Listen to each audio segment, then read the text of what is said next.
Yeah, okay. All right, so I will hit record.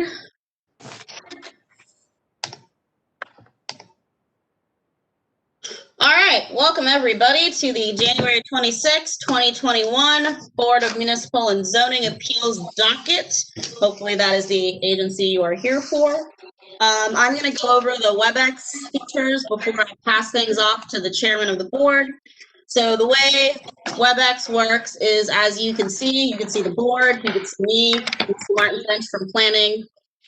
When your case is called, you will be unmuted and I will make you a panelist. So your camera, if you have one, will turn on and we'll all be able to hear you. And that is when you will present your case to the board. If you are here in support or opposition of a case and would like to testify, there are two ways you can let me know. The first is to use the chat feature. If you send me a message on there, then I'll know you want to testify. Do not use the Q&A feature because for some reason it never works as well as the chat feature. The second option is in WebEx. If you go next to your name, you'll see a tiny little hand, and that's your virtual hand. If you click that, you are raising your hand like a virtual classroom, and then I'll know that you want to testify. The way we typically do it is the applicant will testify first, and then opposition and support, and then applicant gets the final word, and then that is it. If you have any issues with WebEx, you can call our office. There are people there who can answer your call. Our office phone number is 410-396-4301. Don't try emailing me because I'm in the middle of a hearing. So I suggest you call the office if you are having an issue. Of note, because we are doing hearings virtually, if you are having technical difficulties, so can't participate for that reason, you may email to me a motion for reconsideration, explaining your technical difficulties and what your testimony would have been, and the board will reconsider your decision, but you must submit that within 10 days. And that is everything. Oh, if you're not speaking, please keep yourself muted to sort of eliminate background noise. And that's everything for WebEx.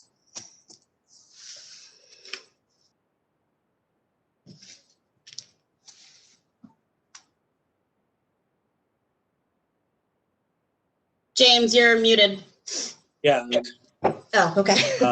Among my other technical difficulties, my cursor appeared, and all right, it's going to be that kind of day. So bear with me, viewing audience, having some various and very technical issues right now. But moving on. As you know, those of you who participated in this process, the board will vote on each case and make a decision at the end of the docket, unless for various reasons that we've stated on the record, we're unable to do so. You can feel free to stay logged on to hear that deliberation process and the decision. Otherwise, feel free to call the BMZA office tomorrow morning after 9 a.m. The number is 410-396-4301. Again, 410-396-4301. You should receive your resolution in the mail within 30 days of this hearing date. But of course, we ask that you not do any work until your resolution is received, and also do not do any work in Baltimore City without pulling the proper permits. On the original docket, there are some postponements from the original docket. I'll just note those for the record. So if you're here and online to hear those matters, they will not be heard today. The first postponed case is 2020-63. 5500 Greenspring Avenue. The appellant was Leah Barron, and that was a request to construct a privacy fence. So that matter is postponed. Next postponed case is 2020-117, 4218 Connecticut Avenue. The appellant is Daniela McDonald. That was also a request to construct a 6-foot-high fence. That matter is off the docket. And the final postponed case today is case number 2020-173. 4004 Borman Avenue. The appellant is Hal Arnold, and that was a request to use that premises as 2 dwelling units. So those 3 matters are postponed. Now we'll turn our attention to the consent docket. Consent cases are those matters for which the board has received sufficient information to approve the request of the appellant. I will call those cases Now there are a number of them, probably about 7 or 8. I'll hear from staff and planning, and then hear from the applicant. The first case on the consent docket is case number 2020-211, 129 East West Street.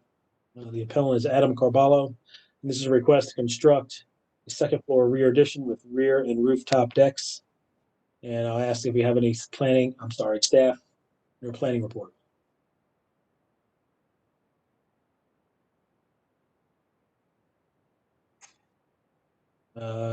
Sorry, Mr. nothing from staff. Thank you, Mr. Chairman. Martin French for the Baltimore City Planning Department. Planning Department has no comment on this application. Thank you. Very well, thank you, Mr. French. Mr. Carballo? I have no comment. Very well. The board, having heard your appeal, I believe we have sufficient information to approve your appeal. Thank you, sir. Thank you. All right. Moving on, next consent case is case number 20-230, 1615 North Hilton Street. The appellant is Ralph Marsh, and this is a request to use the premises as 2 dwelling units. And I'll hear from staff and planning. Nothing from staff.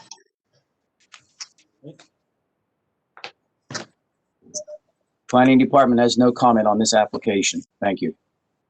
Thank you, Mr. French. Mr. Marsh, are you with us? He is muted. Give me 1 second. Okay, he's unmuted. Can you hear me? Yes, Yeah. sir. Mr. Marsh, is there anything you'd like to add to your application at this time? Yes. Before purchase of this property, it had prior been zoned for 2 units, but it had been vacant for a couple of years, and that's when it lost its zoning. It's still set up and individually metered and with gas and electric. Just trying to get that zoning back as it was a couple of years ago. Very well. Well, the board, having heard your appeal, we believe we have sufficient information to approve your appeal. Sir.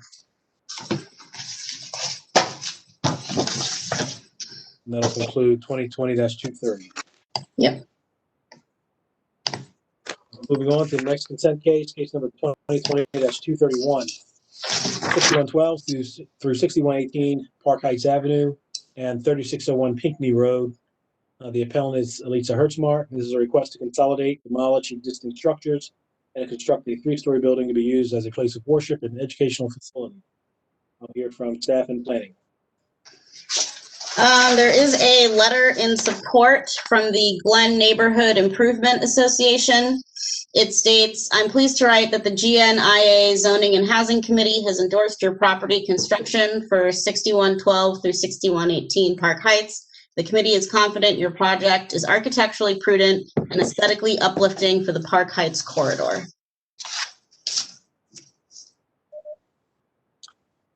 Planning Department has no comment on this application, but notes that the proposed redevelopment and structure should be reviewed by the Site Plan Review Committee and by the Urban Design and Architecture Advisory Panel. Thank you. Thank you, Mr. French. Ms. Hertzmar? I do not see her on the list. Let me see if she is one of the call-in users. Okay, so for call-in users, if you wish to testify, what's going to happen is you're going to hear 2 beeps. Let me see. And that will mean you are unmuted. Let me see. Oh, okay. I found Elisa. Unmuted, and it does look like someone else also wishes to testify in this case, which might take it off the consent docket. So give me 1 second, everybody.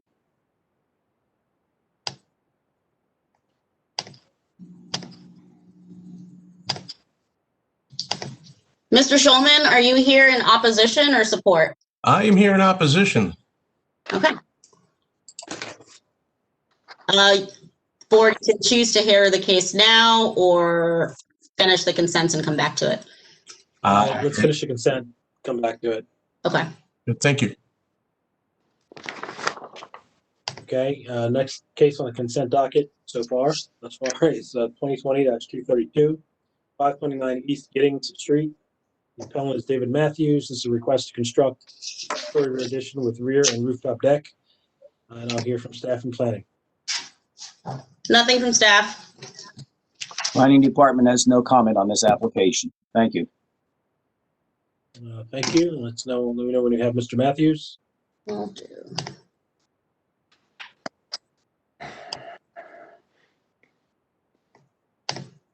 Okay. And he's unmuted. Good afternoon, Mr. Matthews. Can you hear me? Yes. Very faint. Am I hearing a yes? Yes. Well, if anybody can hear him. That was a is there very anything you'd like to distant yes. Okay. I have nothing to add. There you go. All right. Very well. The board, having heard your appeal, we believe you have sufficient information to approve your appeal. Thank you. All right. Thank you very much. Alrighty. Next consent case is 2020-234, 300 South Fagley Street. The appellant is Keith Gibson. This is a request to construct a one-story rear addition. And we'll hear from staff and planning. Nothing from staff. Planning Department has no comment on this application. Thank you.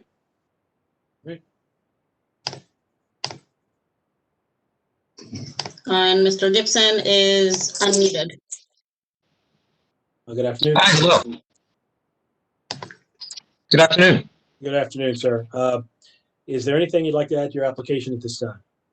I do suppose that I have gathered, I've gathered some data as far as like pictures of other homes on my block that have built out to the property line, if that is useful. The fact that you're testifying to that is sufficient, I think. Okay, So we don't need to see the actual proof evidence. sure. Short of that, if there's nothing else you'd like to add, I'll tell you that the board, having heard your appeal, we believe we have sufficient information to approve your appeal. Thank you. Thank you, sir. All righty. Okay, case number 2020-236, 2034 East Pratt Street. The appellant is Lindsay Crummy. Request to construct a detached rear garage with rooftop deck. I'll hear from staff and planning. Nothing from staff. Planning Department has no comment on this application. Thank you. Thank you. So I do see her on the list, but it's not letting me unmute her or make her a panelist. So I'm going to go through the call-in users. Your call-in users, you're going to hear 2 beeps. If you're Ms. Crummy, please speak up.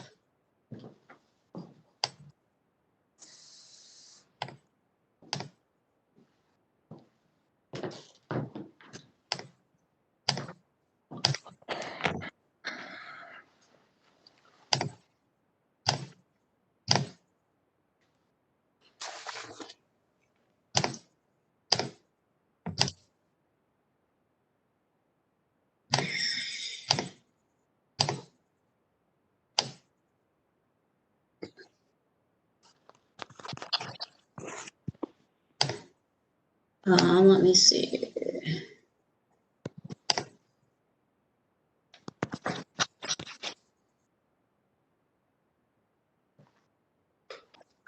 It's not letting me select her. She did send me a message in the chat feature that says thank you and no comment.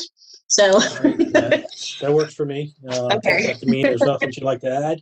yeah. And for the record, the board having heard the appeal for case number 2020-236, we believe we have sufficient information to approve that appeal. Thank you, Ms. Crummy. Yeah, thank you. All right, final case on the consent docket today is case number 2020-37, 203 Ridgewood Road. The appellant is Delbert Adams Construction, care of Mary Holly.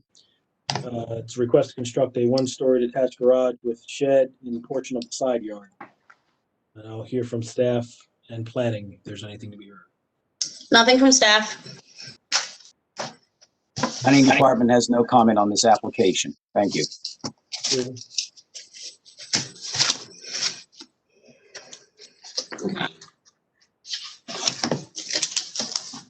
Ms. Holly is unmuted. All right. Ms. Holly, can you hear me? Yes, I can hear you. All right. Is there anything you'd like to add to the application at this time? The only thing is that the location of the garage next to the setback is fairly typical for Roland Park. Okay. Thank you. We'll add that to the record. Thank you. Sure. Hearing nothing further, we'll state that the board having heard your appeal, we believe we have sufficient information to approve your appeal. Thank you. All right. That concludes the consent docket. We circle back to case number 2020-231, 6112 through 6118 Park Heights Avenue and 3601 Pinckney Road. Looks like the parties may be ready for that one. Again, the appellant's Lisa Hertzmark, and this is a request to consolidate, demolish existing structures, and to construct a 3-story building to be used as a place of worship and educational facility. We can lift the parties up, and I'll hear from staff and planning on this. So we had that letter from the Glen Neighborhood Improvement Association stating that they endorse the property construction and are confident the project will be architecturally prudent and aesthetically uplifting for the Park Heights corridor. Thank you.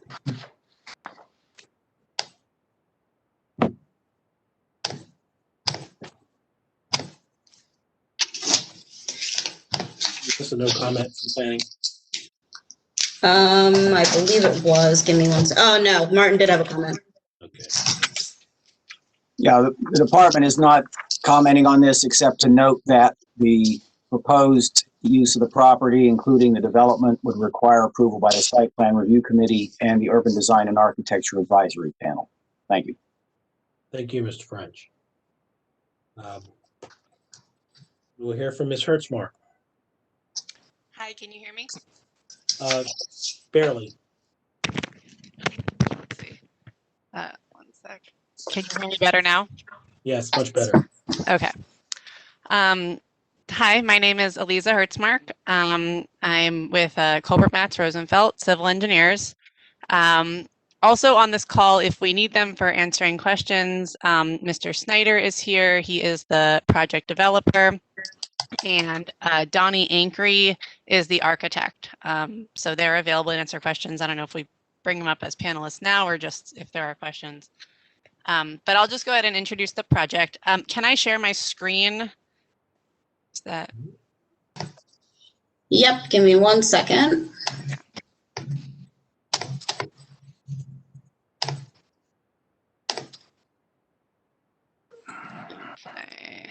Okay, go ahead.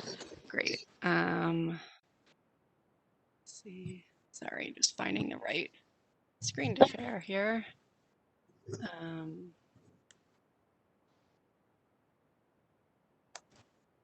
Sorry. Okay. Can you see this? Not yet. So you have to, oh, there it is. Okay. Oh. Okay. Great. Put this back over here. Okay, well, we'll look at this plan. I can't pull up the one I want, but this works too. Okay. Sorry. All right. So the proposal here is to construct a 3-story building plus a mezzanine level in between the first and second stories to be used as a synagogue and school with associated driveways and parking. Let's see if I can do this. Can you see the Google Earth image now? We cannot. It's grayed out. Okay. All right. All right. We'll just go back to what we had. Sorry about that. Okay. All right.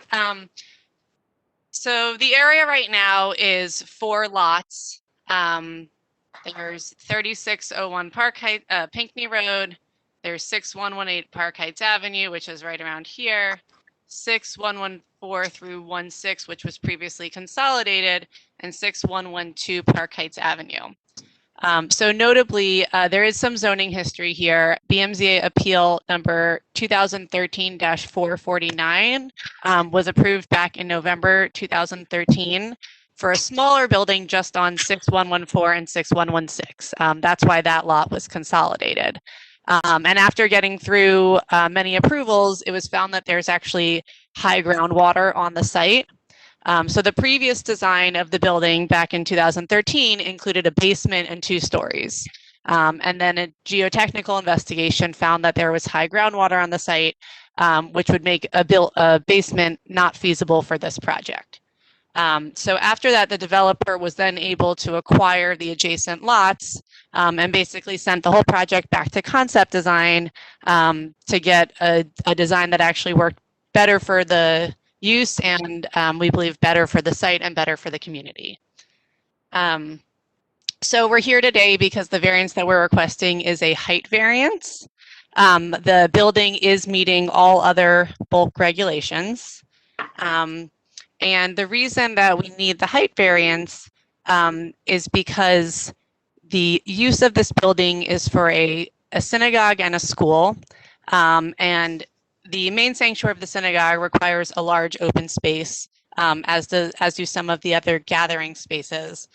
So this necessitates increased transfer beams that go between the ceilings and the floors, between the levels. So those transfer beams need to be bigger to get the support that the building needs with having these large open spaces.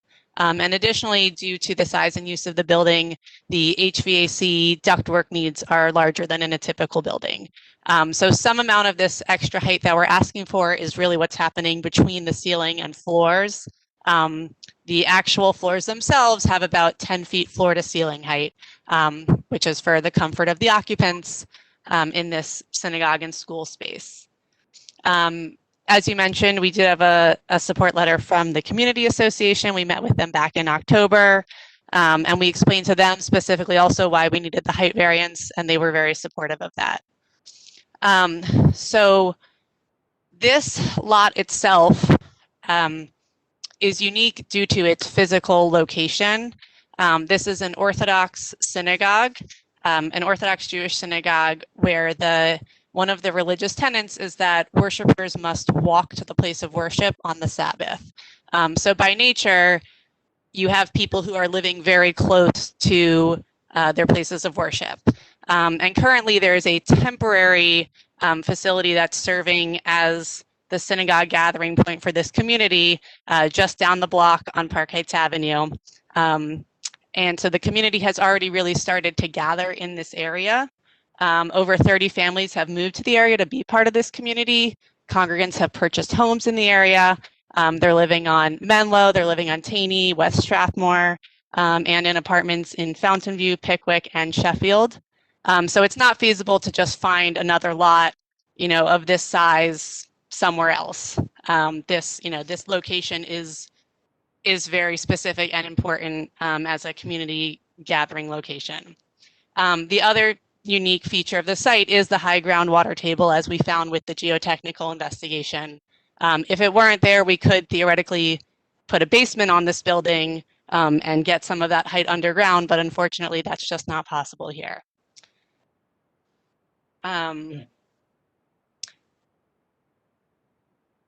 Notably, we have a double driveway entrance here with one entrance to Pinckney Road and one to Park Heights Avenue. And again, this project has gone through a lot of iterations, and one of the biggest concerns from the community was the traffic and congestion on Pinckney Road here between Park Heights and Biltmore, which is off of this page. So one thing we did was we made a double access points in order to relieve congestion that could be here on Pinckney Road. And as you can see, we take up a good amount of the site here to get in this extra driveway. But we really felt like this was the better design for the community and for the area to be able to relieve the congestion there on Pinckney Road. So we, designed the building to stay within the footprint that you see here so that we could have that second driveway access.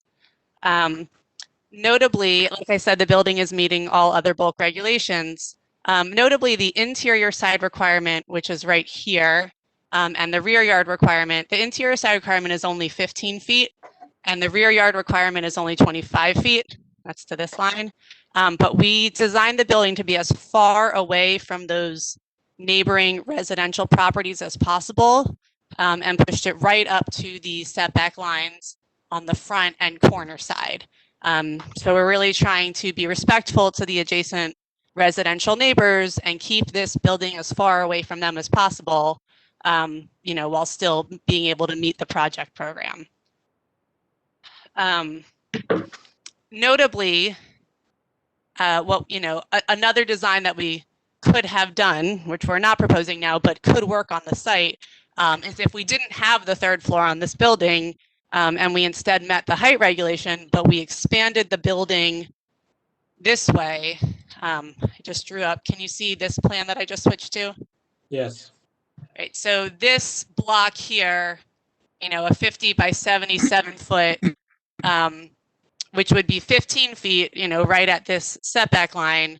We could have instead built it out like this. We would still meet all other bulk regulations for lot coverage and parking, but we wouldn't have a second driveway access, and we would be much closer to Mr. Schulman's property here. That's the adjacent residential property.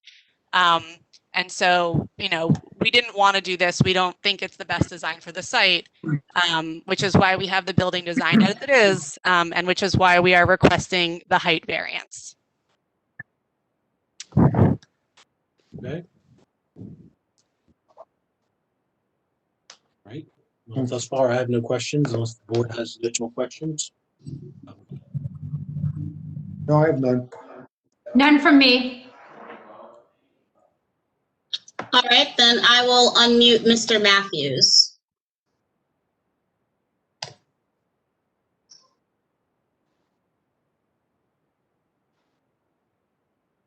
Mr. Matthews, you're unmuted. I have nothing to say on this. I think it's a different case. I was just I'm just sorry, listening. my mistake. That's okay. The name was, there was someone in opposition. Give me a second, guys. Sorry. Mr. Schulman. Mr. Schulman.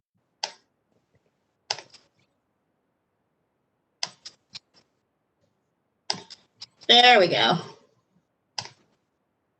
All right. Sorry about that, Mr. Schulman. You are unmuted. Good. Can you hear me now?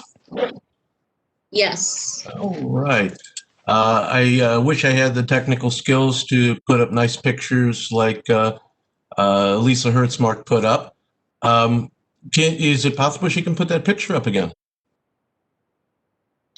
Yes, I can ask her. She still has, Ms. Hertzmark, if you want to, you still have the privileges.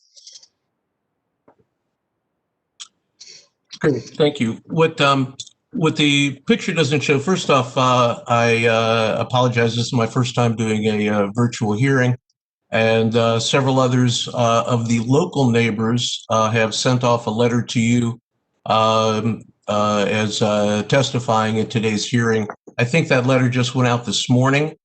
I'm not sure, but that would have been sent to Lifu Nodu, I think, if I pronounced that correctly, and I'm sure I did not.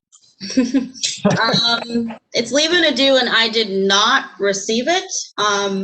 But go ahead and give your testimony. Yeah, so the Glen Avenue, I think, is the association she talked about that supported this project. Many of the local neighbors do not support this project. And the difficulty of doing these hearings is probably why there are only a few of us here today. If you look at the picture, the far property line on the right is actually splitting a historic duplex right in half down the middle. Okay. This is a property that was built in the early 20s. That is a 3-story, beautiful concrete block with Spanish tile roof structures, a beautiful example of Baltimore architecture. Their plan is to literally cut the building in half. They have secured architectural design for actually, because cutting it in half is incredibly difficult. Their plan is to leave 3 feet of it and then built a 3-foot or a 3-story facade of a building that is 3 feet wide, totally destroying the local architecture that's here in Baltimore. This the design for this building looks more like the Kennedy Center, which is trying to be dropped in the middle of a quaint historic Baltimore community of houses from the 20s and 30s and 40s. They mentioned to you the uniqueness of this being a Orthodox synagogue where you need to walk to synagogue. Absolutely, I completely support that. I'm part of that walking community. I would also point out that literally within 3 blocks of this exact location, there are 7 other synagogues. The temporary facility that they were talking about that's down the street to support these people who have been going here is one of the only ones, as I understand, that has not opened up since COVID came to us, and the members of that synagogue are going to other synagogues. The neighbors and myself think this is more of an eyesore that's being brought onto the community. Whereas they, by all means, have a right to demolish and raise. The corner house is also a beautiful brick structure built in the 1920s. They own that, and they own all the land around it. By all means, if it suits their purpose and that's their goal, and they feel like they need to destroy something, they can tear that house down. That's fine. I wish I could put up a picture of the duplex that they're literally looking at severing half of it. I might be able to get a picture up on my screen, but I don't have no idea how to screen share. So the way it assuming we works, can't see it. I'm sorry? My question is, short of having a photo, and I'll take your word for it that it's a beautiful structure. Do you have an owner? Do you, or do you know who has an ownership interest in that building? I own half of it, and they own the other half of it. The building right now it's 30 feet tall, 2.5 stories. It was the neighbor that they bought it from was a plumber who spent 15 years renovating the insides. These people took over the property. They had celebrations and parties using that property and have completely destroyed the inside. They've done no maintenance on the outside. They tried to get a permit to raise half of this structure back in 2018 and had some difficulty there. The demolition sign is still outside from 2018.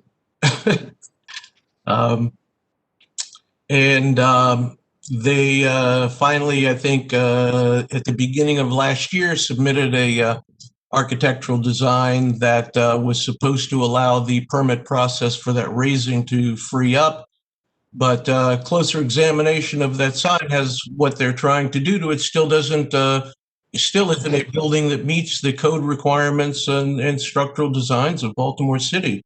So they're trying to put a structure that doesn't meet code in an environment where it doesn't meet code by tearing down a building and repairing half of it that doesn't meet code. Let alone it's an eyesore throughout the local participants of the community. We see on the left side of the screen, Pinckney Road. There's literally an Orthodox synagogue right on the other side of Pinckney Road. We see where this building is, and that on the left side, there's literally another Orthodox synagogue cat-a-corner across the street at the same intersection. And those are 2 main synagogues on the same block, let alone one a block back, one a block over. There are 7 synagogues within 3 blocks of this location.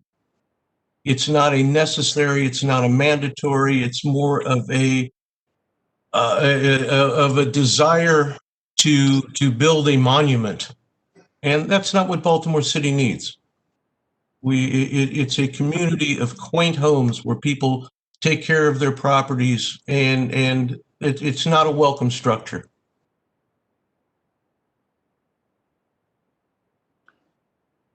Mr. Shulman, help me out here. You're saying that you own one half of that semi-detached building?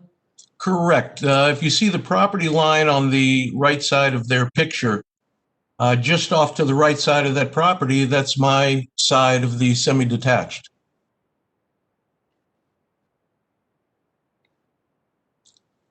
The piece that they're destroying is a mirror image of that. It was a coordinated structure, I think was the zoning term, built back in the 20s.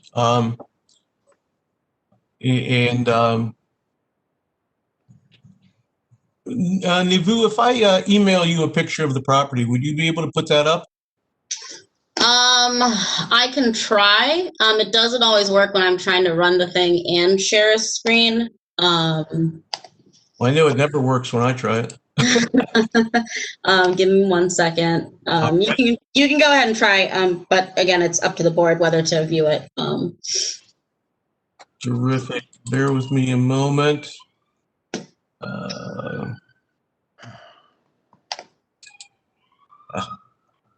Good. That's what I want to attach.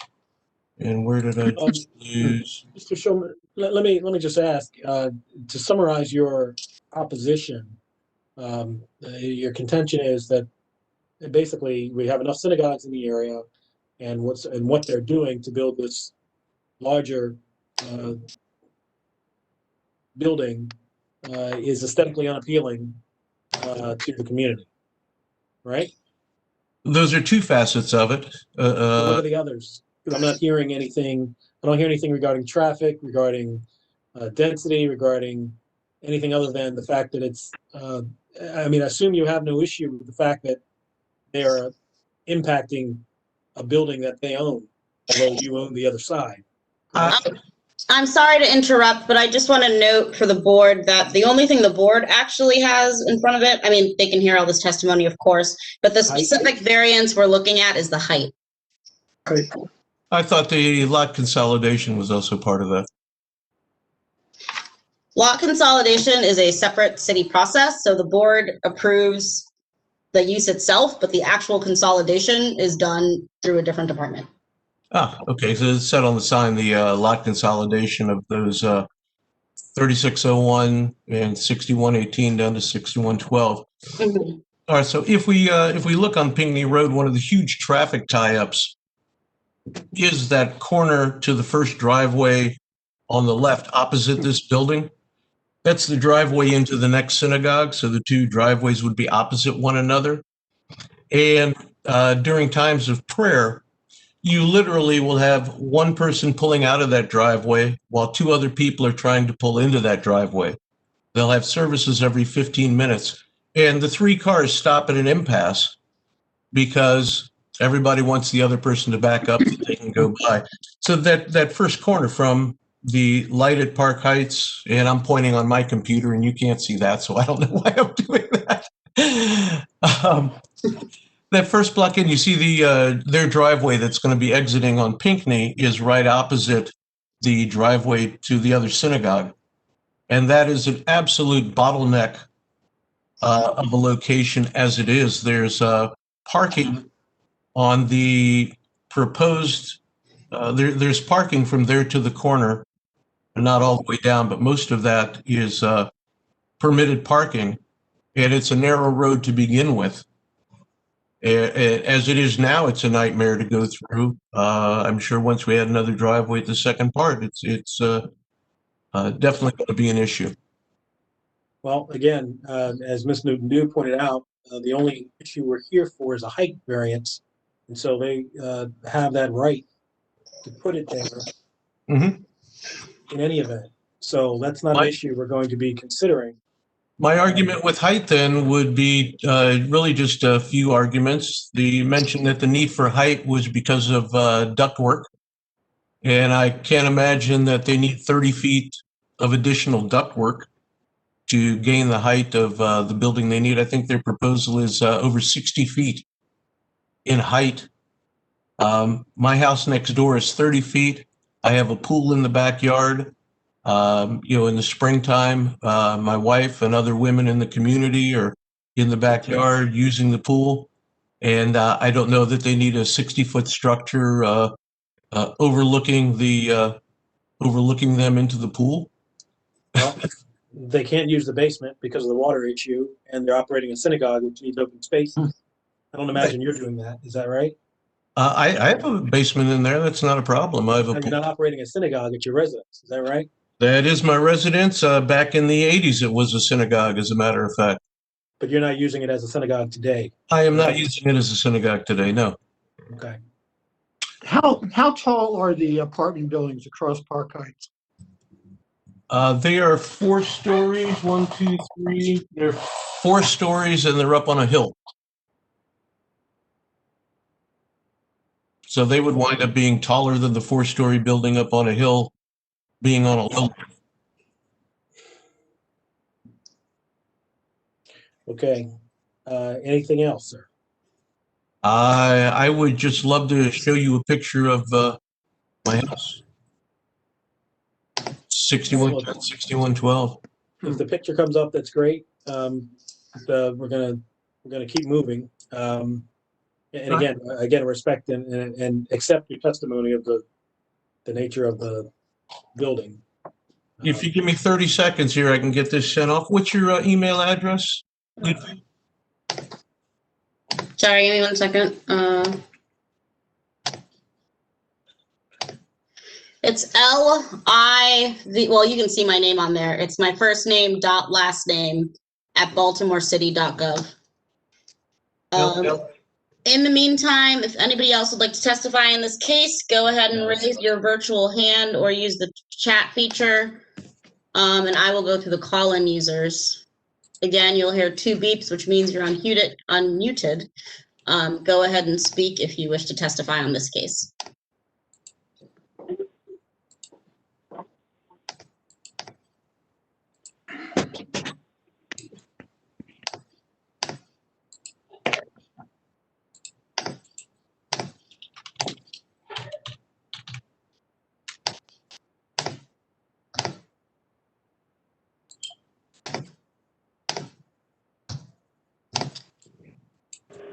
May the sweet memories you cherish.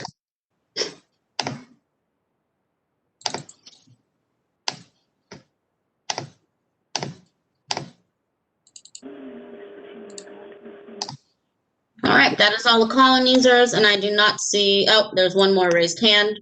Mordecai Snyder, you are unmuted. Thank you. Good afternoon to the board. This is not the Good afternoon. in front of the zoning group here. We've been in a number of times. I think you're familiar with the townhouses that we constructed across the street at the corner of Taney and Park Heights. We've also been in front of you for other reasons, including our temporary synagogue at 6004 Park Heights, a community center.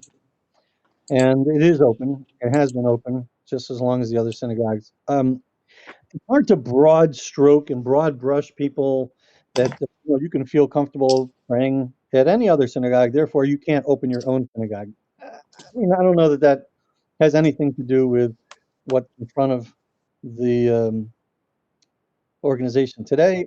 I just want to focus on the home. We've been planning this building for many years. We spent a lot of money on engineers, architects, and the process was up to permit, and we were told at the last minute that the groundwater is simply too high, and it would be an inordinate cost and pretty much impossible from an engineering standpoint to put in what the basement level. So reluctantly, we switched to this on a slab construction. And trust me, because of people, Mr. Schulman, God bless him, we tried everything we possibly could have done to construct this building without any variances required whatsoever.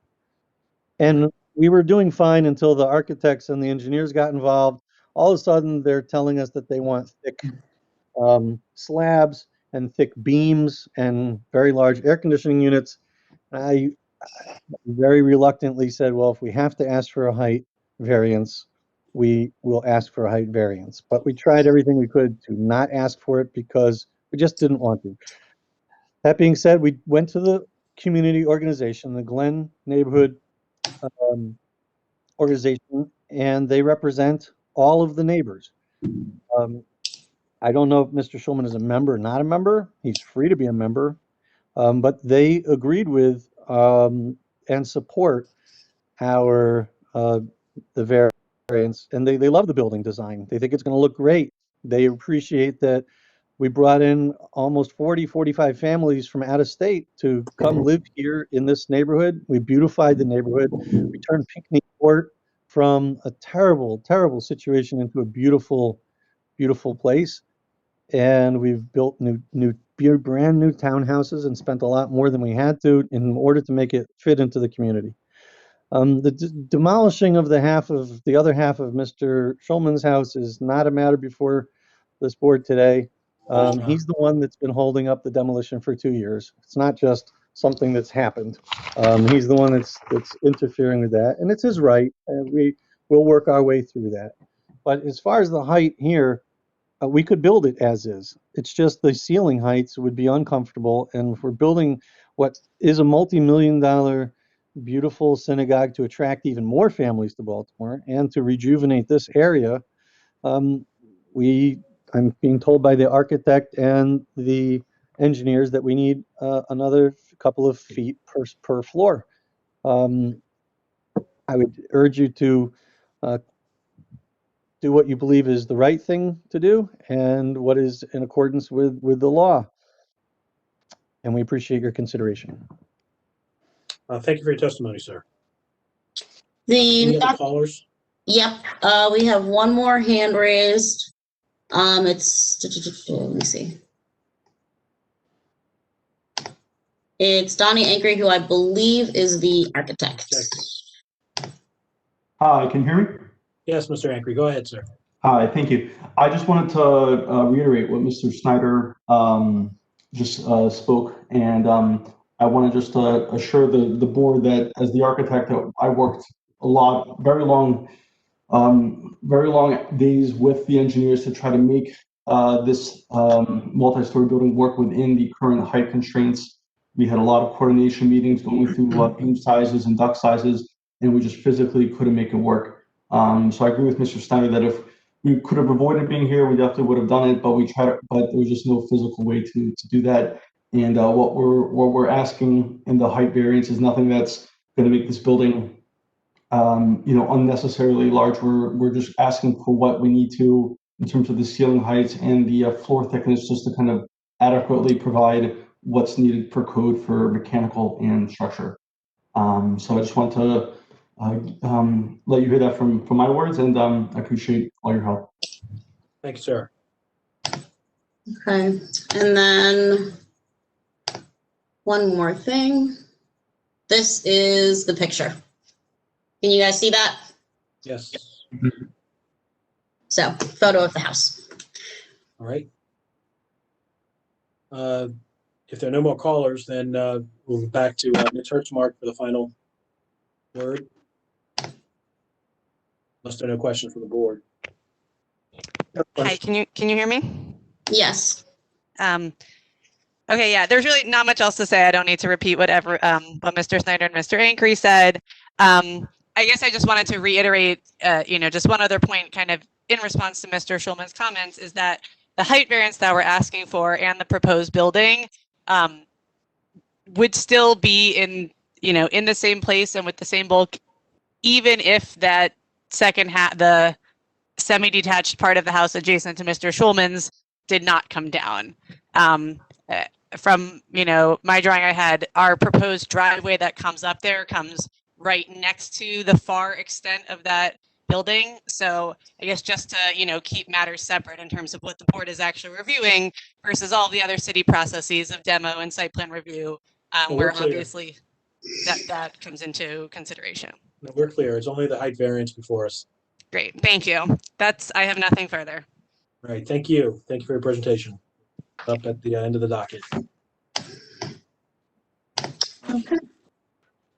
We'll go back to the beginning of the regular docket and start from there. Calling case 2020-64, 2125 St. Paul Street. Appellant is Nate Prettle. This is a request to increase from 3 dwelling units to 5 dwelling units. I'll hear from staff and planning. Okay. So from staff, we have 2 letters in opposition. The first states, I'm the owner and occupant of 2100 St. Paul Street for the last 45 years. Over the years as a neighborhood, we've struggled to reduce occupancy to 3 apartments per house in order to keep density down and maintain a good quality of life for those owners and renters that live here. I am opposed to this increase. The Charles North Community Association is also against this increase, and my last contact with the Old Goucher Community Association indicated they were against this increase. The second letter. Is he an officer in the Charles North Association? No. He's the owner of the, I believe, adjoining or at least neighboring property. So he's actually not speaking for the organization. Yes, he's not speaking for the association. But the second letter is actually from the president of the Charles North Community Association, David Lapidus, and it states, I'm writing to submit our association's objection to the appeal noted. As a rule, our community association does not support conversions from 3 to 5 units in almost any building in Charles North. Also, it is customary for the applicant to present their plans to the board of directors, which this owner has not. We would advise the applicant to talk to our board in order to gain our support. And before you ask, Bill, I have not received anything from the Old Goucher Community Association. Thank you. Yep.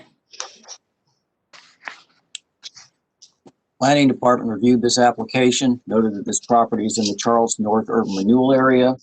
That urban renewal plan does not prohibit or otherwise restrict the proposed use of the property. The department is opposed to the original application for 5 dwelling units. We have had conversations with the applicant and are willing to accept 4 dwelling units in this property. The department notes for the record that part of the concept for the 5 dwelling units involved dividing the first floor of the premises into 2 separate units, which the department continues to oppose as it did in 2013. Subject to those comments, the department has no objection to approval of a 4th dwelling unit if the applicant provides an additional off-street parking space to serve it, as there is a high level of demand for on-street and off-street parking in this block. Thank you.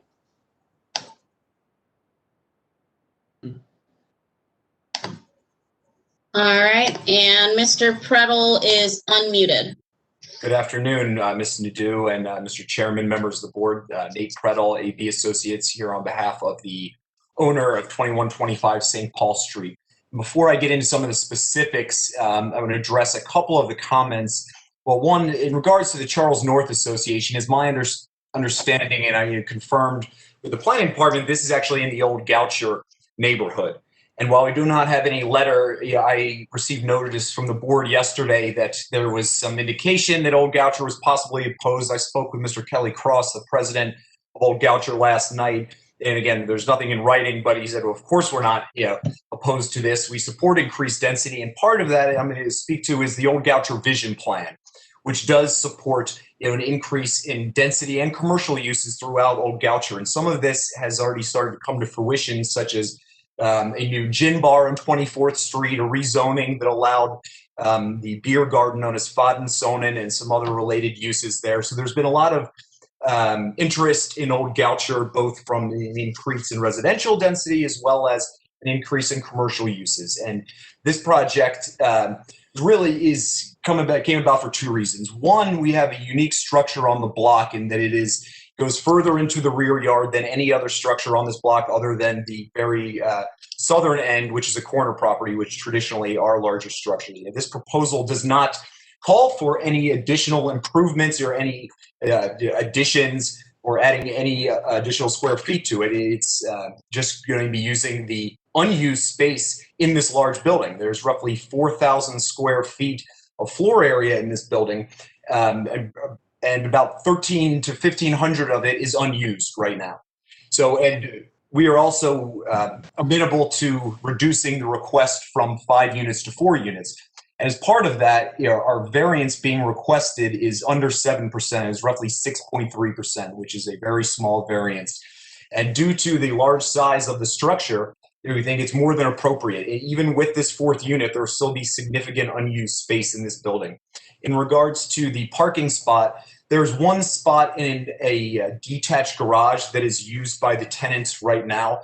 There's area next to that that can be designated as an off-street parking spot for this unit. It's currently paved, but it's unused. It's not really listed as parking for the units, but we are happy to make that available to the additional tenant as part of this. And the land use in itself of 4 units as opposed to 3 is in character with many of the surrounding buildings. As an example, 2126 St. Paul Street, directly across the street, is 4 units. 2127 St. Paul Street, directly adjacent to this, was approved for 5 apartments at the zoning board several years ago. It was 3 dwelling units and 2 efficiency units. So all these things put together, I think this is a more than reasonable request. I'm happy to go back and meet with Charles North. It's not an unusual situation to see 2 neighborhoods, or even more than 2, claiming the same area. But I've done quite a bit of work with the old Goucher Association, and it's always been my understanding this is within their area. And I'm happy to answer any questions. Sorry, Nate, I just want to circle back a sec. You said there'll be 2 parking spaces? Well, there's one right now that is used in the detached garage at the rear of the structure, and there's area right next to that that is paved and can be designated as a parking spot for this unit. Okay.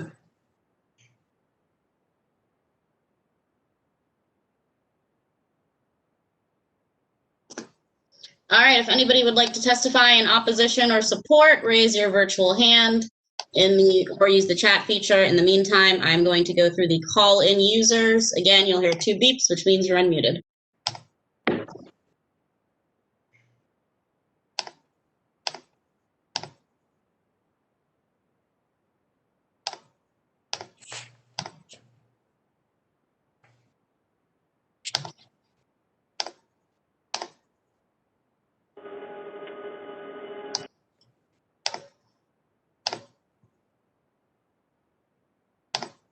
All right, that's everybody, Mr. Chair.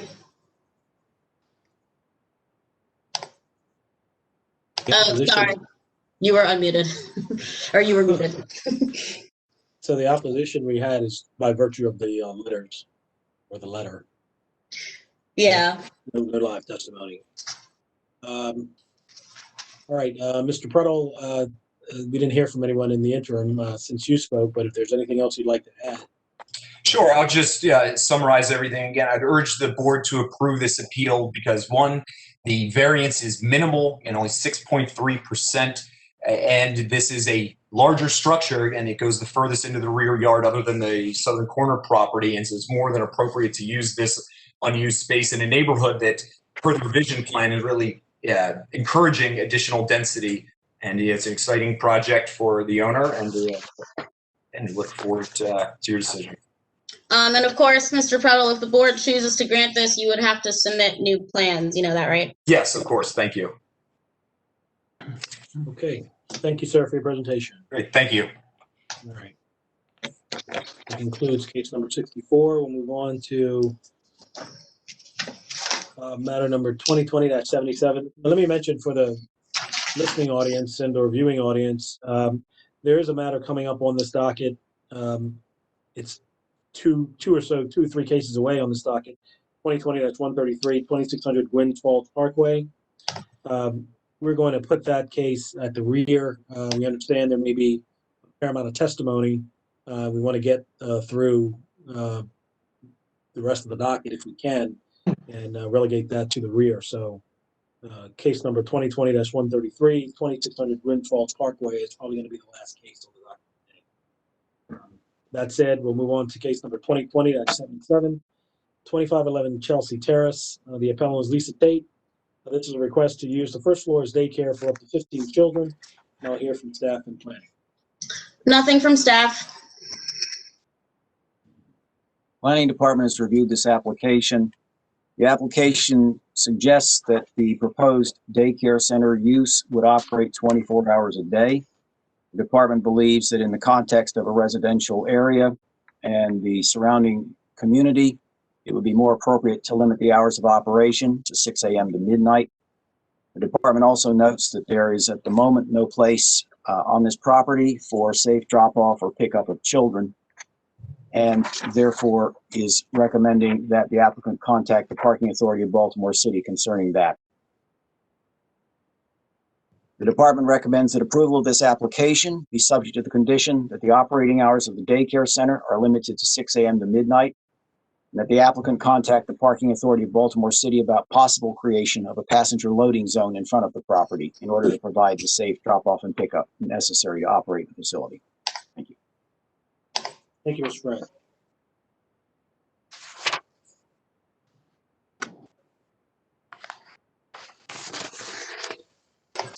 Ms. Tate, you are unmuted. Okay, actually, my license does have me open until midnight. It's not 24 hours. It is from 6 a.m. until 12 midnight.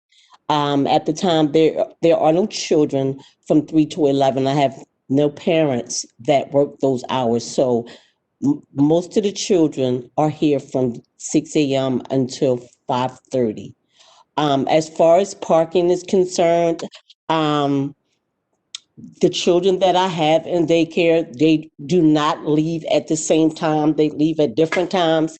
And I do have a driveway, excuse me, I do have a driveway that the parents can pull up in if it's at least 3 of them coming at the same time to pick up their children, that they can pull up into the driveway, pick their kids up. Due to COVID, parents are not allowed, so we have the children ready 5 minutes at the door before the parents pick up their children. Excuse me, they give us a call or they give me a call and I have them at the door. When they get to the driveway, I have them walking down the pathway into the driveway. Okay. So you said you could accommodate 3 cars in the driveway? Yes. And how many kids do you have? I have 6 now. I'm licensed for 8. And you have no intention of, what was your license is, has your hours of operation from 6 a.m. to midnight. And to midnight, yes. Did you request 24-hour operation? Never. I don't know where that came from, so no. Okay, thanks, that's helpful. We'll also note that the proposals for a 15-child daycare center. It's up to 15. I was told for a large family daycare that I would be allowed to have 12 if you guys approved it. And 12 would be sufficient. I'm just, people are asking for my services and I just told them that I had to speak to the Board of Zoning.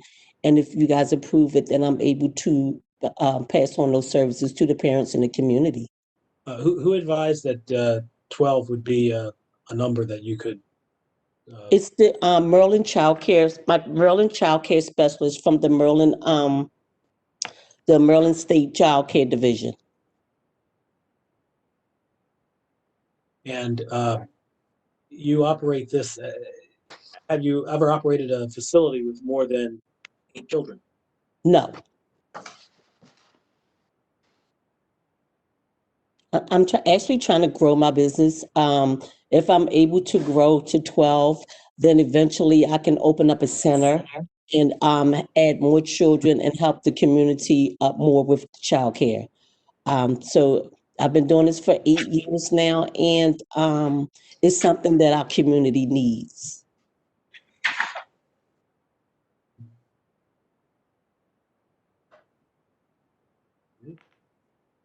Martin, are you still there? Yes, sir. What were you asking for with the parking authority and the loading zone? Simply that she contact the Parking Authority of Baltimore City to see if they would consider establishing a passenger loading zone in front of the property that would therefore allow people to pull up and pick up or leave children without having to go into the driveway. The problem with the driveway is it's not a continuous loop, so people have to pull in and then back out. Mm-hmm. And it's actually much safer to have a passenger loading zone. Yeah, I'm concerned about that driveway. Passenger loading zone. Yeah, I wondered about 3 cars pulling in and then having to each navigate. The traffic on Chelsea Terrace is two-way traffic, it looks like. Yes. Okay.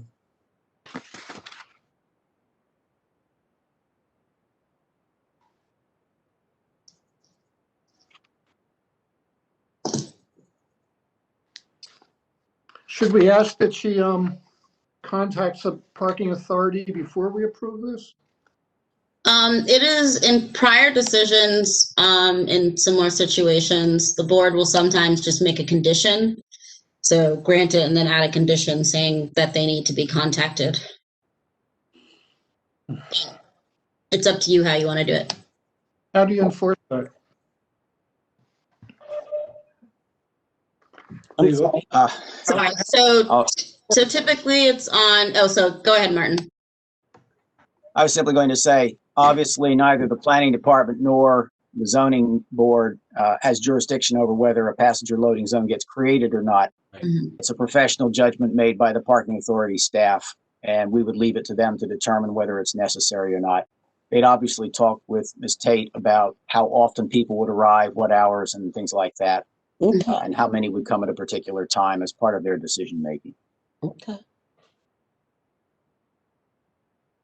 Once again, how's that enforced if we make it a condition? So if it's a condition, then technically zoning administration won't issue the permit until they know DOT has at least been contacted, is the way that it's supposed to work. Okay, I'd be comfortable with that. Okay.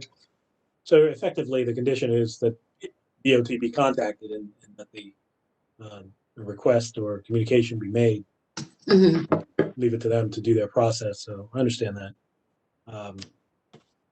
Okay. All right. If anybody wants to testify on this case, raise your virtual hand. In the meantime, I will go through the call-in users who are very used to the 2 beeps by now.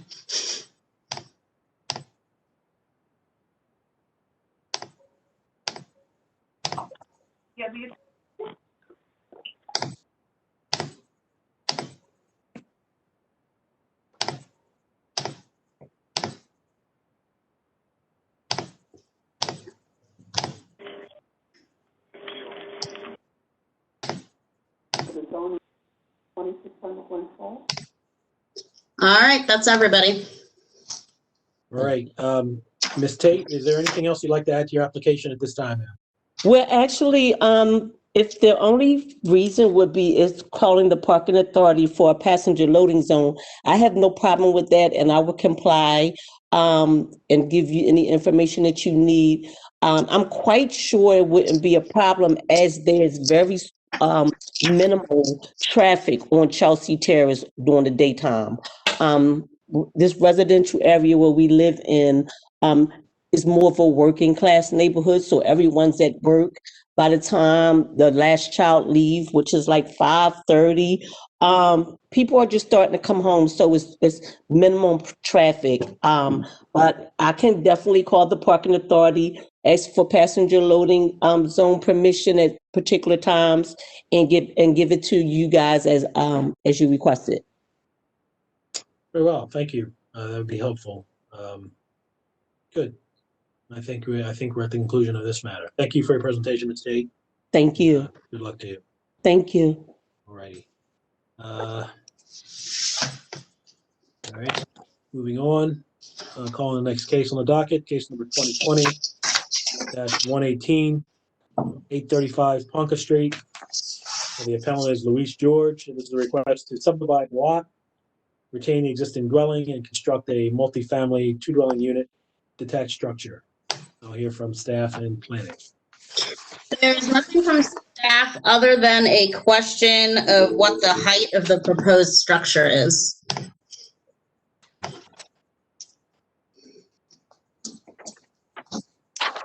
Okay, planning department has reviewed this application, noted that this applicant is proposing to subdivide the property. Planning department notes that subdivision is something that requires approval by the planning commission of both the subdivision plan and the development plan. The property is sufficient, in the opinion of the department, for the proposed subdivision and use, but of course the details will need to be worked out on paper and submitted to the planning department and the planning commission for review. The department notes that the parking that would be provided for the new 2 dwelling units may require moving of an existing curb cut on Hudson Street and encourages the applicant to work with the Department of Transportation on that matter. Subject to those comments, the Department of Planning recommends approval of the application. If granted, be subject to the condition that all construction, improvements, and landscaping are completed or installed in accordance with the subdivision plan and development plan approved by the Planning Commission. Thank you. All right. And Mr. George is unmuted. Yes, I understand. I will comply. Sorry, your voice is really quiet. Oh, can you hear me now? Yes, that's better. Much better. Okay, yes. No, I heard it all, and I will comply with Mr. French. Okay. What is that across Hudson Street? It's like a 7-Eleven or? Across Hudson Street is a garage, Okay. a mechanic garage. Okay.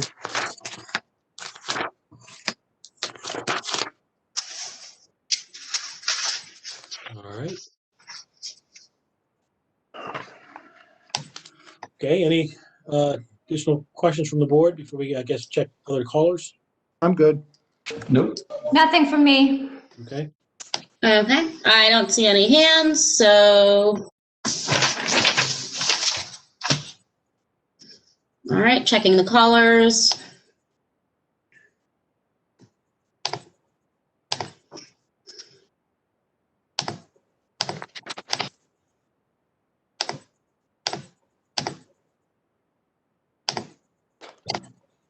Okay.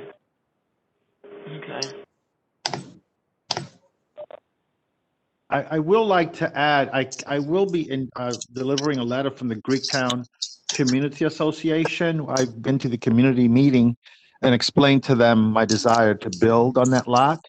And they were quite happy since the lot is being used for dumping trash and mattresses and old tires and other like. Very well. Sorry, that was all the call-in users. There's no one Okay. else. All right. Then, Mr. George, can we take that as your final word? Unless there's anything else you'd like to add, we'll conclude Nope, this that's matter. all. All right. Very well. Thank you, sir. Appreciate your presentation. Thank you and appreciate the time with the board.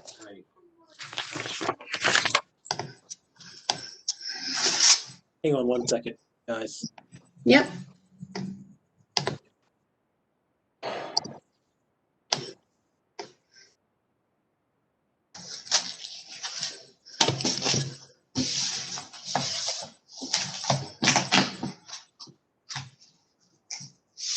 Sorry, I just had to issue a noise directive to my household.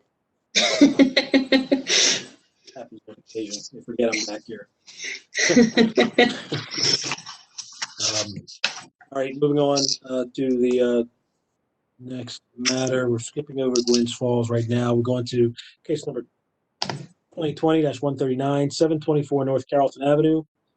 William Brodus. This is a request to use the premises as 4 dwelling units. Here from staff and planning. So there is a letter in opposition from the Harlem Park Neighborhood Council, signed by, I believe, their president, that states they are not in support of the use of 724 North Carrollton Avenue as 4 dwelling units. This is a complete block of buildings with no empty spaces other than the house taken down at the corner of Harlem and Carrollton Ave. To put 4 units in one building would be a hardship on the community. They already have parallel parking on that side of the street. Each one of the units will have at least 1 car and parking is already tight. No one has contacted the HPNC for any kind of conversation.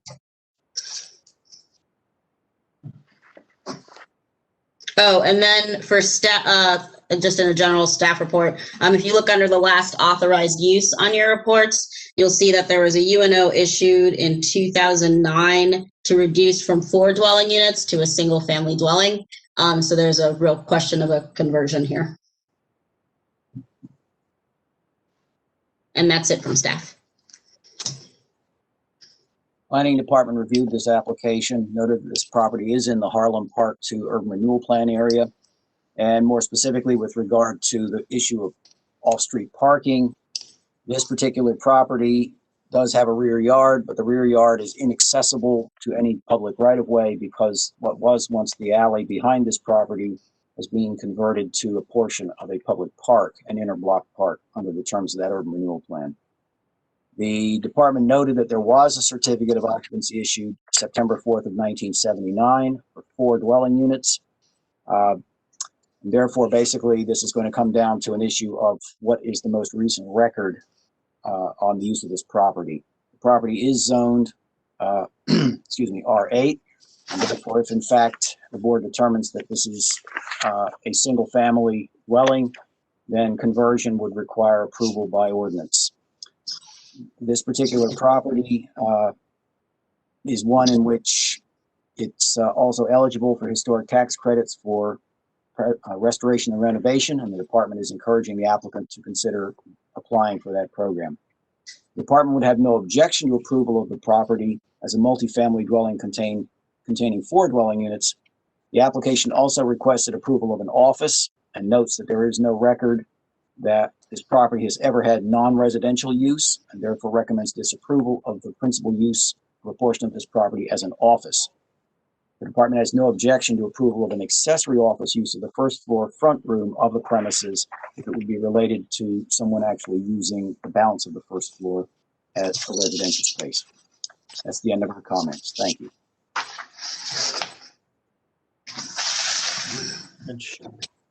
Mr. Broadus is unmuted. Good afternoon. Good afternoon. Hang on one second, sir.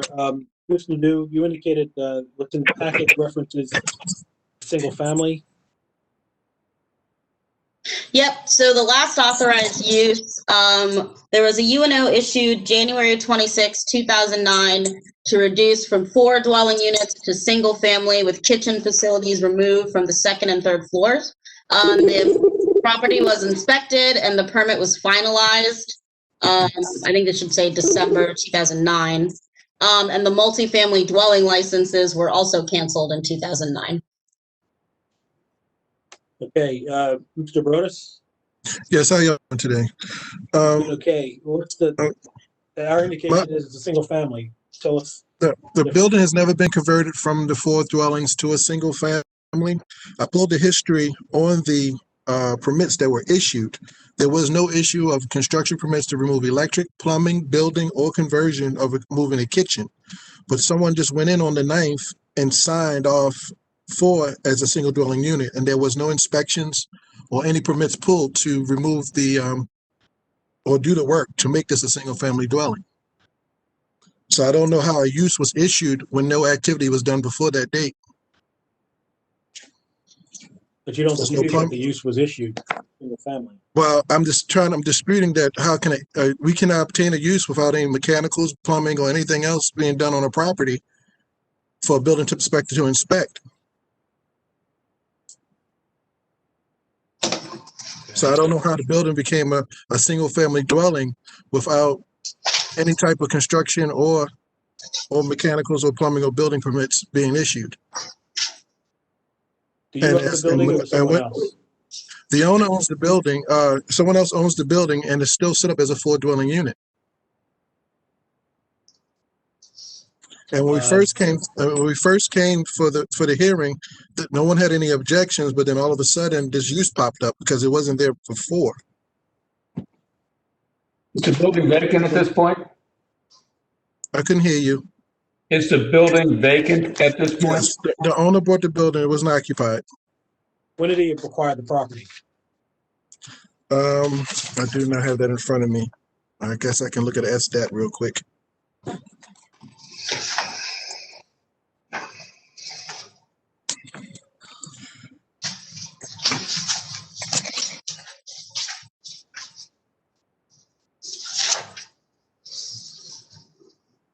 I don't think we have, Mr. Broadus, anybody objecting. It's the issue is provides.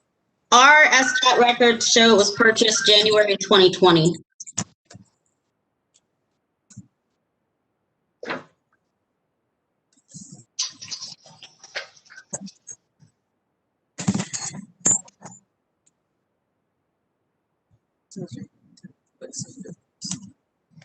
January 10th, 2020.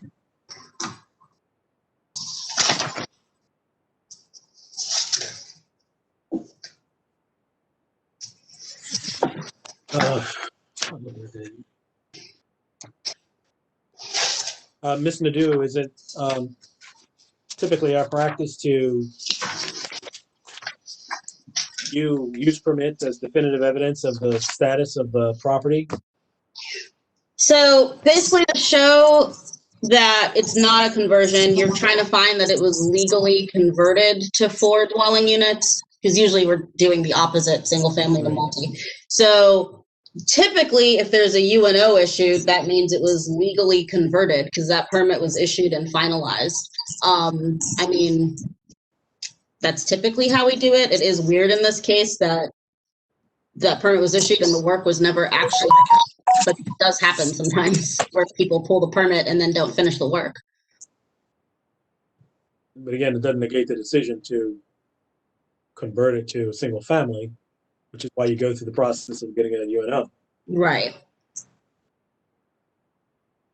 So from these records, it would look like at some point a prior owner chose and went through the process of legally converting it, but didn't physically convert it. Right.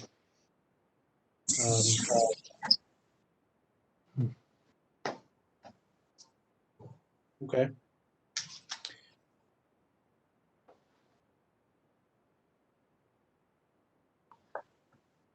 Do we have any more testimony on this, Mr. Brodus, or anybody else you want to present? No, I don't have anything else to say. It's currently still a 4 dwelling unit, and so is the neighbors next door. It's still that one's a 5 dwelling unit. And then when I want to purchase the history of that one, though, do we? No, I checked it. It's still. I checked everything's still in order with that one. And the owner, when he purchased the property, it was as a 4 dwelling unit that he was sold the property under. I take it the owner didn't check the permit history, though. It wasn't there when we first came to this hearing. There was no objections from anyone, and You then keep saying objections, but I'm saying permit history is public record for you to check. yeah, it wasn't there. It was no use on file. When we looked it up, there was no use. And then when I went to do deeper research on this, when I first called, they said it was 3 units with efficiency. And I called down there, and there was no issues. Ms. Nadeau, where do we get the UNO? So that is in the permit history. We pulled housing's records. It pulls up all prior permits. Mr. Brodus, did you get a zoning verification letter when you bought it? No, he didn't get any zoning verification letter. It was just from the title company saying that's what it was, a multifamily building.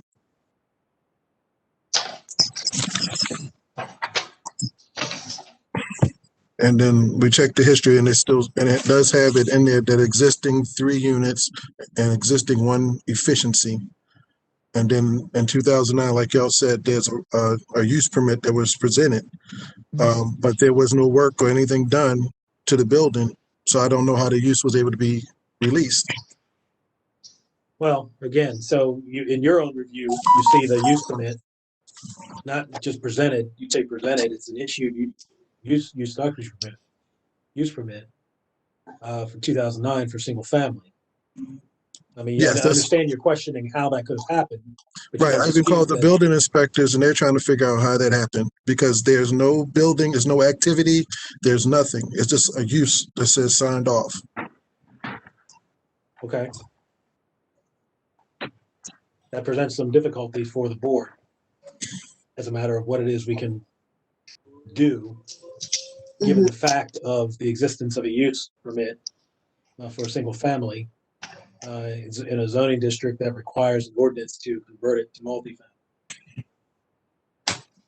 So does that mean we have to go to the city council, or how does that work? Mr. French indicated up front, it requires an ordinance, a city ordinance. So yes, that would require action by our local legislature to adjust that. It's not, basically, it takes away the authority of the board to grant, because we're without authorization, without authority to do that, given what the records reflect and the zoning district in which it's situated. Okay. And if I'm able to get the inspectors or the building department to verify that this use wasn't supposed to be issued and they remove it, would we have to go before the ordinance, or y'all be able to keep it as existing for a dwelling unit? I don't know. I've never seen them do that, so I'm not sure how they would. I can tell you, when the board makes a decision and issues a resolution, you have to wait a year to refile. So, I mean, I guess you could, if the board does deny this, which it sounds like they'll have to, after a year, you could reapply if you get that information from zoning administration. So, or I can just cancel this and just go ahead and file it straight for the ordinance. True. If you withdraw your appeal, then yes, you wouldn't have to wait that year if you decide to withdraw. But you are going to get a city council ordinance based on our records. Okay, I'm going to withdraw this appeal for 724 North Carrollton. Okay. Very well.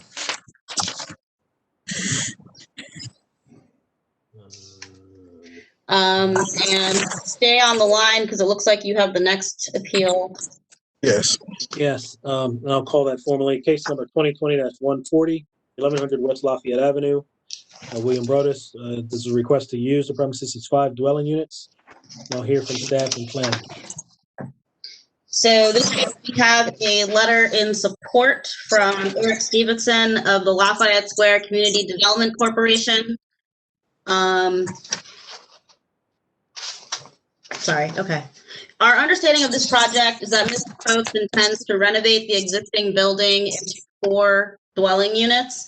Mr. Folks has been very proactive in reaching out to us in the community to present his plans for the building. By the way, Mr. Folks is the property owner. The proposed development would help address community concerns regarding blight and vacancy. The property is prominently located on the northeast corner of historic Lafayette Square Park and has sat vacant for far too long. Mr. Folks has reassured our community that he will address community concerns regarding multi-unit properties related to trash storage and collection. Did that letter support 4 or 5 units? 4 units. And the application is for 5 units, so I'm not sure why that would be. And then again, in this one, a UNO was issued for a single family dwelling in February 2004. So similar to the last case. And that's it from staff. Planning Department considered this application, noted this property is zoned R8.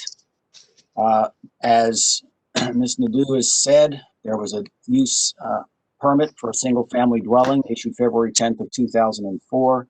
The zoning code does not allow conversion of single-family dwellings to multifamily dwellings in the R8 zoning district except by ordinance.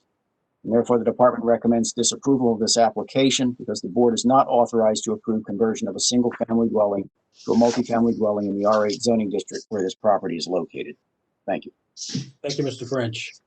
Mr. Brodus, we're back to square one on this one as well. Anything you can tell us to shed some light on?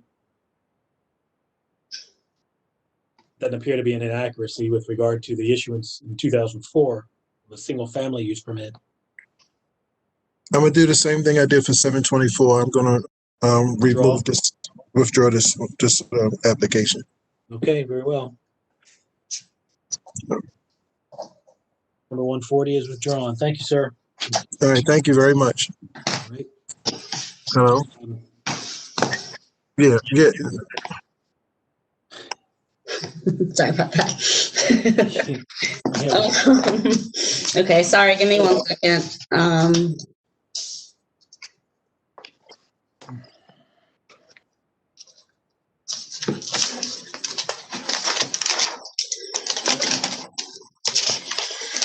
Okay, I'm ready. All right. Calling the next case on the docket, case number 2020-213, 413 and 4013 and 4015 Eastern Avenue. Appellant is Adam Carballo. This is a request to consolidate lots, a third floor addition, and use as 4 dwelling units with the first floor commercial space. I'll hear from staff and planning. Nothing from staff.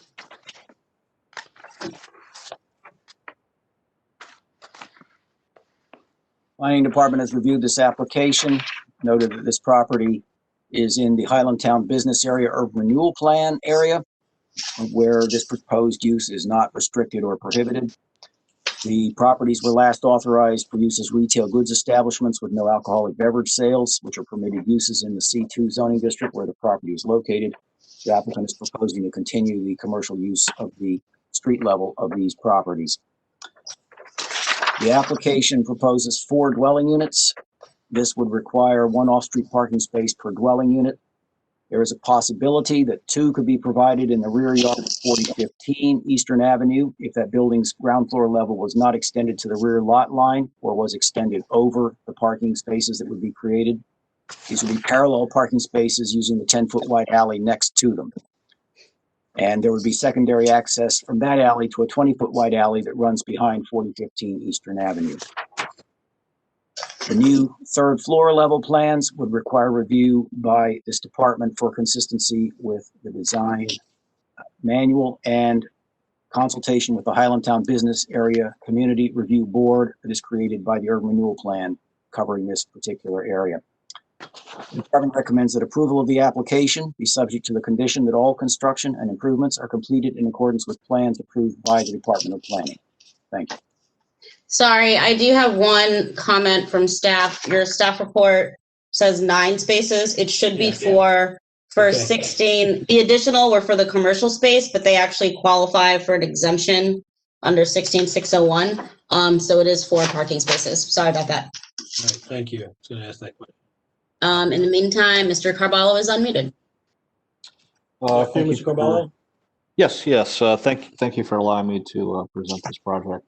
Sure. As Mr. French may have mentioned, we've actually been in contact with Amanda and her group at Southeast CDC. We've presented twice to their group, and we've incorporated numerous comments regarding operation and design of the front facade. We'll continue to work with their group as needed. We've as also additionally, as Mr. French had mentioned, this property has access to a 20-foot alley at the very rear, as well as a 10-foot alley.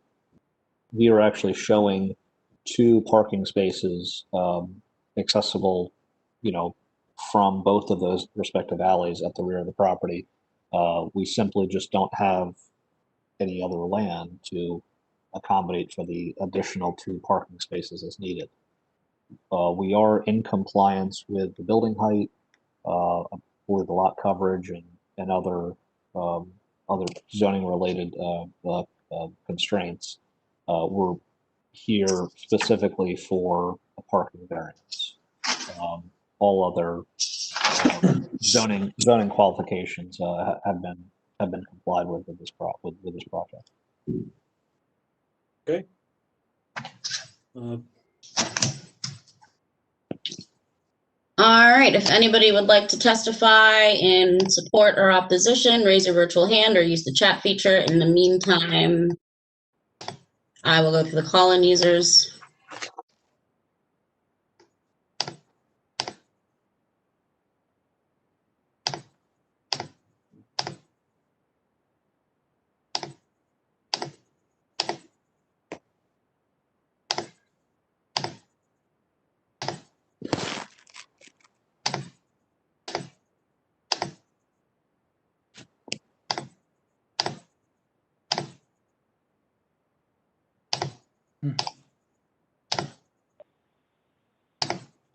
All right, that is all the call-in users.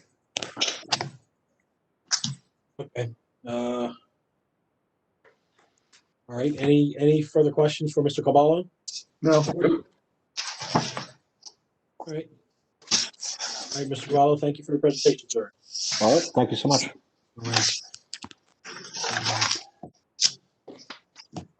Okay, moving on to case number 2020-234, 733 West Pratt Street, 737 West Pratt Street. Sorry, let me start over. My bloodhound must be hunting again around the corner. Jeez. All right. One second. Never a dull moment. Okay, sorry. Case number 2020-224, 733 West Pratt Street, 737 West Pratt Street, and 207 South Fremont Avenue. AB Associates is the appellant, and this is a request to consolidate 733, 737, and 207. I'm sorry, and 207 South Fremont, and construct a 5-story multifamily dwelling consisting of 35 dwelling units. I understand this is reduced from 42 to 35 dwelling units. And so we'll hear from staff and planning. Okay, we have a few things in this one, so bear with me. First, from the Ridgely's Delight Association, they state, we've been advised the developer seeks to increase the number of units in the 207 South Fremont portion of the building, and he has told us he'll be seeking a waiver, so he will not be required to provide private parking for the additional units that he seeks to add. During the association community meeting, the community voted 10-7 for abstentions to remain neutral regarding the increase in density, and voted 9-5, 7 abstentions to oppose waiving the requirement to provide private parking for the additional units. We understand that there's no parking requirement for the new units added at 733 and 735 West Pratt, but there is a requirement to have parking at 207 South Fremont, and we ask that that requirement remain in place. To clarify for the board, this property is partially in a C1 and partially in an R8, hence the different requirements. Next up, we have a letter in opposition. This one, I'm actually not going to read. It's only because it is pretty long and the letter writer is actually going to testify. So I will just let her testify to her letter. Next up is a letter from University of Maryland. It says, members of the real estate and planning office at the University of Maryland, Baltimore, have been in ongoing conversations with Yona Zoller regarding his developments on the 700 block of West Pratt Street. We believe his developments represent positive and much needed investment in our surrounding neighborhood. Furthermore, these projects are consistent with the goals of our facilities master plan as they improve neighborhood vibrancy, reduce blight, and offer housing options that would be within a short walking distance for UMB students, faculty, and staff. It's my understanding the project team is requesting a variance related to parking requirements. It is also my understanding that arrangements are being made with the neighboring parking garage to provide parking options for future tenants. The next letter states, Dear Acting Director, as community members and homeowners in Ridgely's Delight, we want to provide our personal support for the project. The condition of the properties has been in disrepair and dilapidated for quite some time. The property has been illegally occupied on several occasions, with the 207 South Fremont property in particular often lined with trash, human waste, and discarded syringes. Furthermore, the area has seen at least 2 small fires in the past, resulting in further deterioration of the property. Given the recent building collapse in the nearby Pigtown neighborhood, it is clear that neglected and dilapidated structures pose a legitimate safety hazard and are not in the best interest of the community. While some of our neighbors' concerns about parking and density are legitimate, as community members and parents, we feel those concerns do not outweigh the benefits of having the properties redeveloped. The redevelopment will bring much needed commercial life to an otherwise trash-strewn lot, something we feel would benefit the neighborhood greatly. In summary, we would like to lend our full personal support to the Pratt Street and Fremont Ave redevelopment project. The next letter is from SAS Associates, writing in support. I'm writing in support of this appeal. My family has owned 730, 732, 734, 736 Dover Street, and 209 South Fremont for over 30 years, and this is one of the most exciting projects in the neighborhood for a long time. This project will be a true gateway to Ridgely's Delight, UMMC, and Pratt Street. I believe Zalco has done a good job of building consensus and designing a project that fits within the context of the surrounding buildings and block. These properties are not only an eyesore, but a true safety hazard. Our property manager has made numerous 311 requests and called both police and fire departments due to squatters living in the building. And then he attached notes from those 311 calls. It is only a matter of time before a major incident or someone gets hurt. As a residential property owner, the proposed housing units are welcome competition. I believe they'll be a great addition to the neighborhood's housing stock. Salco deserves credit for building a smaller square foot apartment, and their leasing structure will allow tenants to test the waters of urban living, hopefully enjoying all the city has to offer and staying long term. Next is a letter from Malberry, so I will let him testify to that letter himself. We also have in the file the approval letter from CHAP, which is dated January 14th, 2021.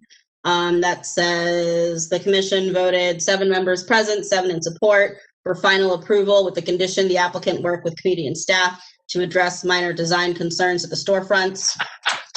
And then lastly, we also received a letter stating, Dear Iona, I wanted to send you confirmation of parking availability at 121 South Fremont. We have a 24/7 valet parking garage with maximum capacity of 120 cars. We currently have 90 cars parked in the garage from residents, so we have a capacity of up to 30 cars for additional on-site parking. And then a staff note for the board, off-site parking facilities is a thing that can be done, but there are certain requirements in the code to do that. Specifically, you have to have a copy of a lease. So an actual like formal agreement that you can have those off-site parking facilities. We do not have that. I will let Al testify to why or why not. But we do have that letter from the parking garage owners saying that they'd let them use it. And that is it from staff. Really quick, are there going to be multiple witnesses on both sides of this matter? So far, I have only received a request from one person to testify. Looking at the list, I do not see any raised hands yet. Okay. It's possible the call-in users will want to. Oh, and as I said that, some hands are popping up. Well, I just was going to ask the chairman to remind the witnesses that we don't need to hear repetitive testimony. And I believe our chair is muted, so. No. James, you were muted.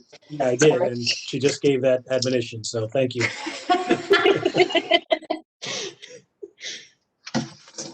Okay. Planning Department has reviewed this application. Planning Department notes, as you heard from the letter from CHAP, that this plan development or redevelopment did receive approval from CHAP. Their hearing actually and approval was Tuesday, 2 weeks ago, I believe. The department is concerned, of course, that this proposal in all ways meets the limits that are imposed by CHAP on the design of the building. So very specifically, the department is aware that there will need to be a lot area variance, which the applicant can speak to. The height of the building should be limited to the amount that is allowed by CHAP's approval of the height and massing of this particular building.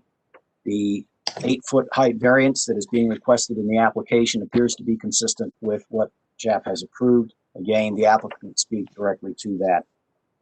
The property is split zoned. There is an alley, 3-foot wide pedestrian alley separating the R8 207 South Fremont Avenue from the 2 properties on Pratt Street.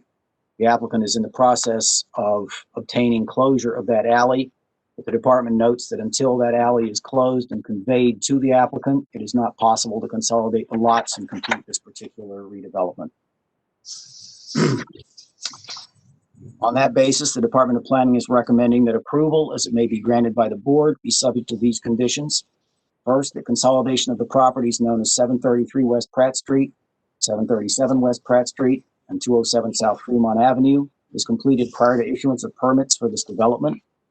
And secondly, that all new construction, improvements, renovations, signage, and landscaping are completed, installed, and maintained in accordance with the height, massing, scale, materials, and design approved by the Commission for Historical and Architectural Preservation. Thank you. Thank you, Mr. French.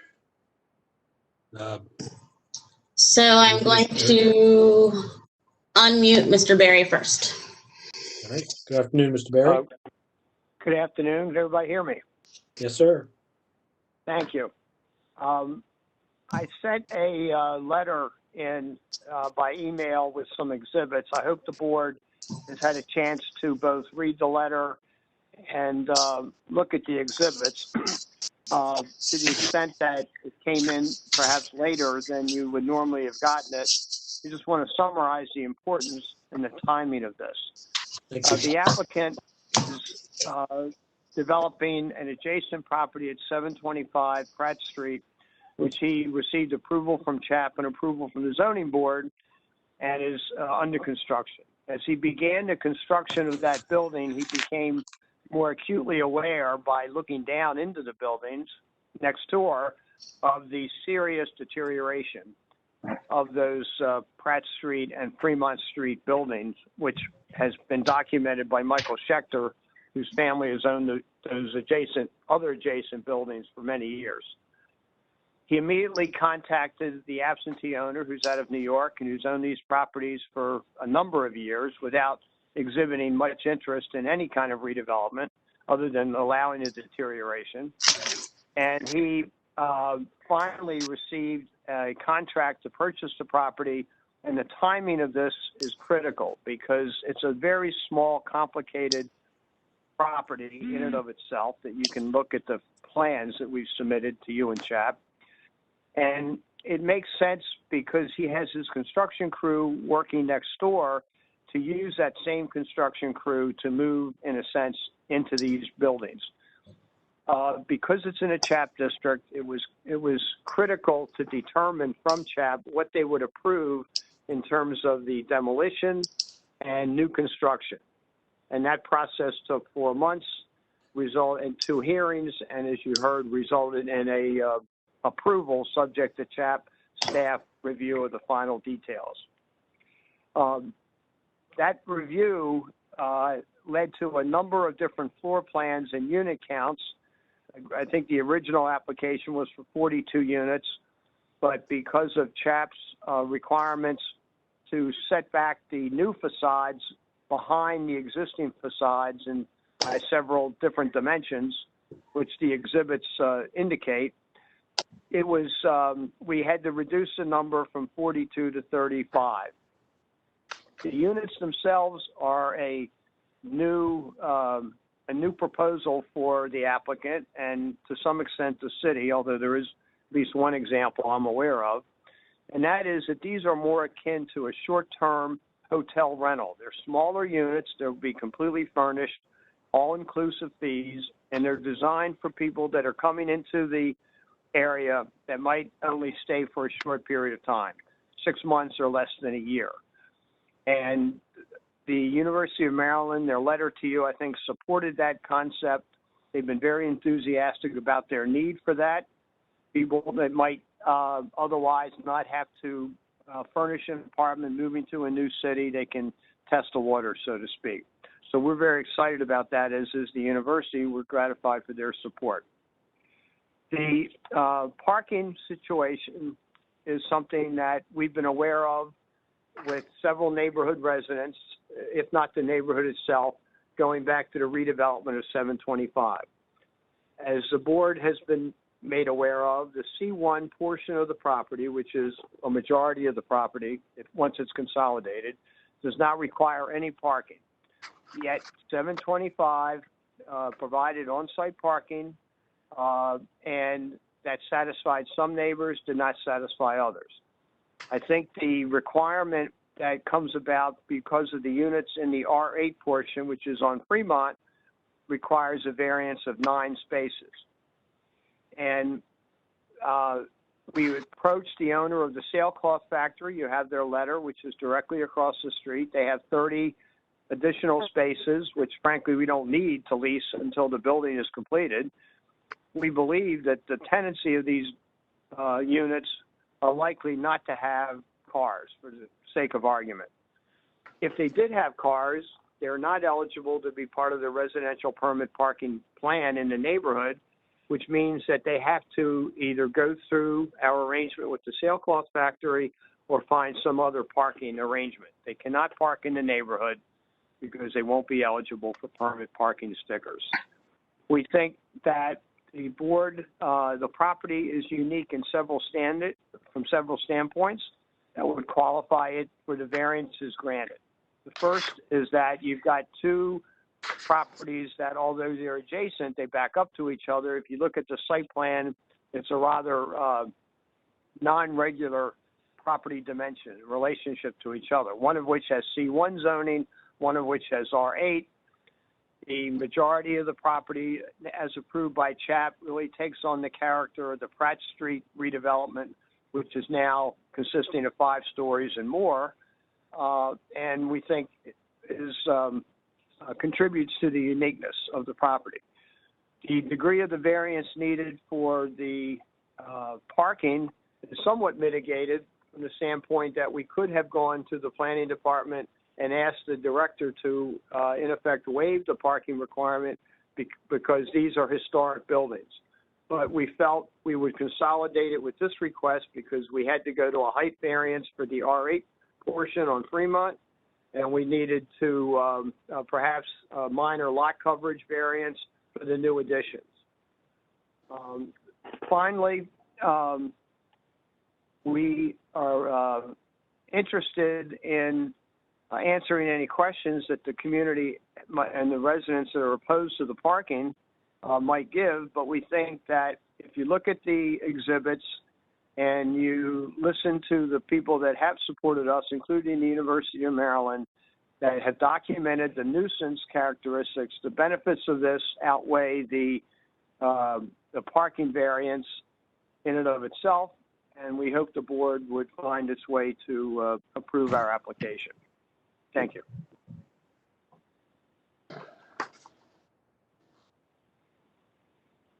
Thank you, Mr. Berry.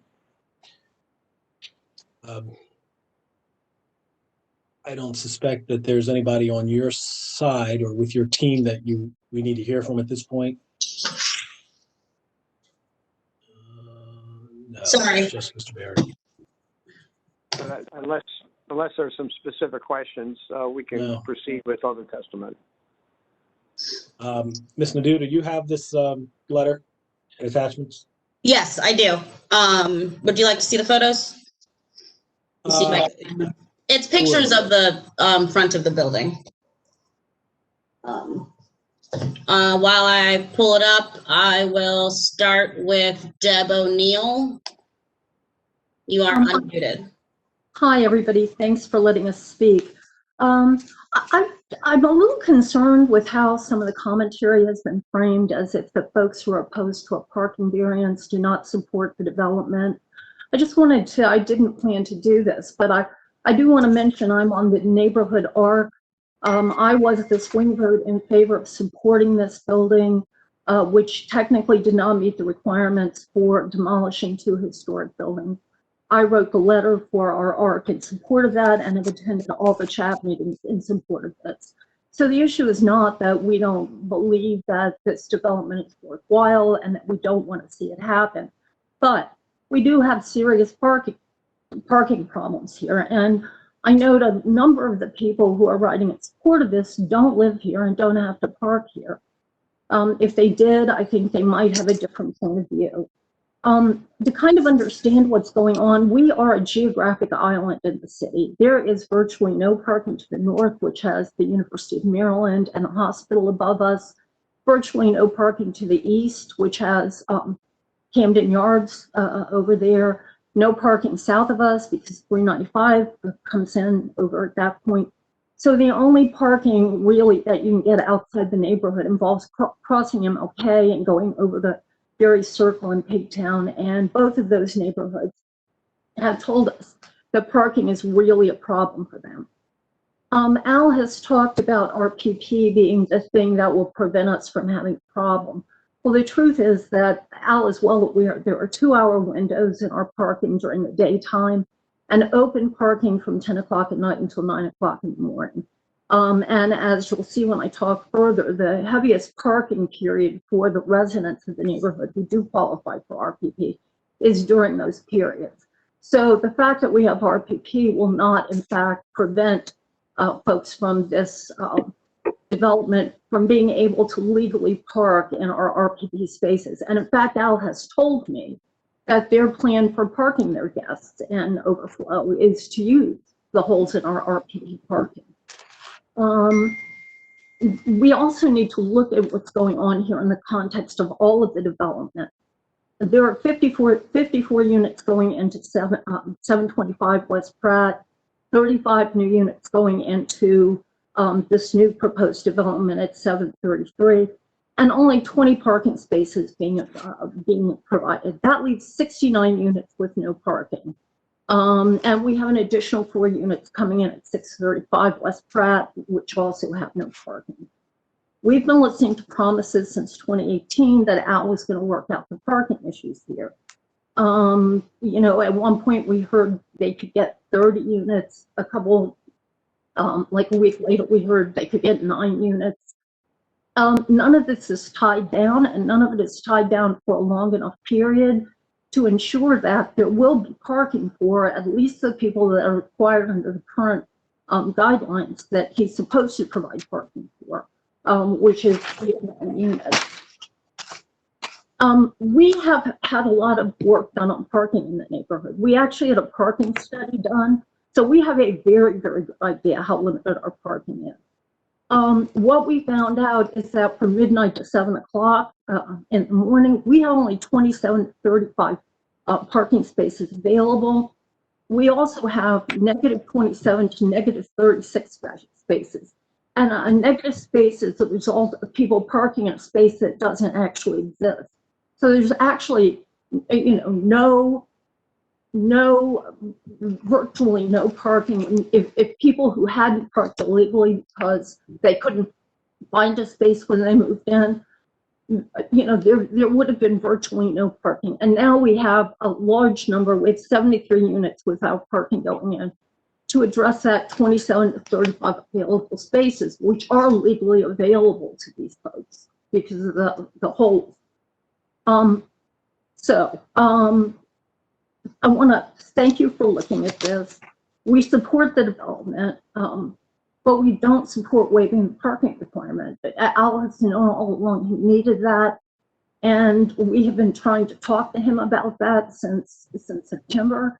And you know, it really hasn't been good dialogue. There's no lot of empty promises.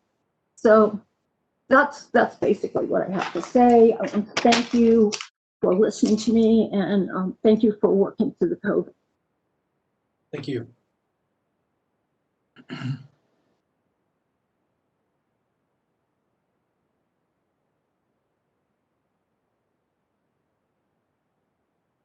Additional hands raised? Yes, my name is Megan Moore. I am a board member on the Grizzlies Delight Association, the Neighborhood Community Association. So we sent in a letter which Ms. Nadeau read, and the basic gist, as Deb also said, is that we're asking that the variance allowing the parking requirements be denied for the 207 South Fremont property. First off, Al sent us 2 different letters, one on January 6th, which was the day of our last community meeting. And it just says that Sailcloth has capacity of up to 30 cars for additional on-site parking, but there is no contract and no, this is more that they could potentially accommodate 30 parking spaces, but there is no confirmation that they actually have 30 parking spaces. And then as of Friday, we got another one for asking a variance of up to 9 parking spaces. And they kept changing the layout last minute for the number of units, and we haven't really been able to get a straight answer. On top of that, when in the letter from Sailcloth, it's not a contract, and it also says that they could rent up to a certain number of spaces on a month-to-month basis. And I know he mentioned that these units were smaller and that they could be used for short-term rentals. He told y'all 6 months to a year. He told us month to month until City Councilman Eric Costello clarified that in December and said that it would have to be at least a 90-day rental agreement for it to be considered short term. So basically, if he has secured parking for the extra units he wants to put in South Fremont, since it is zoned residential and he's supposed to add have available parking for one car for each one of those units. He doesn't need a parking variance if he can secure this amount of parking in sailcloth.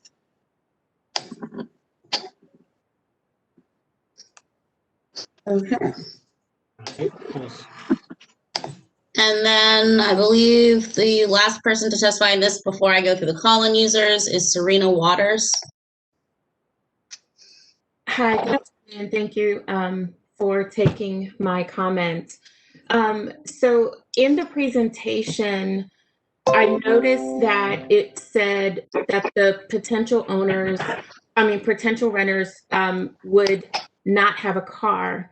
There's nothing that I've seen in the agreements that say that that's the only audience that they will rent to.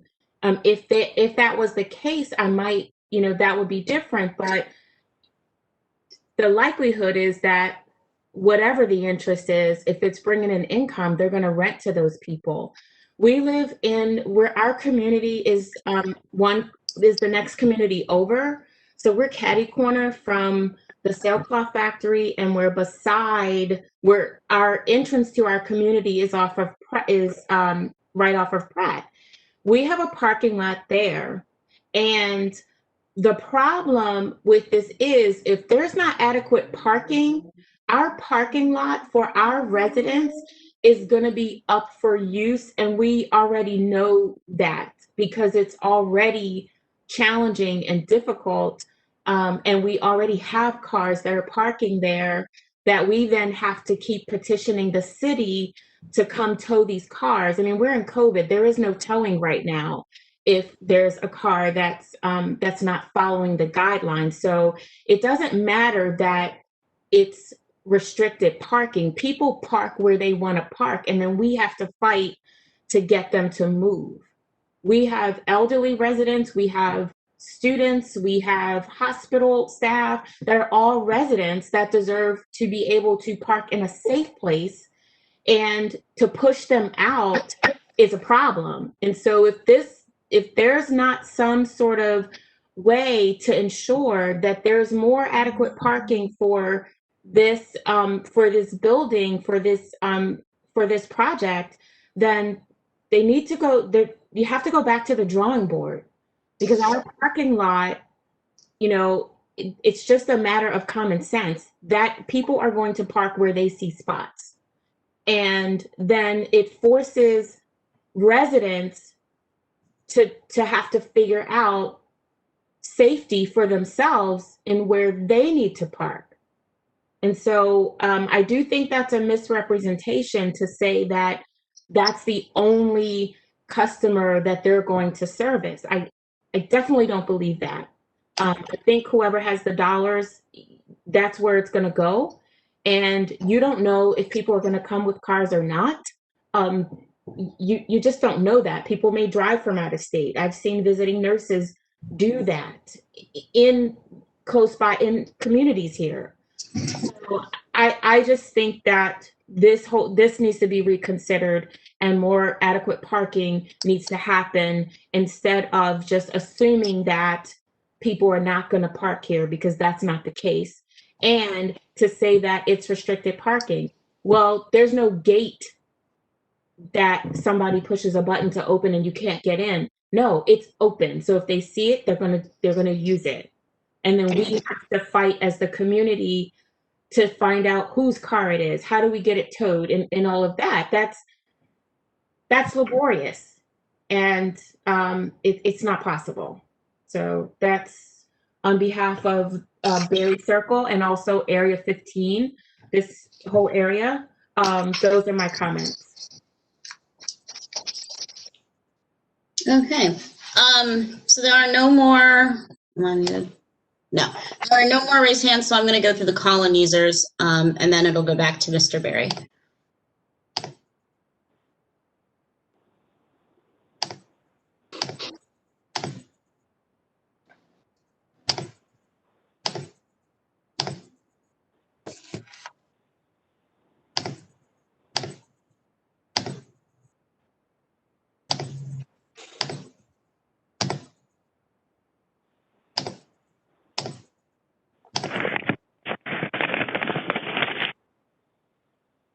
Okay, that is everybody. And I'm sure as you all noticed, this is a picture that was sent to me. Also, one quick question, Al, before you sum up. I'm guessing that you are not going to have a deed or deed restriction for that offsite parking? No, we don't plan to.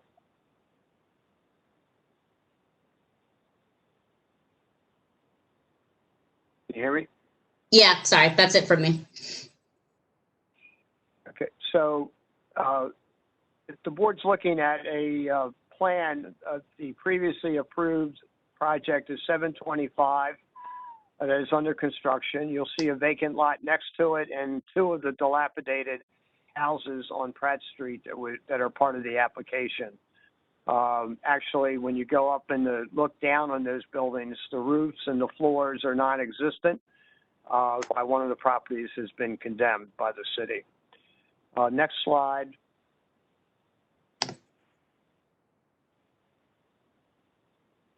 The next slide shows a perspective from Fremont.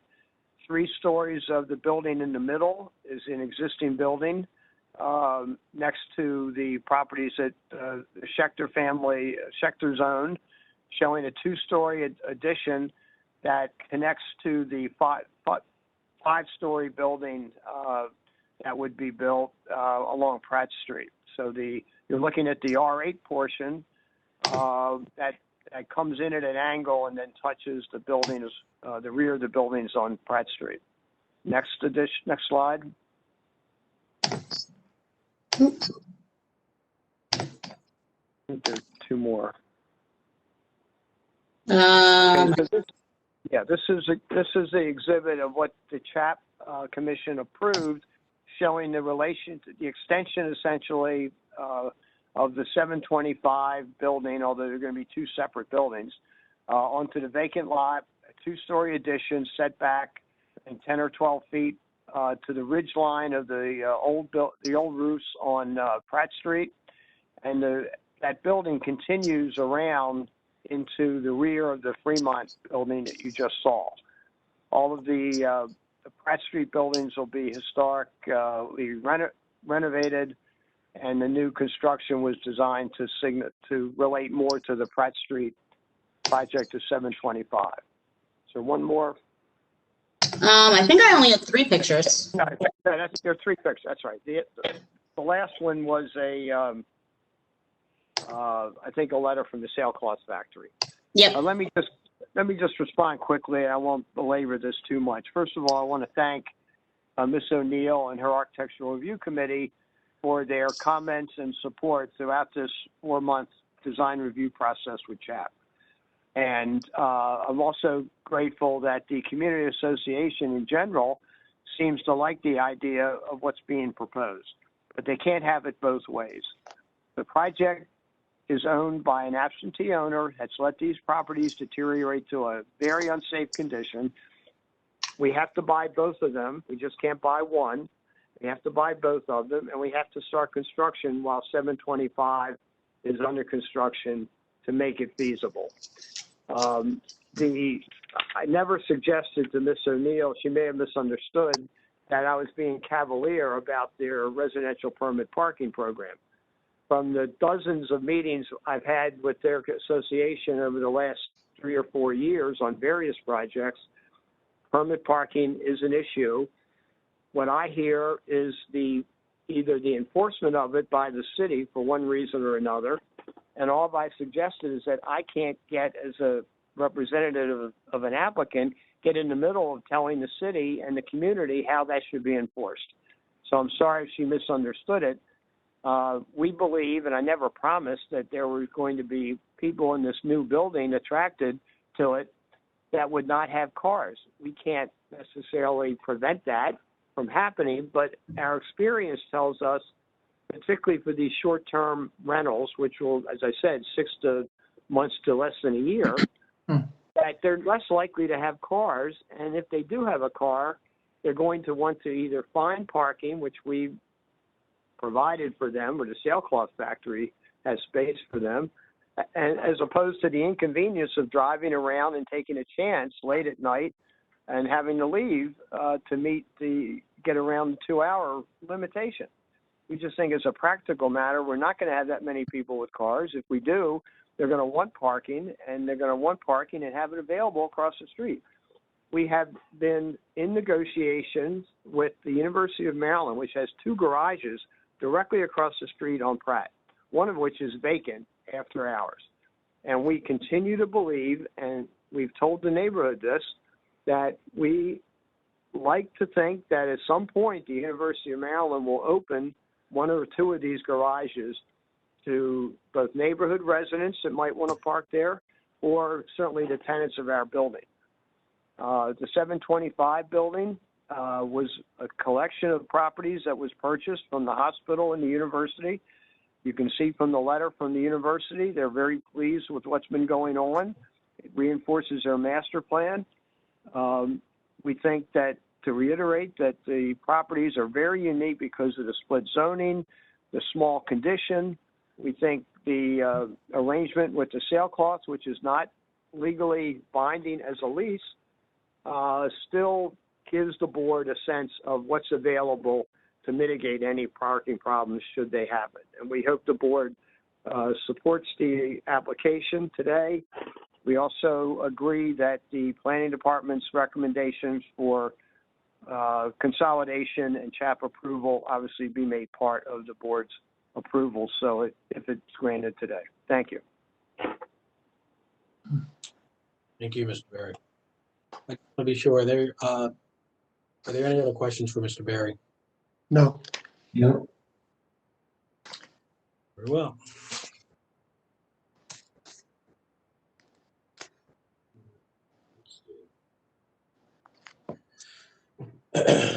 Okay, gonna move on to the next matter.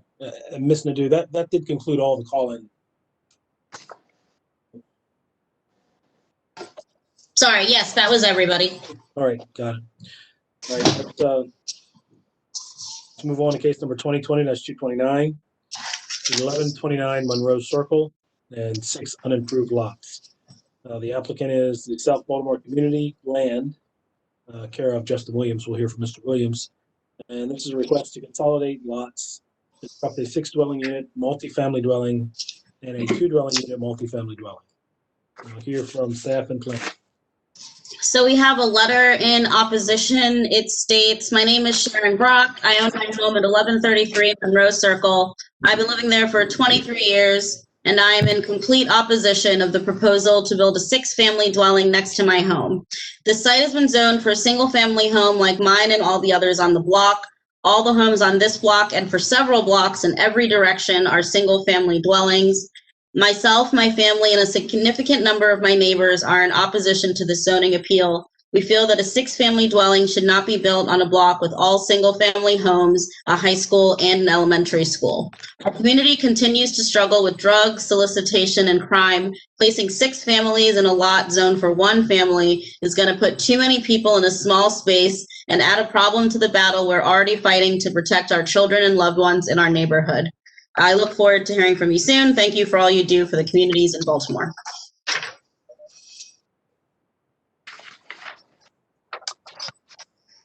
Thank you. Planning Department reviewed this application, noted that this property is located in the R5 zoning district, which does allow multifamily dwellings to be constructed. The property was, as the letter indicated, last authorized for use as single-family dwelling. However, that is likewise a permitted use in this particular zoning district. Concerning the question of lot area itself for the number of units proposed, the applicant calculated the lot area in a manner which probably caused the applicant to ask for a variance of lot area, but the planning department calculation is that if the lot area is accurately calculated, there might not be a lot area variance required for approval of this particular use. There is a requirement for a yard to be 25 feet from the rear lot line.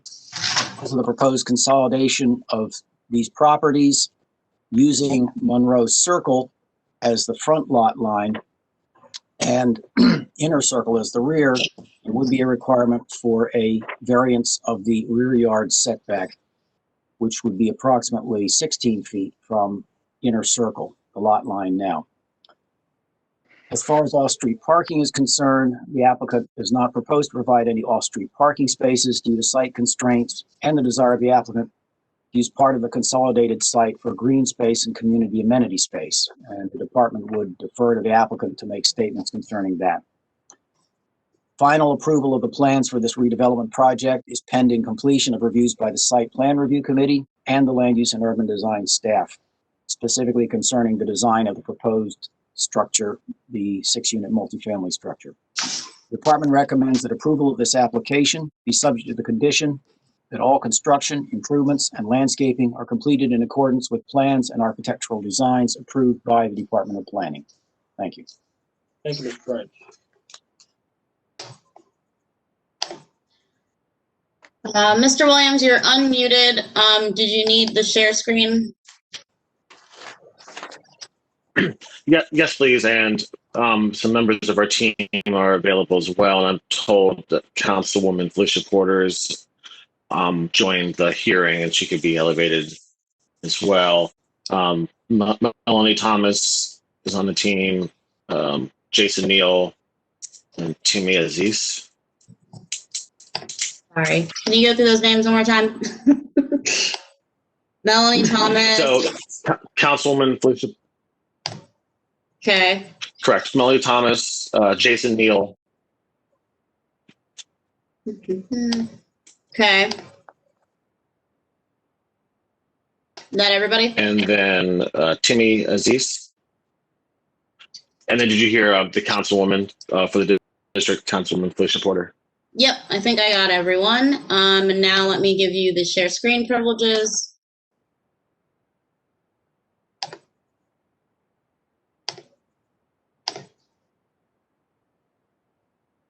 All right, control is yours.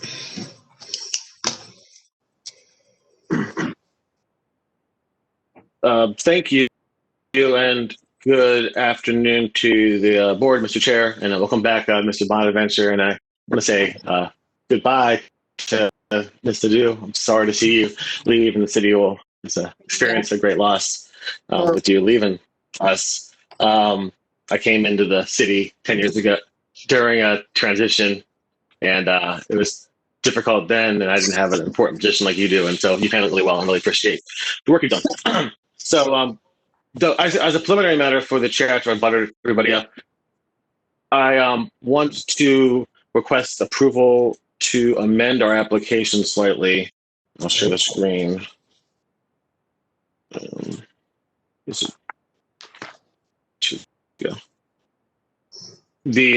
We've amended the site plan slightly to show, and then we'll give you a fuller background. This is the proposed, the 2-unit building we're discussing. That's an existing single family dwelling that is proposed to be torn down and replaced on foundation with a 2-unit building. This area here is always been proposed to be a 6-unit building. And actually, this is part of the confusion, I believe, with Ms. Brock, who lives over here.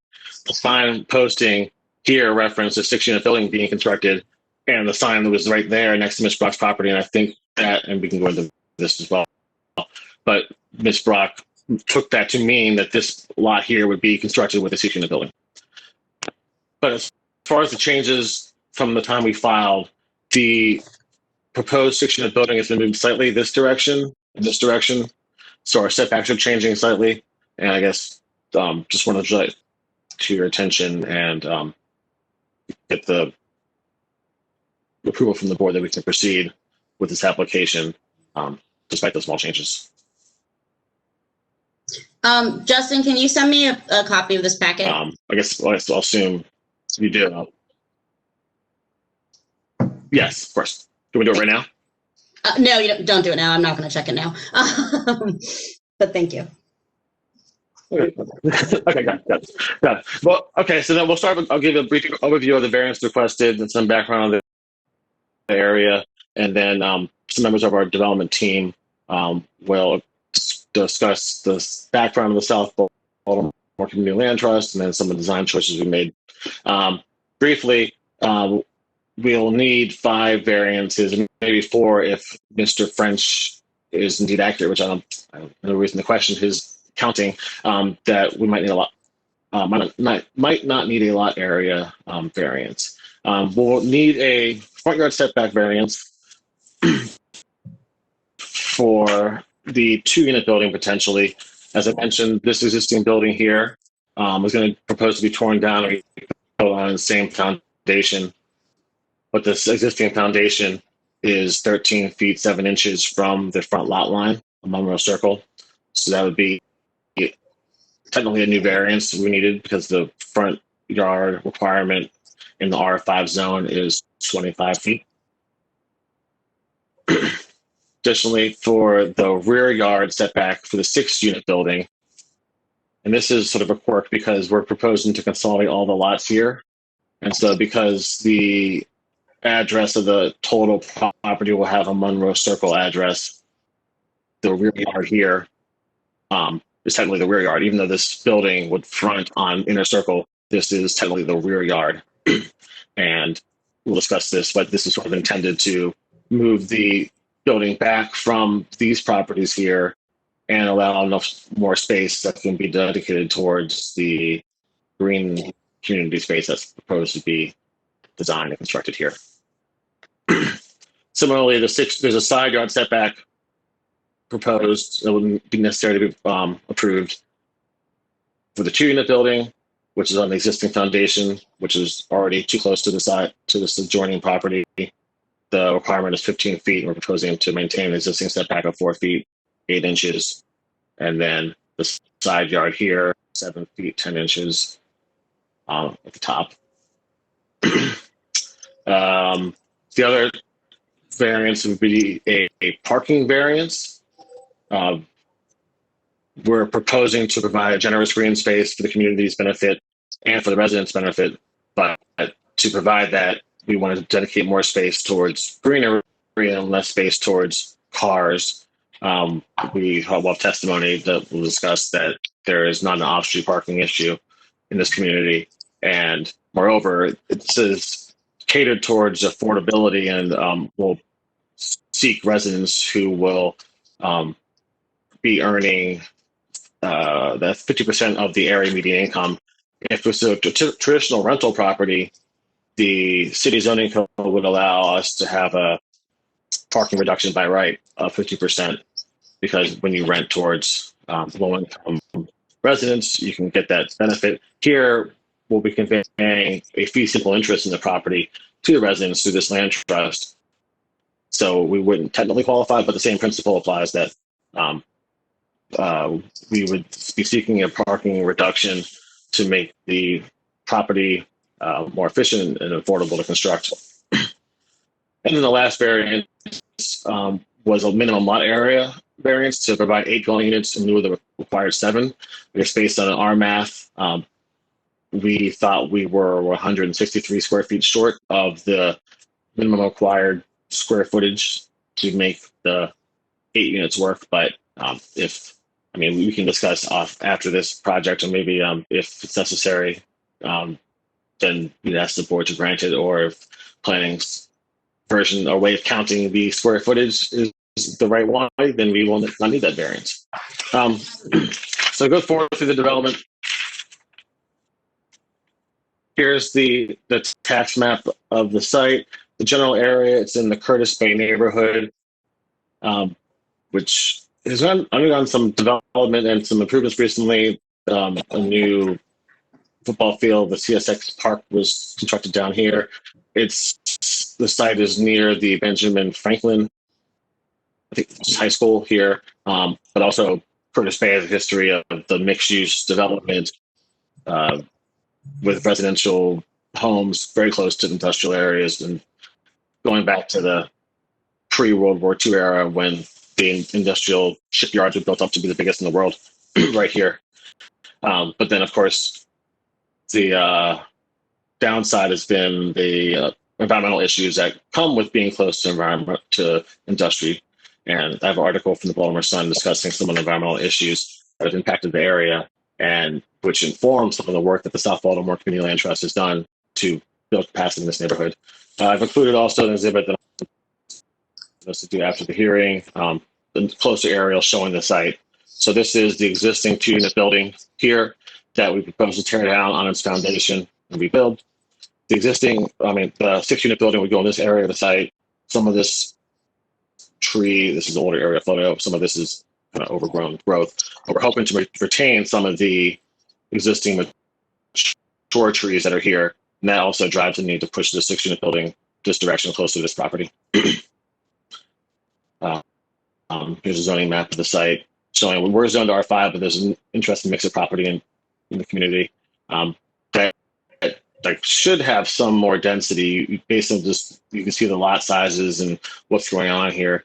That's part of the reason we feel that the 6-unit building is appropriate for this community, being so close to amenities like the school and the park. Here's a street view photo of the site. This shows the inner circle view. This was the from the aerial photo, the unimproved portion of the site, the South Baltimore Community Land Trust, and Ms. Thomas will tell us in a minute some of the work she's done, her and her group have done in the community to build this up. They started building community play space and a miniature golf course in this area. And this is the site, part of the site on Monroe Circle. This is the existing single-family dwelling that is proposed to be torn down and replaced with a 2-unit building. I believe this is Mrs. Brock's property, and Ms. Thomas can explain that the confusion was that there was a sign posted right here saying 6-unit dwelling right here. I think that's what gave her some heartburn. Ms. Thomas, if you're available, do you want to share just a brief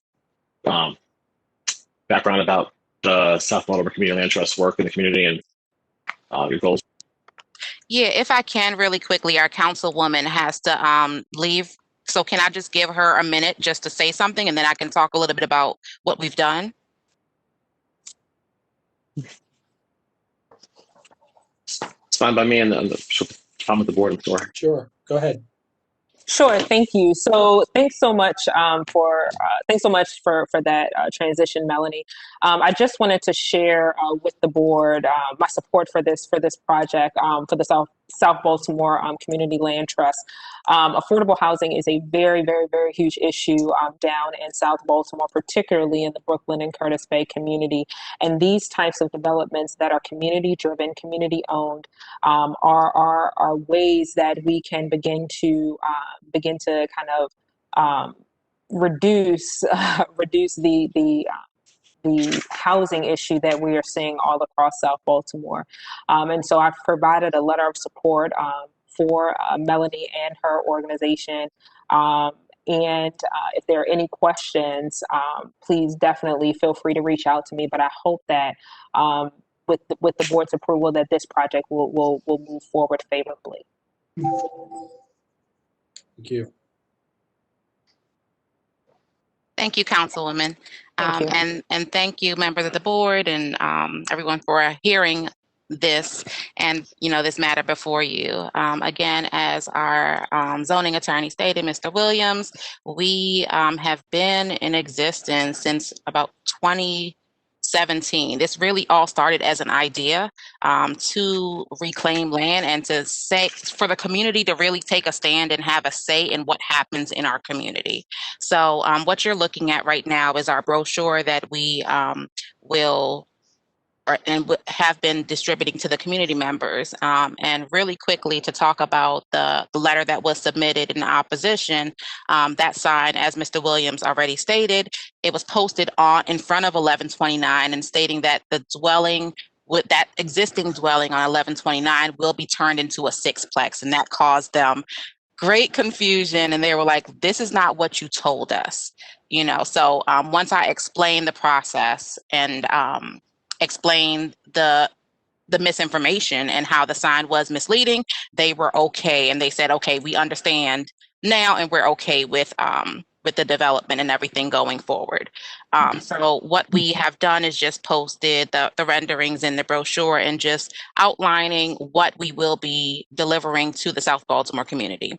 So in our proposal right now for this hearing, we're 8 units. That would be our first phase 1, and the second phase will be the remaining 2 units to complete a total development of 10 units in Curtis Bay. And also, 10 units in Curtis Bay and 5 units from Cherry Hill. So that will be a total of 15 affordable units that we'll be bringing for people with 50% AMI and below in our community, which is reflective of the majority of our residents right now. And I've lived in the community now for 14 years. So we see in our current renter rate is about 70%, which is pretty high when you really want to look at community sustainability. And what we're trying to do is provide stable housing, affordable housing for residents to be able to remain and live in a community that they love and they've grown up in. So our proposal, I hope that the board will find this favorable and vote to approve and advance this development that we have been planning and envisioning for so many years.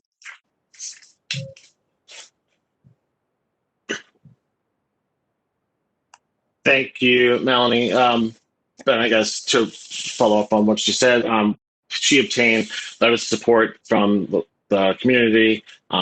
I'll send the official exhibit to the board office, but we have a letter of support from a longtime educator in the area. It's hard to read, but we have a petition signed by residents in close proximity to the development. And then we also have Councilman Porter's letter of support. To go through the site plan that's been filed, I guess I'll ask Jason Neal, the architect, to describe, I guess, the design choices. Then we also have Mr. Tim Aziz, who's our passive house consultant. He's on the faculty of MICA, but also an architect and designer, and I guess one of the pioneers in this area of the passive house design movement. And he'll discuss what's been proposed here and why that drives need for our variances. Thank you, Justin. And thank you everybody else for being here. It's a pleasure. And we're really excited to be presenting this project based upon all the goals that this is trying to meet. I'm going to talk specifically on the architectural aspects of what's the driving forces. And I believe this has been provided via Justin as an exhibit that will have 8 points that I'm going to go through on how things got to where they are currently and being presented as. I'm just going to stick on this plan, on the site plan, to go through it. But I'm going to indicate some other lots that you might want to know are 38 and 39 and 40, which are the highly wooded lots. Those are going to come up in conversation. And then 15, everything that's a park area, 39 and 40 and lot 15 will come up so that we know where we're at visually as I go through it. So the building is oriented, as Justin brought up before, because we are trying to make a connecting greenway space between the lots to connect the residents and the students from Benjamin Franklin across and into this neighborhood. There is a current community park that has already been established and is a place of pride for this community, that we wanted to make sure that in adjustments and any compromises we had to make, that we didn't negate the fact that there was an opportunity to have a space that was already created, and if not a better one. So we really want to emphasize the retainment of the green space and connector.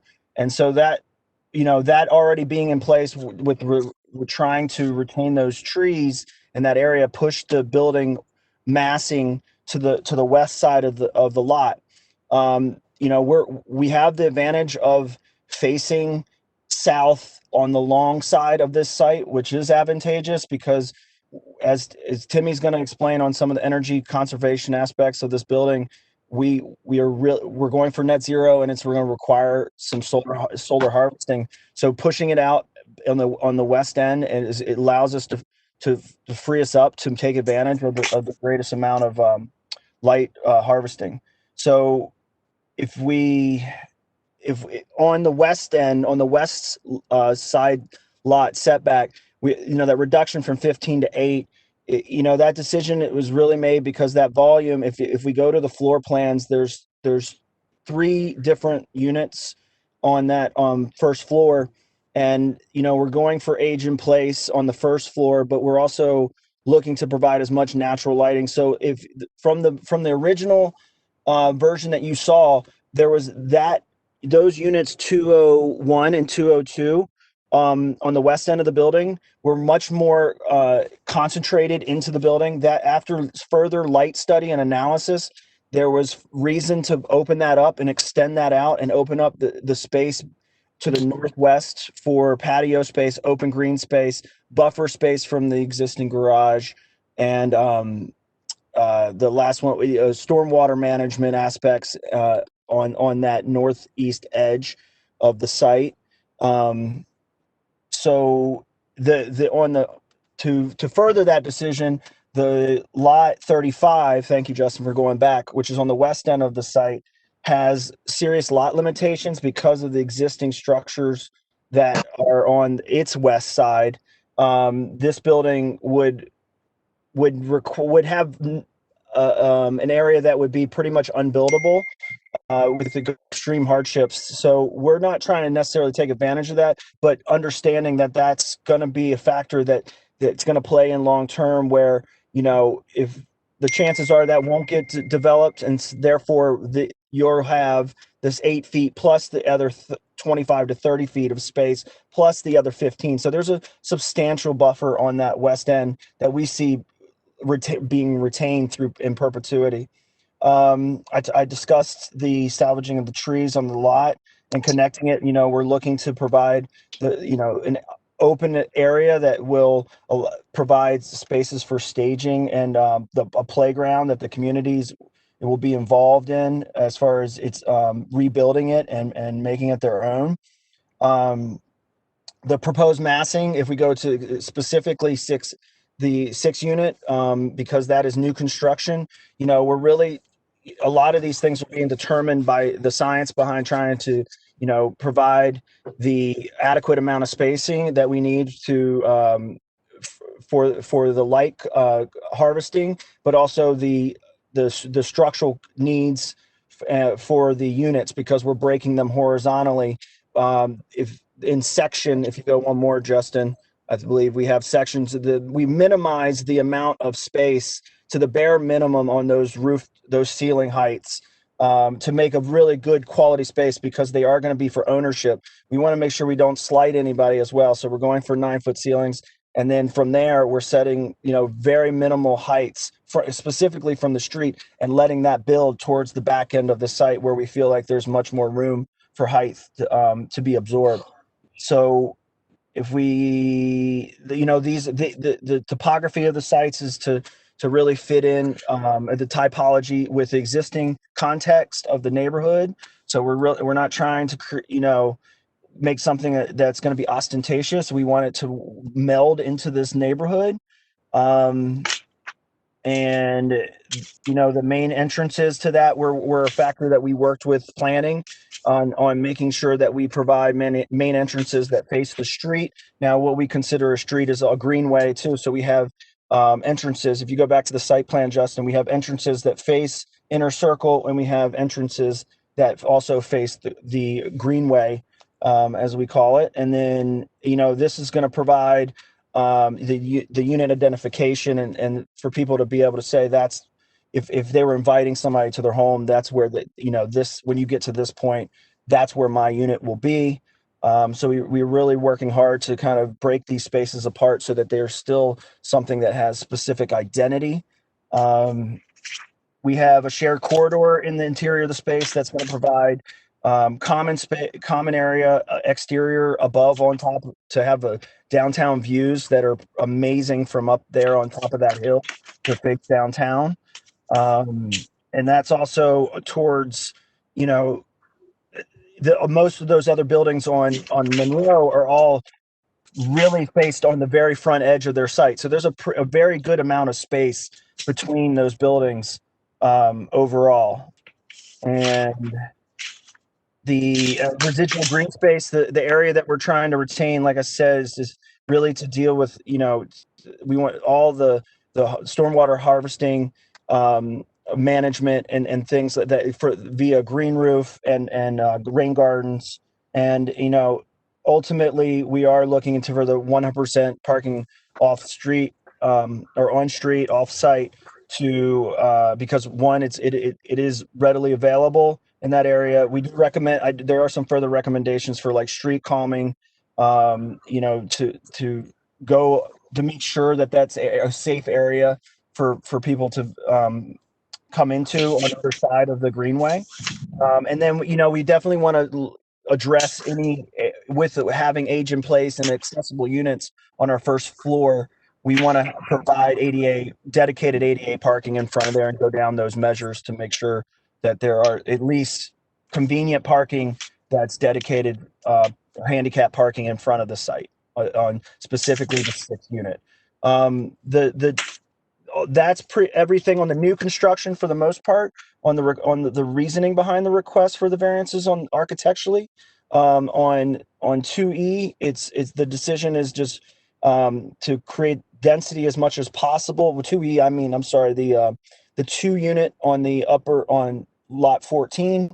We're looking to our mission is to provide as much of housing as possible in this site, and appropriate at that. And we're looking to take advantages of the economies of scale and divide that unit into 2 units to further provide, the mission of the land trust, which is to get these into the neighborhood residents to be for ownership. And we want to be able to provide as many of those as we can, while taking everything else into consideration as possible.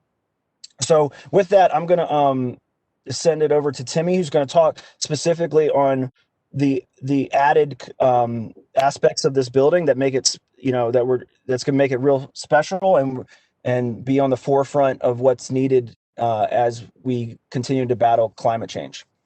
So I'm gonna pass. I'm done. If you want to open it up to Timmy Aziz, that would be great. Yeah, I'm unmuted. Can you hear me? Yes, sir. Yeah, okay, great. So yeah, hello everyone. I'm Timmy Aziz. And this building is being built with Passive House Design, which is a near zero energy building design methodology that reduces energy consumption of buildings by somewhere between 70 to 90% of what's typical. This is achieved using high levels of insulation, high performance windows and doors, elimination of thermal and air leaks, and a ventilation system that constantly replaces indoor air with filtered outdoor air. It is a science-based process that uses rigorous computer energy modeling for design and in-the-field measurements for verification. It's a you get what's on the label kind of approach. It's a whole building approach which required very close collaboration with architect, mechanical engineer, and client and myself from day one. This whole building approach also improves building performance in many significant ways for the residents and the communities, and that are important for our project in Curtis Bay. These benefits include reduced utility bills. Our early studies showed that a typical family in this project would pay somewhere between 20 to 30% of what they used to once we include BGE connection fees and charges. This means real relief from utility burdens and cost of monthly bills for the families. It's a healthy living environment. The indoor air quality that Passive House achieves is dramatically better than normal and will be beneficial for anyone with respiratory health issues, asthma being a case in point in Curtis Bay. It's a mold and damp-free environment with less building deterioration. In Passive House design, condensation and moisture infiltration are eliminated, preventing dampness and mold growth. This reinforces the superior quality of the indoor air environment, and by also it increases the longevity of the building itself, making it ideal for age-in-place living. It's also resilient to power outages. In case of power failures, passive house buildings retain their heat for longer periods of time, providing protection for residents during these stresses, whether they're caused by grid failures or extreme weather events. Eliminating all energy consumption. The basic design of this building, as mentioned, is near zero. And the solar panels that we are integrating, that Jason pointed out, will in fact take it to zero energy consumption, eliminating all effective energy consumption on site. This building also eliminates carbon emissions as a result. Buildings are the cause of somewhere between 41 to 47% of our country's carbon emissions. There's basically no path to deal with climate change without radically dealing with the carbon emissions of buildings, most of which actually comes from heating and cooling them. This building will directly contribute to our city's need to decarbonize the building sector. Finally, passive house is being applied to affordable housing extensively in states that support it, such as Pennsylvania, New York, Massachusetts, and others. However, in Baltimore City, there is not a single passive house certified building. In choosing passive house for the project, South Baltimore CLT is taking the lead in our city by giving it its first passive house building and prioritizing the well-being of the residents and the community above all else. Thank you.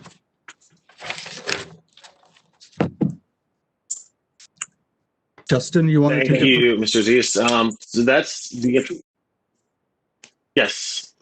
Do you hear me?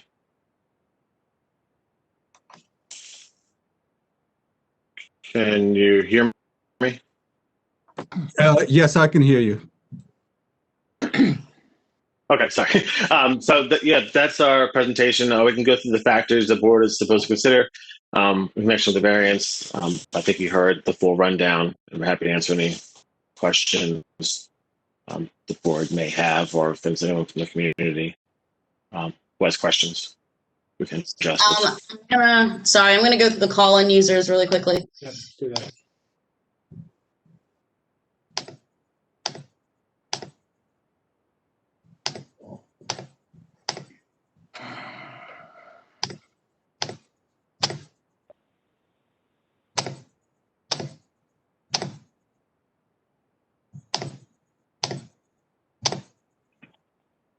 Okay, that's everyone.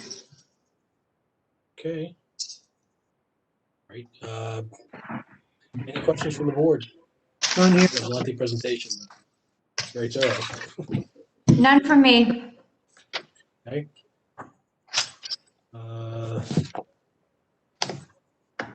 Yeah, I think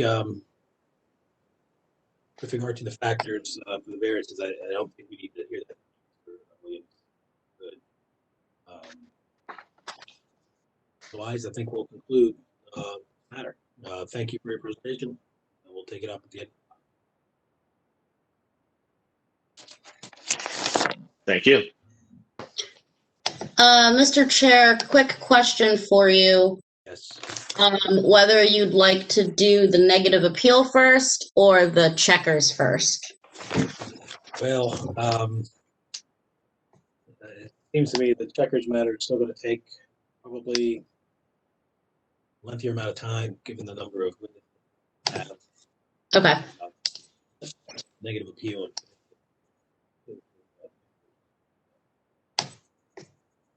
All right. Okay. So we'll call that case number 2020-240, 1100 South Bolden Street. Catherine Strobel is the appellant for this negative appeal. And this is a request to appeal the issuance of permit number UM 2020-77-558. And if you want to again remind us, Mr. Dew, of where we regard to how we got here with regard to So first off, I don't know how I missed this. The permit number, none of the stuff in your packets changes, but the permit number on the docket was 77558. It should be 78267. There are several permits in this case, so it might come up anyways, but just wanted to make that clear for the record. All right, I'm going to go ahead and there's nothing from staff. Let me make everyone panelists. Ms. Strobel is represented by an attorney, Mr. Valcanet, who is unmuted now. Thank you. And I see that, and Ms. Strobel, I don't see her on the list. Give me 1 second. Okay, she's also been made a panelist. All right.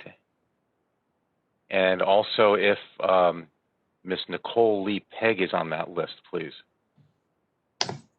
All right, panelist as well.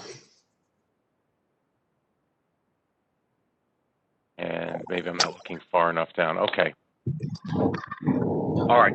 Thank you, ladies and gentlemen. This, as is noted, this is a negative appeal from the issuance of a permit for a, I hear a lot of background noise from somebody. Oh, it's me. Sorry. Okay. All right. Thank you. This permit was issued in the late fall of 2020. Ms. Strobel is the adjacent neighbor, and she filed a timely negative appeal on October 29th, 2020. Since that time, the project has been chugging ahead, and there's been substantial construction activities on the project. But primarily, there are two aspects to this negative appeal. One is the actual status of the permits, how the applications were presented to the city, and the manner in which the permits were granted. And then second, of course, is the actual mechanics of the execution of the work and the conditions of the property right now. Now, what the appellant, Ms. Strobel, seeks at the end of this hearing is an order from this panel that actually rescinds the permit at issue. And I note that the negative appeal cites only one permit. It was after I was engaged, I noticed that there are several permits that may be open, but I think we're dealing with the main permit that calls for the raising of the existing structure and the construction of an addition to the rear. And it really will drive whatever work is done under the other permits. For her basis, Ms. Strobel is asserting that the permit was issued on the basis of a very simple untruth, that the work was commissioned by and remains the continuing responsibility of Nicole Lee Pegg. And the simple fact is that Ms. Pegg sold this property on September 15th, 2020. She has not made application for, and she is not responsible for the execution of any work that has occurred on 1100 South Bolton since that time. Now, Ms. Pegg, if she is on the line, she had told me that she was wanting to call in from Florida and say her piece. And if she's here, it may be a good time to let her say that. I just don't see her on my list. I'm unmuting Ms. Pegg now. Okay, thank you. Okay, so this is Nicole. Thank you. So I sold this house in September. It's very sentimental, and my neighbors are amazing back in Bolton Street. My neighbor, she made me aware of what was happening, and her lawyer, that I had permits put in my name. And I was unaware of that, and I sold this house in September. It was also brought to my attention that he did not change the deed in my name, out of my name to their name. I've called the title company several times and my real estate person, and they said that the title company sent the information to the city, but they did not process due to COVID. But I've tried to get a hold of them, and they also, no one answers me. So I don't know if it was even sent. And I have the water bill still in my name, so I'm dealing with that process still. But yeah, it's just been a mess.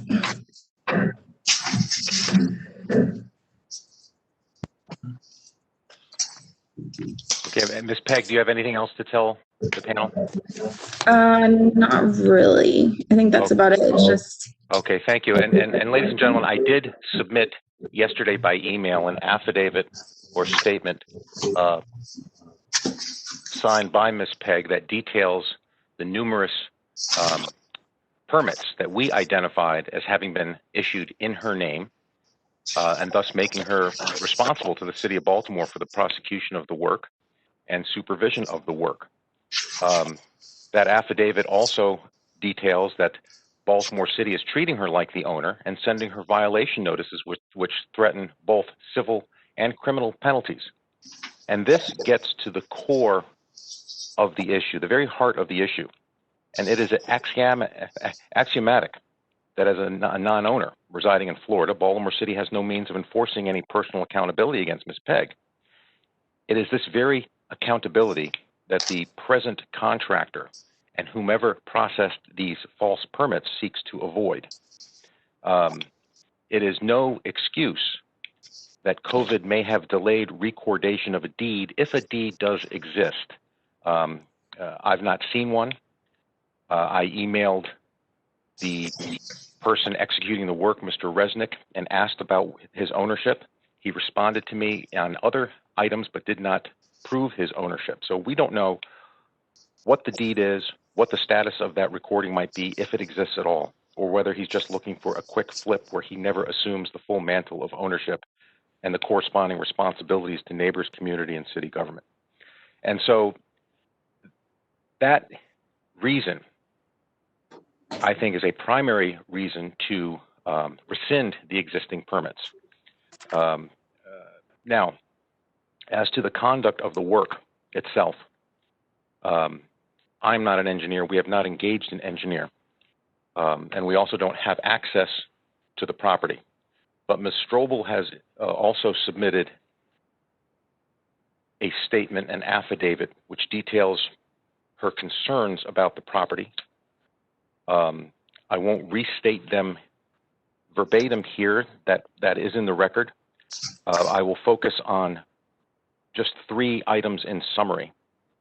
The floor joist and the foundational work on that first floor. At least one of the photographs that I've submitted with her affidavit really does look like that a non-support bearing wall is being used to support joists, and that is a wall that was never under the original structure, but was merely the enclosure for existing stairs going down to a basement crawl space. And it appears that the joists have been notched into that, and it appears to be no more than 1 wythe thick. And we know from the code that if it is the width of a brick or 4 inches or less, it is per se deemed not suitable for structural support. Turning my attention to another, I think, a significant issue is the rooftop deck, which is covered by this permit. And the photos I've submitted with Ms. Strobel's affidavit focus on the supports to that deck, which we don't believe are positioned properly. And more importantly, where the supports for the deck appear to be sharing the common bearing wall of Ms. Strobel's property, there are provisions in the code that required whomever is executing this work to give notice of the intent to use the shared common wall between these 2 structures to bear the weight of that deck. Ms. Strobel has never received any such notice. Number 1, that a rooftop deck was going to be mounted, and number 2, that a portion of her structure was going to be bearing the weight of that deck. That is another independent reason to rescind the permit. And finally, there is real damage resulting from the prosecution of this construction work at 1100. The most obvious is the opening of stair-step type cracks in the brick, which are detailed in one of the photographs submitted with the affidavit. And where cracks may have existed before, they are widening. Also, there was a period of serious flooding inside my client's property as a result of the work next door. We don't know where it's originating because we don't have access. But in summary, I think the most important thing for the panel to consider is that the city has been gamed so that a property that's not titled in the name of the true owner is being rushed through, even where the city records can't catch up, and there is no accountability for this project at the moment. And so, in summary, we ask that the permit be rescinded. Thank you. Ms. Nadeau, do you have the copy of the affidavit the council referenced? Yes, I do. They are part of the record. They should have been in your packets. Were they not in your packets? Sounds like no. No.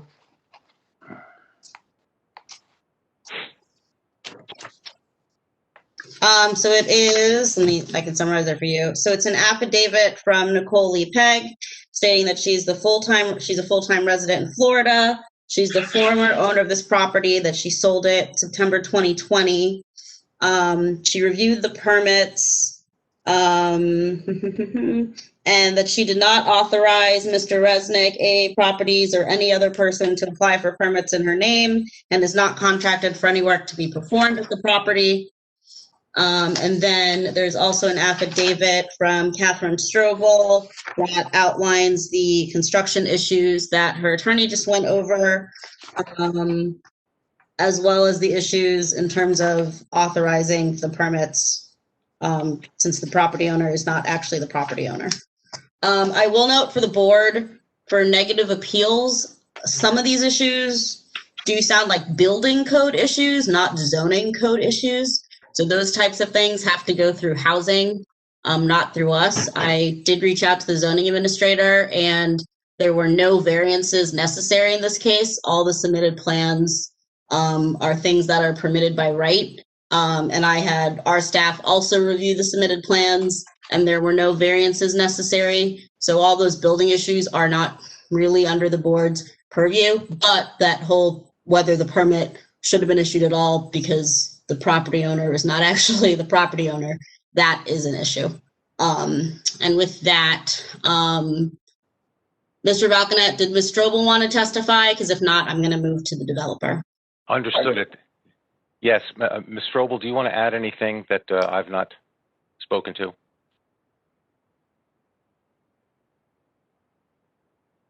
Ms. Strobel, you are unmuted. I see her hand is up. Yeah, and I've unmuted her. We cannot hear her, though. My screen shows she's muted. Let me see. It keeps muting and unmuting. She might be clicking it. Can you hear me? Yes. Yes, yes, we can. Okay, yes, I do want to add that, so I have an existing fence, and the rear portion of my yard is enclosed with an existing fence, security fence, all that is existing. There's no access to finish this side. I have told Mr. Resnick that I will never let him on my property. I do not trust him. I do not trust his builders. He has no access to finish the side of this. This was, if you look at like the zoning, yes, it doesn't say that there needs to be a side yard, although our 1100 block, the even side, was a coordinated group. They all have those bump outs with the rear side yards to give adequate light, to give adequate ventilation to each property, to each side. So it's very much almost like similar to a semi-attached dwelling that does have side yards. So it just is meant to be that way. We have 2 houses on the block that are registered historic that have the exact same layout. And then it just gives light, it gives ventilation, it gives access to maintaining your side of your property. Whereas now he has no way to access the side of his property. And I have stated no trespassing.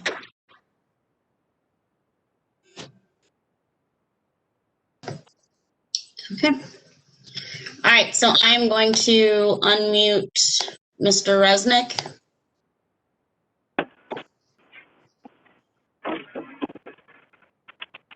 You are unmuted.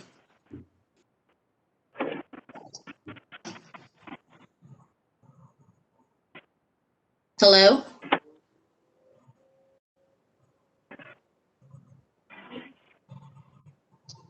Hello, everyone. I just wanted to.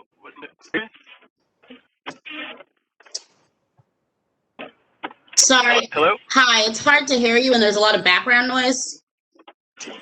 Oh, yeah, is that better? Yeah, that's better. Sorry about that.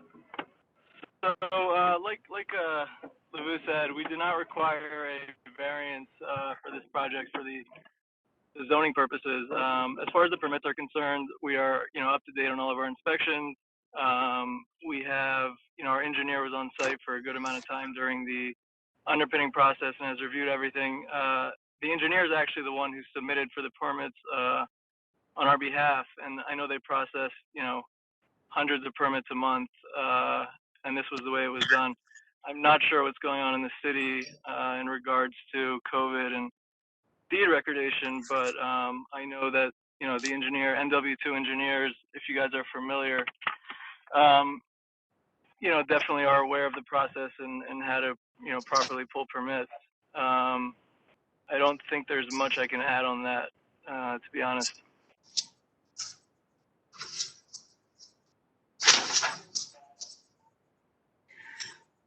Okay, any questions from the board?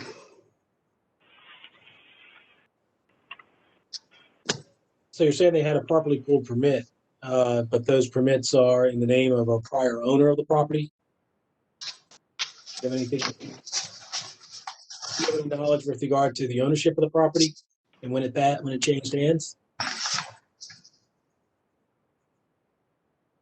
No, I mean, we have all the signed. Yeah, no, we have all the signed, copy of the deeds and all that, and I'm sure that they were submitted to Baltimore County, City, and their process must just be delayed. And switching over the names, as Miss Peg noted, the water bills, most of those items are having the same issues with the city since back in March. But I mean, we do have all the signed deeds and HUD ones and all that we can submit. The applicant information is definitely on record with Baltimore City. We've met with city inspectors throughout the process on the site, and the building department is definitely aware of everything that's going on over there. I guess my question is, so who do you think the current property owner is? Like, who is it that you're doing the work for if it's not Ms. Peg? Because she is listed as the owner in the records. Oh, I own the property. My company owns the property. What's your company's name? It's AA Properties. AA Properties purchased the property from Ms. Peg? Yes, sir.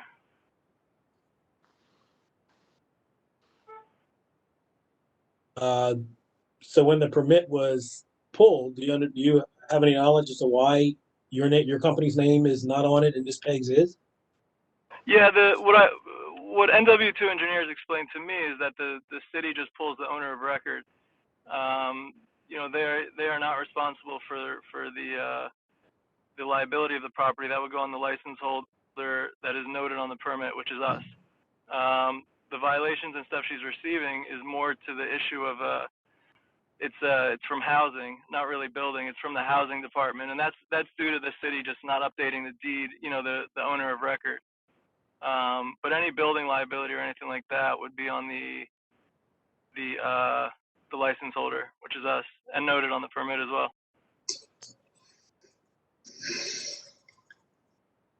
Okay. I mean, regardless, I think just the bottom line is that as far as zoning is concerned, being that this is a zoning hearing, we didn't require a variance for any of this work.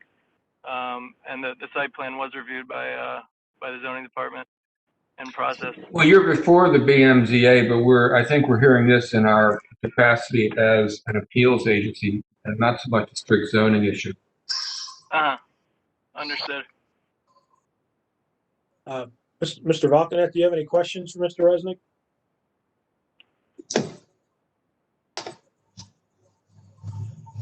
When the first of these permits was requested from the city, either by you or on your behalf, you knew that you were the owner and not Ms. Pegg, correct? That's correct. Okay.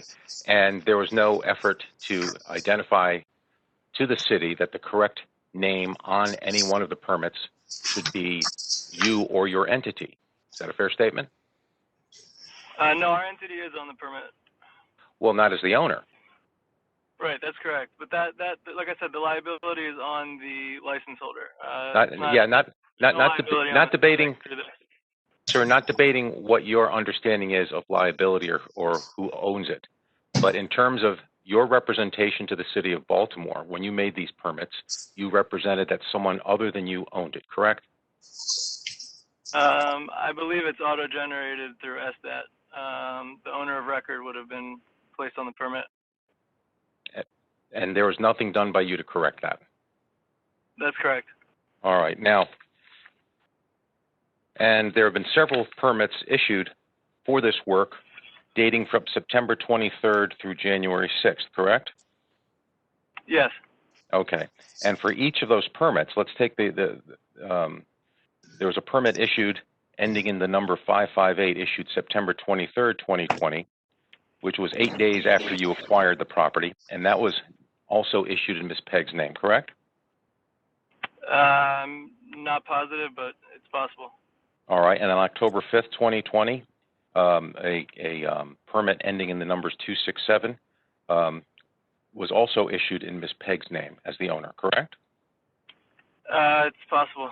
Okay, and on November 2nd, 2020, now 48 days after you purchased the property, a permit ending in the number 083 was also issued naming Ms. Pegg as the owner.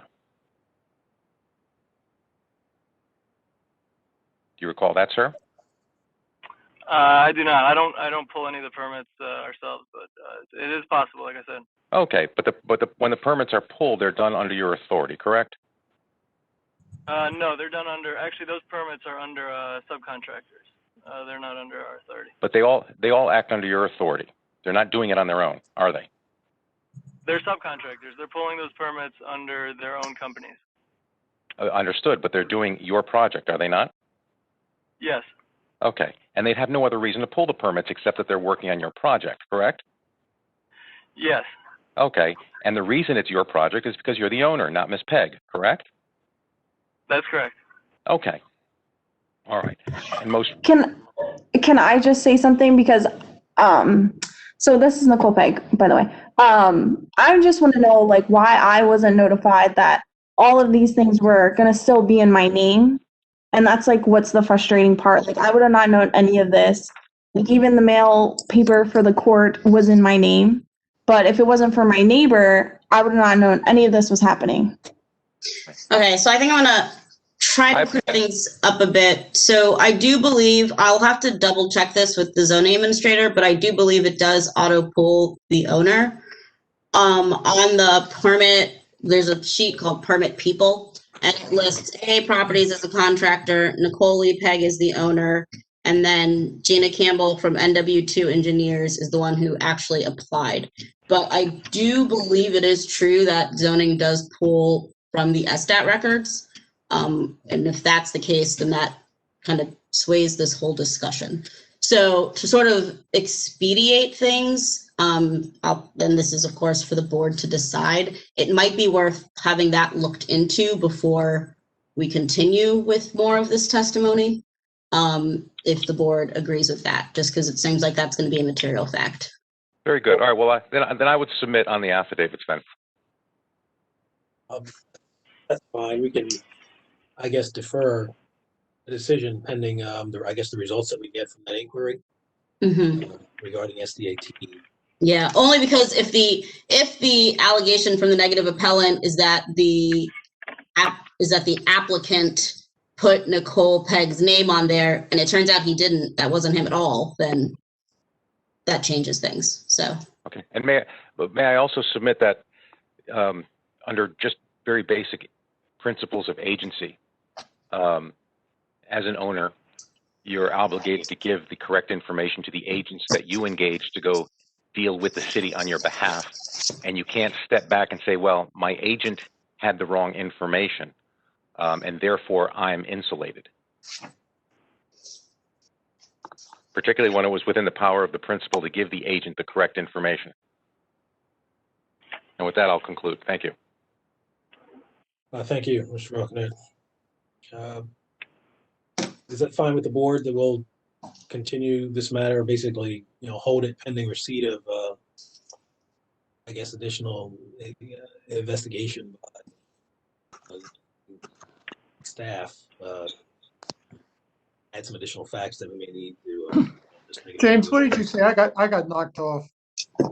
I said, is it fair? Is it fine with the board to go forward and basically hold this matter, where it is, pending receipt of the additional information from zoning staff, or the investigation of this question that Ms. Nadeau raised as to the process by which these permits are generated and automatic. I'm fine with that. It's fine with me.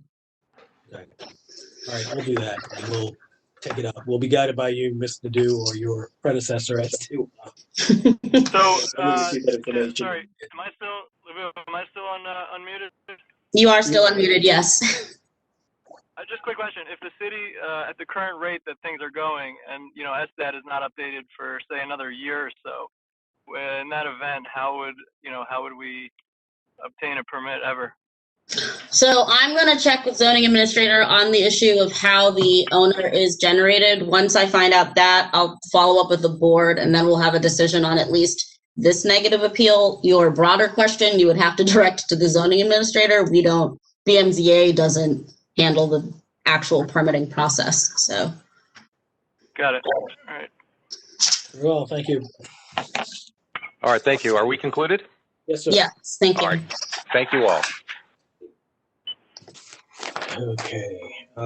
Give me 1 second, because I have like half a list for the next one. And then a lot of. Minute break or something like that to get ready. No, I don't need a break. Oh, everyone kicked themselves off. Never mind, I'm ready. All right.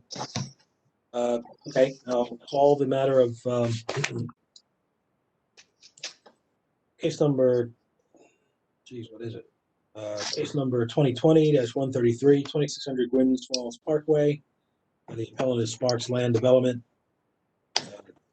Technologies, care of J.R. Woolman. This is a request to construct a restaurant with drive-through. I hear from staff and planning. Let me also reiterate that I understand that we have a fair number of folks who want to testify. We implore you not to, provide repetitive testimony. If there are issues that are raised, we frankly only need them to be raised once. You don't need to back on someone else's point. And we are going to focus on what the issues are with regard to this appeal and what's before the board. The other issues that you want to talk about, but we have to cut you off if we see it going down that road, if it's not relevant to what the board right? Correct. Planning. So we have A few hundred letters. yeah, we have several letters. And before I read the letters, especially given your comment, I will say that we are looking at this for the conditional use for the drive-through and the variance for the front yard. So if it seems like I'm skimming past the opposition to a restaurant generally, it's because a restaurant is permitted by right. Okay, so first we have a letter from Councilman Torrance.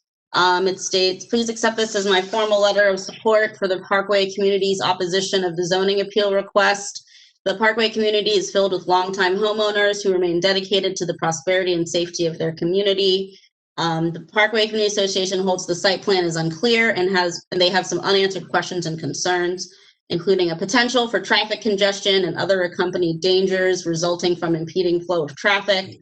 The entrance exit from the proposed drive-through is from Tiaga Parkway. Traffic is north and southbound with parking on both sides of the street. While buses are northbound, congestion will increase in the adjacent residential community. The close proximity of the drive-through to residential homes will disrupt the sleeping habits of residents via noise from cars, long hours of operation, lighting, and use of auditory equipment. And a portion of the property abuts an alley that is not landscaped except for a couple of trees and shrubs near the entrance. How will trash and recycling pickups be impacted? Where will delivery trucks park to make deliveries? Would there be outdoor as well as indoor seating? And how many vehicles can fit on the property? The next letter is from Elise Mason. It states she resides in the community. Sorry, there's some citations to the code. All right, the Mondawmin Shopping Center is located in the C3 Commercial District. The shopping center is directly across from the subject location. More than 30 years ago, the board denied an application to build a freestanding drive-through McDonald's on the parking lot of the shopping center. Subsequent to that, a similar application was denied for a Burger King. In fact, there are numerous restaurants, fast food, and carryout businesses located in that shopping center, and one freestanding Fridays located on a parking lot owned by the shopping center. However, significantly, there are no drive-through restaurants, no drive-through carryouts, or drive-through fast food restaurants. The shopping center is surrounded by the same residential communities that are contiguous to 2600 Glens Falls Parkway, the applicant property. The residential communities and community organizations adjacent to the shopping center have consistently opposed applications for drive-through restaurants in and on the premises owned by the shopping center. The next letter states, hold on.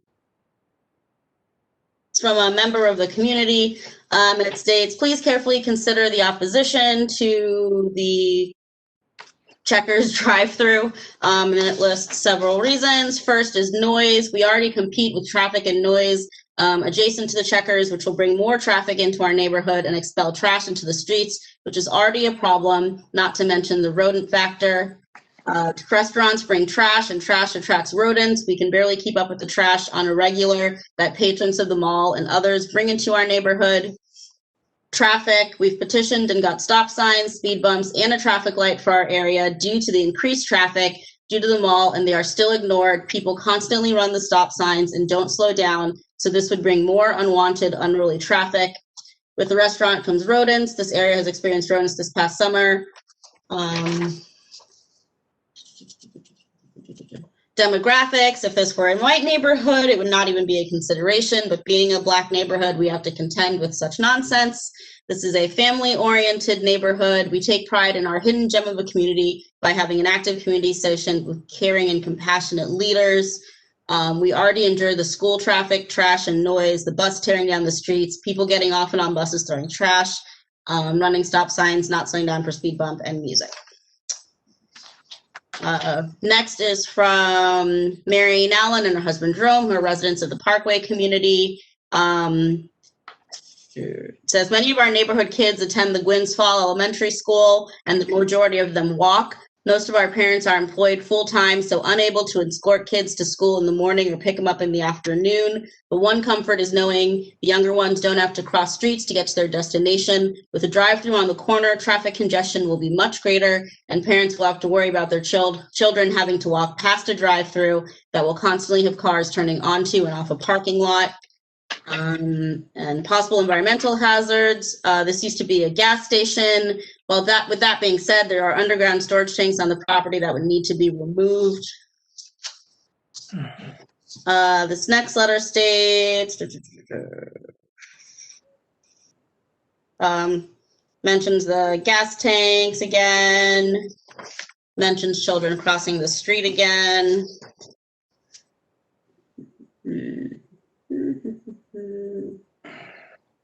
This one is about just the restaurant part, so I'm not going to read that one, as is a letter from the Johns Hopkins University.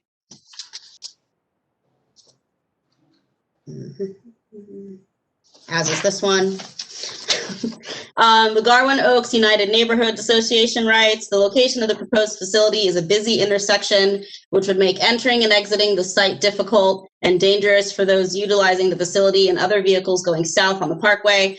The street next to the proposed use is a narrow street with a one-way traffic lane and a traffic light at the intersection. The addition of a drive-through would cause a backup of cars trying to exit or enter the site.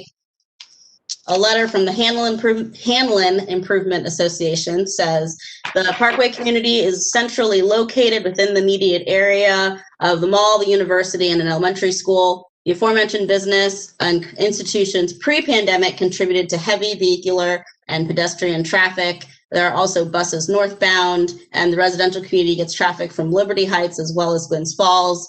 The proposed drive-through's only entrance and exit to the property is from Tioga Parkway. The Parkway Community Association writes that the site plan is not clear and concise. The plan shows angled parking and stacking of 5 cars, and it looks like the entrance exit is on the Parkway. There's no place on that street for cars to queue or line up. Another issue is Titan Street. The alley that separates the proposed business from the first residential home is only 15 feet away. A drive-through would disrupt resident sleeping patterns caused by noise from idling cars, voice amplification equipment, lighting, long hours. In fact, the first 6 houses nearest the business have working people. The part of the property abutting the alley is not landscaped for trees or shrubs near the entrance. The next letter states, our community has long suffered with trash, high traffic, our share of abandoned cars and pollution. This will add more problems and concerns. That's from a community resident. Sorry, named Mary Hughes. This next letter is from, I cannot read the signature, but it says, the next concern is the intersection already has an extremely heavy volume of traffic, not to mention dirt bikers who gather and ride into the late evening hours, causing traffic nightmares. Due to heavy traffic, many accidents have been witnessed just by looking out of your window.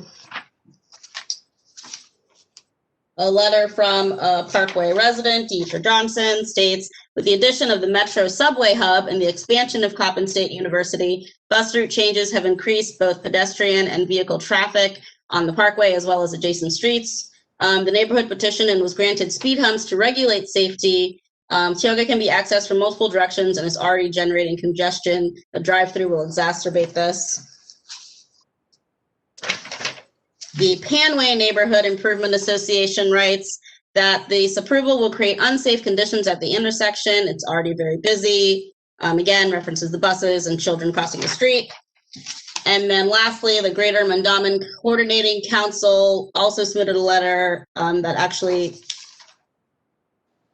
I think, is identical to this other letter, but that mentions the buses and the traffic and the children as well. And that is all the letters.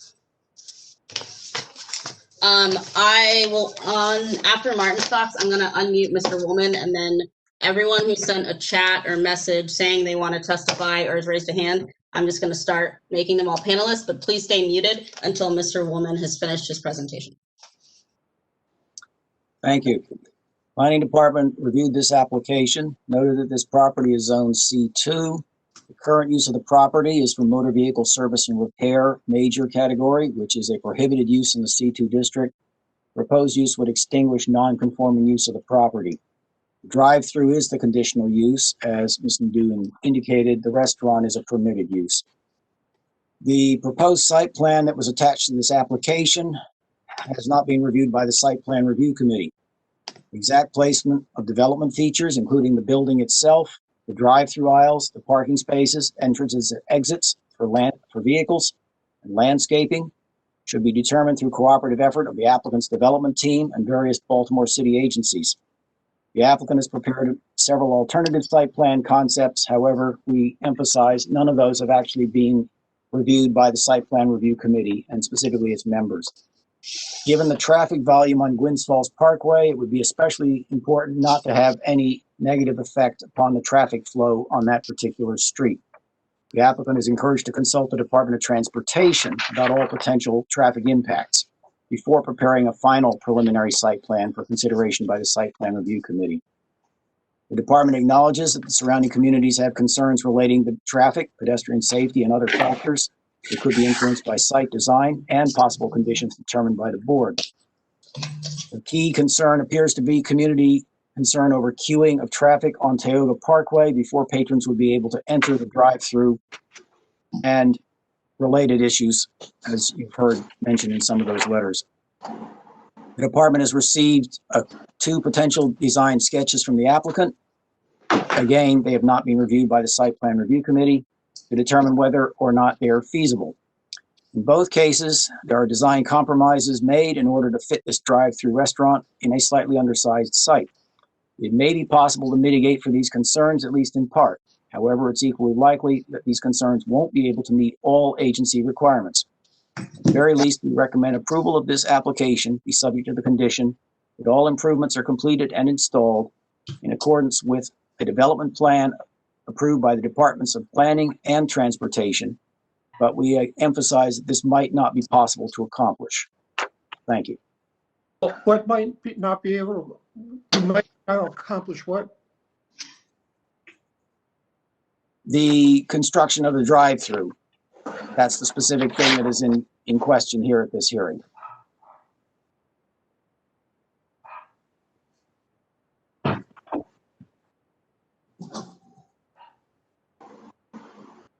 Sorry, Bill, you froze. I did. Can you hear me? Yeah.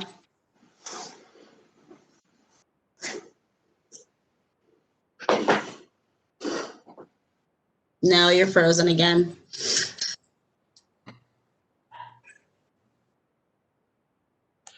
Before we hear from Mr. Woolman, I think maybe a pregnant question, given what we just heard from Mr. French. We have a viable site plan. I guess I recognize that site review, takes a while. We often hide things before things in the site review. But it seems like a weighty piece to then sort of juxtapose the site plan and what the applicant intends to do with the various concerns of the traffic safety, so on and so forth. I don't know how far away we are from that point. I would say the key thing here is, of course, the board should determine whether a drive-through is approvable, and then the site plan would proceed from that determination. Okay. Let's hear it. Woman? Thank you. Good afternoon, everybody, or early evening. Can you all hear me okay? Yeah. Okay. It's nice to see Mr. Bonaventure. It's nice to have a hearing with 2 chairmen this evening. And one vice chairman. I'm going to ask, and I'll introduce a couple folks from our team that are tuned in this evening. Mr. Ahmad Iftikhar, who's the owner of the property. He's owned it for approximately 10 years. We have Brian Collins from KCI, who's our project engineer. We have John Laverty from Checkers, who you may want to hear from as well at some point. I'd ask that Levu allow Brian to share his screen, and what I'll just do at this juncture is quickly walk through what we originally filed and then what we've revised based on requests from the community. And obviously, Mr. Collins is available to answer any questions you may have from an engineering standpoint. Excuse me, can you guys hear me now? Yes, we can. Yes, Bill. I was totally knocked out. I didn't hear a word that Joe said. That's probably a good thing, Bill. So I have unmuted Mr. Collins. I don't think he actually needs to speak yet, but Mr. Collins, I unmuted you in case you have a problem sharing your screen. You should have the privileges now.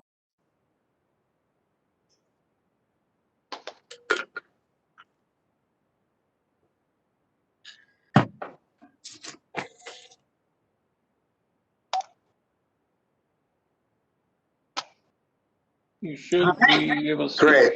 Can everybody see that okay? Yes, we can. Okay, thank you. And thank you, Brian. And again, Brian's available to answer any engineering specific questions you may have. And what I propose, given the large number of folks from the neighborhood who have tuned in to testify, I'm just going to quickly give you sort of the procedural history and background on this and what we've what we've applied for, and then I'll defer to the neighbors to have their opportunity to speak, and then I'll reserve any argument or any case law arguments, et cetera, till the very end to try to expedite everything as much as possible, as I know it's getting late in the day. That's fine. Very well. The first slide is simply an aerial of Gwynns Falls Parkway. A lot of you, I'm sure, are familiar with it. The Mondawmin Mall is seen. The university across from Mondawmin is also, Coppin State is also in the picture. You can see that Gwynns Falls Parkway is certainly a commercial corridor. So if we go to the next slide, this is what we filed with our application and what we first took to the community. And this was the original proposal for the Checkers. As I put in a memo that I submitted to the board, and I'll get into that towards the end here, this whole application has been pending for quite some time, unfortunately for my client and for Checkers. We were originally scheduled to appear before you back in September, but we wanted to take the opportunity to try to work with the community as much as possible. We actually had a meeting on the site, one of my very few COVID-era in-person site meetings these days, back also in September. And at that time, we heard a lot of concerns about the restaurant use, which your executive director has correctly pointed out is really not before you. And matter of fact, the majority of what we heard throughout this has been concerns about fast food restaurants. But what we're here to talk about is the drive-through itself and the impact on the neighbors. And what the neighbors stressed very strongly at the site, and we were able to walk it and they pointed it out to us, was they had a real concern about the entrance on Tioga. So there was also concerns, and I've talked to Mr. Tizo from Site Plan Review Committee about this, and I agree with Mr. French, by the way. I think what's before the board and where we are at this juncture is to get over the use hurdle first. We're certainly willing to accept a condition to any approval to be that we need to complete the Site Plan Review Committee process, and my client and Checkers absolutely understands that. But regarding the Tioga entrance, what we decided to do, and also the restaurant facing the way it was facing, we made some significant alterations to the plan, and we had to really convince Checkers to go along with this over a long period. But we eventually came up with what Mr. Collins can show you on the next slide, which is the revised plan, which addresses. There was a letter from the councilman. I couldn't remember whether that was read into the record or not, but there was a letter received at the last minute today from the councilman who I reached out to weeks ago. I haven't had the pleasure of speaking with him about this directly. I was speaking with his predecessor, Mr. Pinkett, about it for quite some time. But the councilman's letter basically raised all the concerns that we frankly have addressed in this revised plans. There were concerns about the lack of landscaping, the lack of buffering. There were concerns about the entrance on Tioga, et cetera. So what we've done is we've completely revised our plan to address all those concerns. And that's the plan you see before you now. And that's the plan I would ask you to consider and whether to approve the drive-through use itself or not. This is also the plan that we'll take to SPRC, discuss these changes with Mr. Tizo. In general, in his voicemail to me, specifically said at his first take, he preferred this plan. He thought it helped to address or mitigate a lot of the concerns. But obviously, we eventually need to go to DOT, and we need to work through those design issues. I certainly don't think the zoning board should be asked to rule on DOT-specific traffic mitigation issues. We'll cross that bridge when we come to it. So basically, that's where we are. We had the site meeting. We had a follow-up virtual meeting with members of the community. I've had multiple conversations with members of the community. We spent months trying to identify potentially another business, and some of the community members I know worked very hard to try to find some other potential viable businesses for the site. We just weren't able to accomplish any of that. And with no offense to Checkers, we tried to find someone else to perhaps come here, because at the end of the day, we'd like to achieve what's always a goal of good zoning and good planning, and that's to extinguish the non-conforming use here, which is frankly, and no offense to my client's current tenant, but a pretty awful looking site with a dilapidated, outdated service garage that's non-conforming. So if this project were to proceed, we would be able to extinguish that non-conforming use, which we think would achieve an important goal for the city, citywide when it comes to zoning and planning. So with that, I want to give the folks from the neighborhood the opportunity to speak, and then I'll follow up with our final statement rather than continue to drone on at this point. I would say that the neighbors have been very good to work with.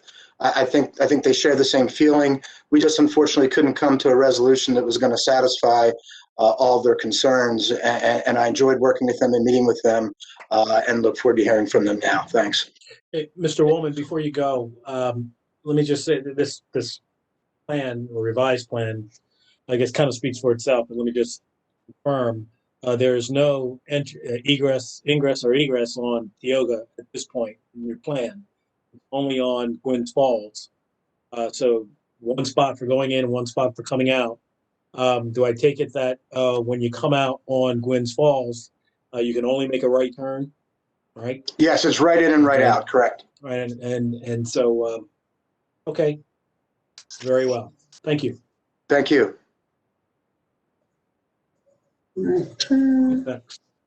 Okay, so I'm just going to go through people in the order they are on my list. So first to be unmuted is Michael Scott.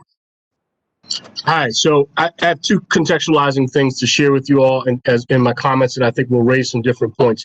Number one, I am one of a number of folks who did the equity training for Baltimore City Planning and Health Department, some anti-racism training with Stephanie Smith.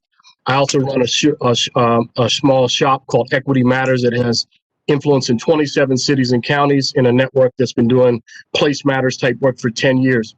I want to raise the other issue is that we're also raising a blended capital fund to do philanthropic impact investing in Baltimore as one of 12 cities. And we're actually supporting another development down the street, which will be crowdsourced with community investors, right, from Baltimore and having volition. The issue I want to raise with you all and call you to your duty of equity is sovereignty. So I am the economic and business advisor duly elected by Panways from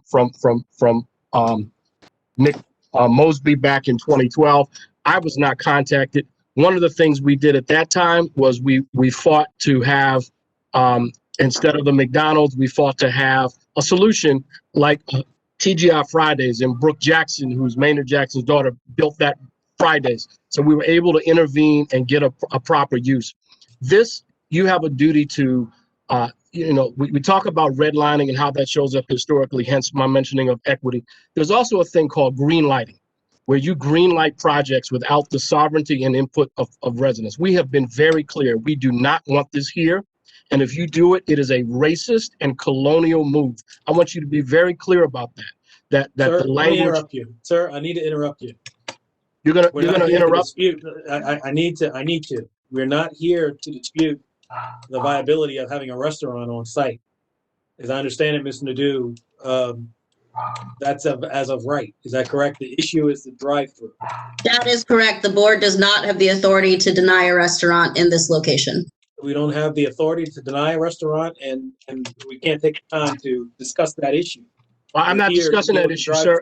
The issue that I'm discussing is sovereignty and how it's worked in the past in this neighborhood with people that want to find a viable economic solution. And as a duly elected officer of that community, 2 blocks from my home, I'm telling you that there's a sovereignty issue around how you authentically work with community to do that. But there's not a sovereignty issue before the board during this hearing. That's my point.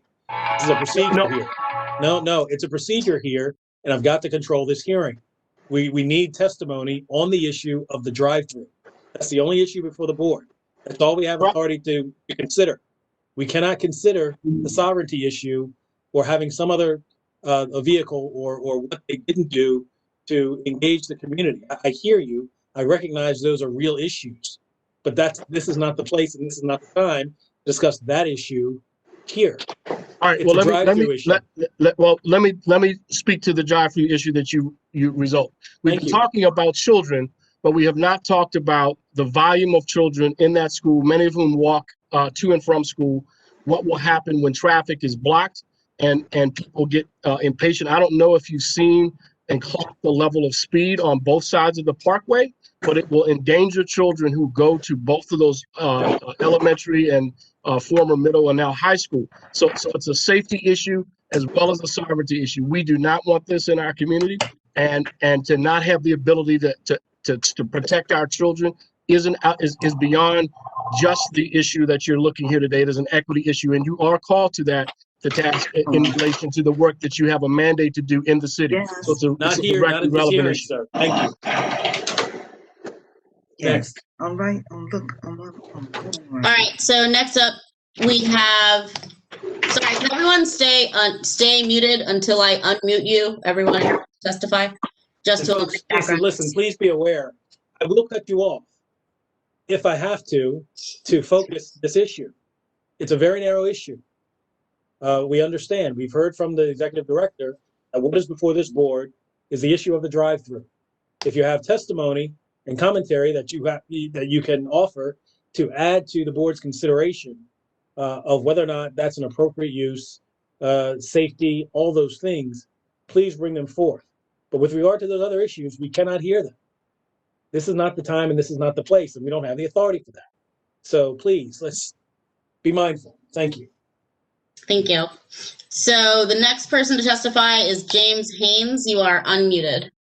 Hello, thank you very much. I'm James Haynes, immediate past president of the Hanlon Community Association, which is adjacent to the Panway and Mondawmin, Greater Mondawmin communities. We oppose the drive-through restaurant concept at Gwynns Falls Parkway at this corner in Tioga. And for the reasons so mentioned before, we vehemently oppose the drive-through zoning for this Checkers restaurant at that site. And the rationale has already been given, and I don't want to emphasize it again and prolong the process. Thank you. Okay. Next up, we have,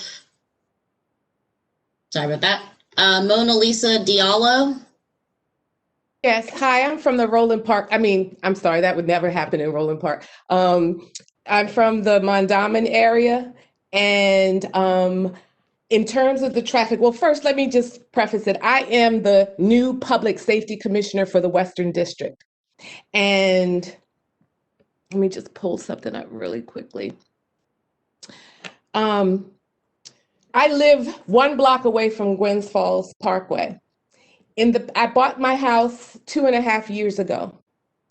In 18 months, 4 cars have crashed into my home.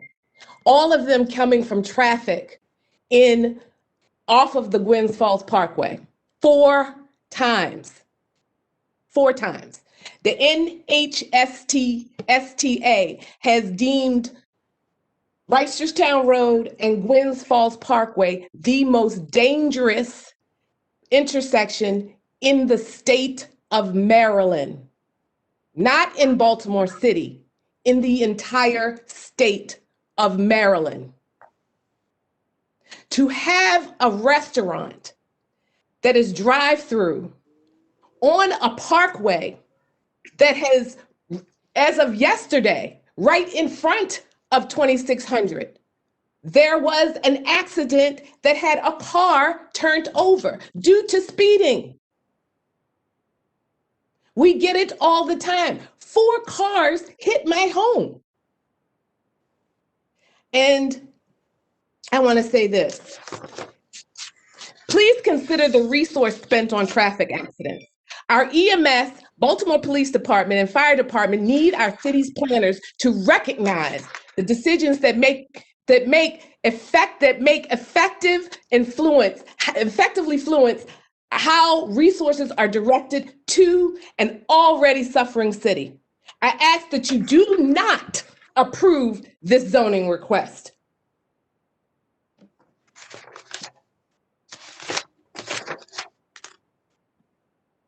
Yes, I am finished. Thank you. So next up is James Torrance. You are unmuted. Thank you. Good afternoon, everyone. Councilman James Torrance from the 7th Councilmanic District. Just want to thank you for the opportunity to speak with you this evening. I come with a deep concern because in my district, we are working with the Department of Transportation to do traffic mitigation along the Gwynn Falls corridor. At this time, I must tell you that I have 3 of the most dangerous intersections on Gwynn Falls.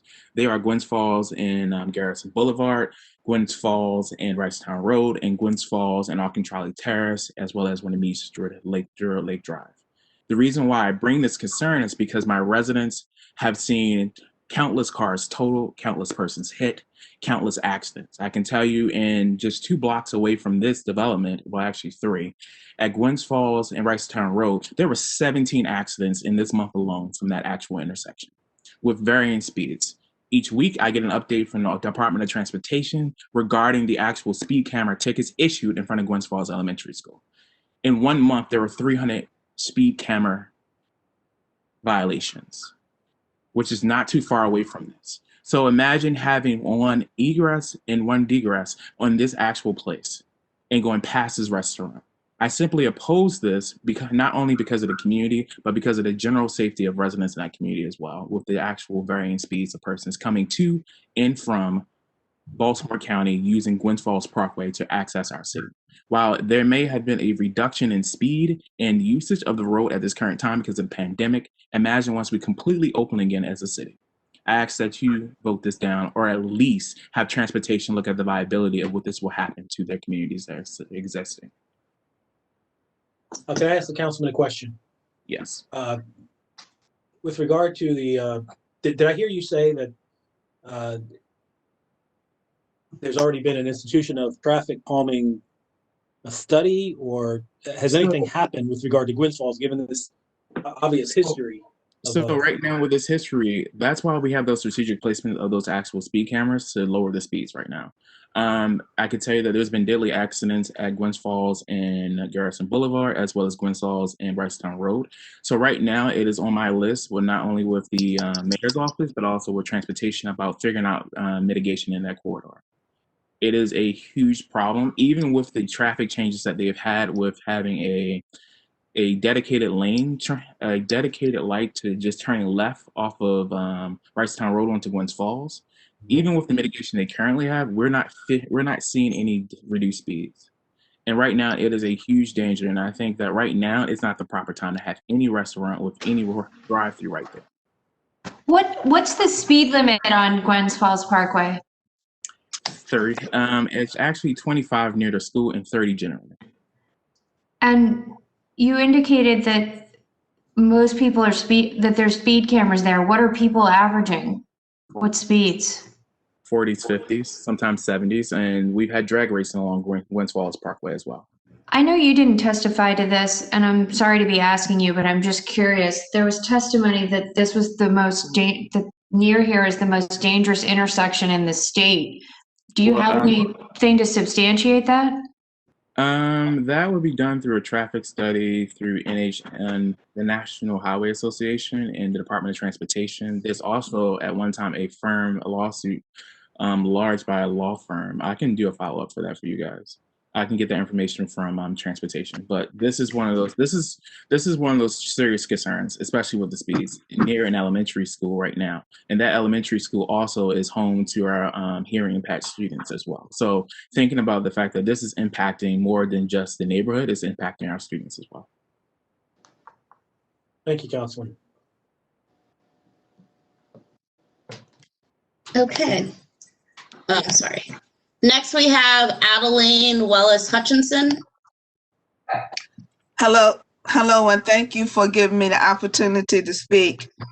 I serve as the president of the Greater Mondawmin Coordinating Council, and under that umbrella are 9 affiliate organizations, and the Parkway community is one of them. My problem is the same as the others, to traffic, but one thing I wanted to point out, when we look at the entrance and the exit on this photo that I'm looking at here that has been displayed, you got the right in and the right out. This looks as if this is under the train trestle, and under that train trestle, you are tearing down the barrier for the train track. I don't think that's going to work to put in and out drive-through. That's one thing that I don't think is going to work. The other thing is, you've talked about the traffic already. I want to relinquish my time for Miss Carolyn Carey, who has some stats and numbers on the previous accidents that have occurred on that corner and some of the statistics that she has reviewed. Thank you. Thank you, ma'am. Okay. Next up, we have Erica Gonzalez. Yes, hello, thank you. Can everyone hear me? Yes, ma'am. Yes, hi. My name is Erica Gonzalez, and I'm here to testify in opposition to a drive-through establishment being allowed at 2600 Gwynns Falls Parkway. Besides being a proud resident of the Panway community, where my husband and I raise our 3 children, I am the executive director of the Urban Oasis, a resident-created and led community organization that utilizes the arts, education, health, and technology to aid in the cultural and economic revitalization of Panway and the surrounding communities. The Urban Oasis began as a concerted effort by residents of the Panway community to address issues of blight, drug dealing, dumping, and depravity that had affected both the physical environment as well as the social and emotional culture of the neighborhood. As neighbors, we've envisioned a future where our neighborhood serves as a self-sustained, wealth-generating model community that encourages and fosters entrepreneurship, creativity, and social responsibility. While we understand that it would take tremendous resources and collaborative efforts, which we've received through Senator Hayes, Whiting Turner, and Neighborhood Housing Services of Baltimore, to name a few, we believe that our greatest resource has been the active involvement of the residents of our community, who have made the decision to fashion their environment and quality of life to match the strength and beauty of their vision. Having just completed its first full year of programming, the Urban Oasis has been able to successfully enter into a lease agreement with the Department of Transportation to gate 4 entrances to a large alley corridor that had a history of being used for illegal dumping and drug dealing, has successfully pushed for the demolition of vacant garages that harbored rats, feral cats, and abandoned cars, an undertaking that the community has pushed for more than 20 years, has tended to a vacant lot located on a major street connecting North Avenue to Gwynns Falls Parkway, replacing waist-high weeds with a manicured lawn, mulch walking path, flower pots, and string lights, and has facilitated programming to enrich and educate our residents. For the purposes of our stance in opposition, I would like to highlight one program in particular, Oasis Teens Environmental. Through this program, we have been able to offer stipends to the teenagers of our community between the ages of 13 and 19 to exemplify leadership and social responsibility by picking up trash in the community, mowing lawns, planting flowers, and tending to community gardens, which provide healthy organic produce to our residents. Each week, after having picked up trash within a 1-block radius, the 3 teenagers who participate in the program collect an average of 8 full, large trash bags of garbage. This is garbage that consistently blows throughout the community, left behind by pedestrians with no public cans to place their trash in, or thrown out of car windows by motorists who are just passing through. A drive-through establishment would exacerbate both of these factors, contributing to the increase of litter within our neighborhood. With the 4.3 fast food eateries per 10,000 residents in the greater Mondawmin area, nearly double the citywide ratio of 2.5, according to the Health Department's 2017 neighborhood profile. It's not a stretch to understand that both the quantity and the quality of the items being cleaned up by our youth shed light on the afflictions and challenges faced by our community. Our opposition to a drive-through establishment is not only to alleviate the strain that added trash will place on our environment, it is not only to prevent the undoing of all of the work of healthy development our community has undertaken. It is to not overwhelm and exhaust the greatest resource we have, ourselves. Thank you for your attention and consideration. Thank you. Next up, we have, oh wait, Mr. Iftikhar, I believe, is with you, right, Joe? That is correct. Okay, so I will skip him for now. Next up, we have Carolyn Carey. Thank you. Can you hear me?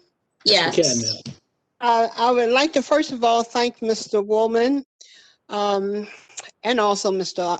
Ahmed and the architect, Mr. Collins. They really worked hard with the community, and I'd like to thank them. And we don't thank people. We should be trying to bring some kind of resolution to the situation. We need development. We also need to keep our communities clean, safe. I only have one comment because you have already taken care of everything. I do know that transportation will be doing some type of mitigation, and that's important. That was in my comments during the summer. That is very important. The site plan is a big thing that has to be looked at. The only thing I wanted to add, if you wanted to look at the photographs that was mentioned about the accident yesterday, there is one photograph in particular I wanted to show so that you can get an idea of how the children walk past the site. It is so close to the street. So if you would like to see the photo, I could try to share the screen. Otherwise, than that, I think all of my questions have been answered. Give me 1 second and I will make you a presenter. Ma'am, while that's happening, can you tell me, are you with an organization in the community? I'm with the Parkway Community Association, and the 2600 Gwynns Falls Parkway is within our boundaries. And so we took the lead early on to try to work with this situation. And I just have to thank Mr. Woolman because he really has tried. We have met, he mentioned that September, we met in November. We have had so many talks, and the only thing left is that the process has to work. Obviously, someone needs to look at the site plan. Obviously, transportation needs to be involved because we have buses northbound on Talga Parkway. And so if you want to see a photograph of yesterday, I just want you to see how our children will be placed at risk with a drive-through on Gwynns Falls. So you should be able to share your screen now.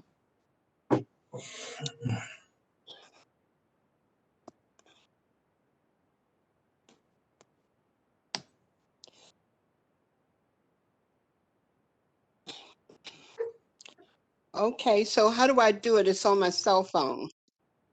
Oh. So at the bottom of your screen, there's like a box with an arrow pointing up and it says share.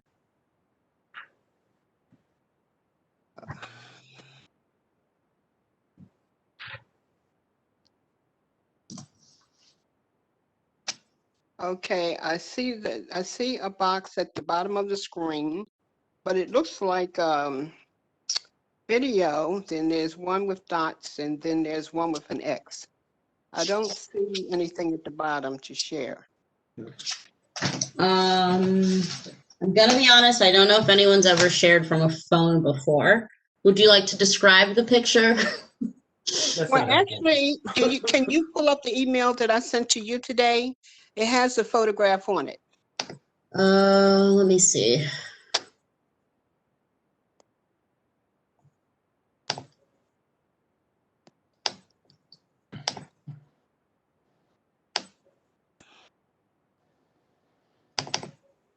Okay.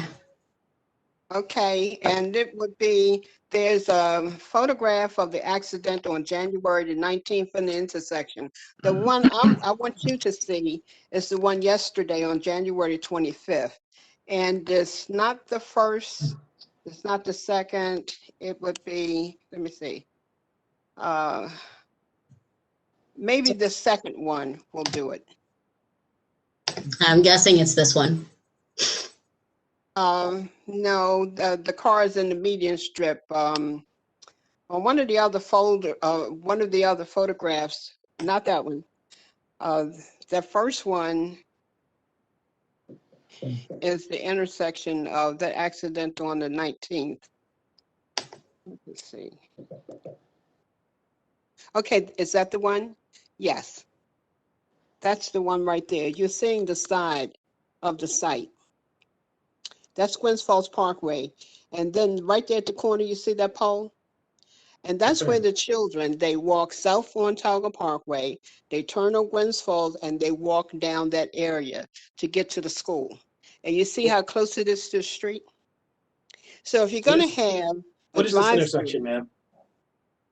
I'm sorry? What is this intersection that we're seeing? This is, the intersection is Gwynns Falls Parkway and Talga Parkway. Okay.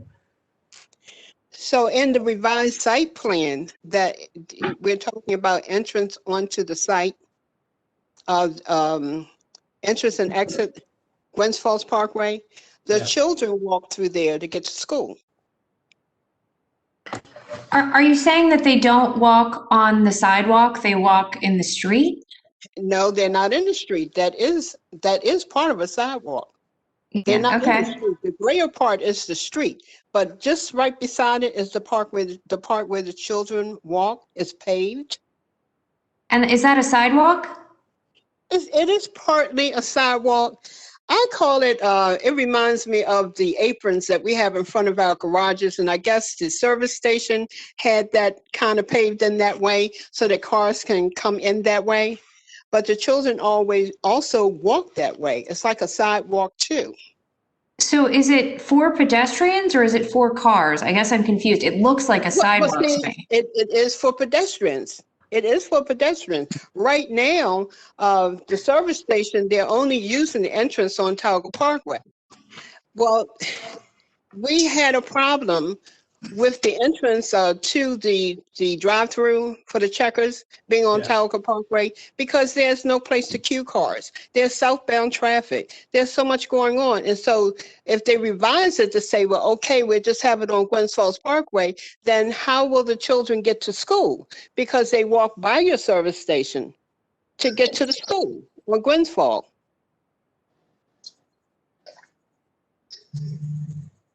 Is the school on the opposite side of the street as the proposed restaurant? They don't walk in the street.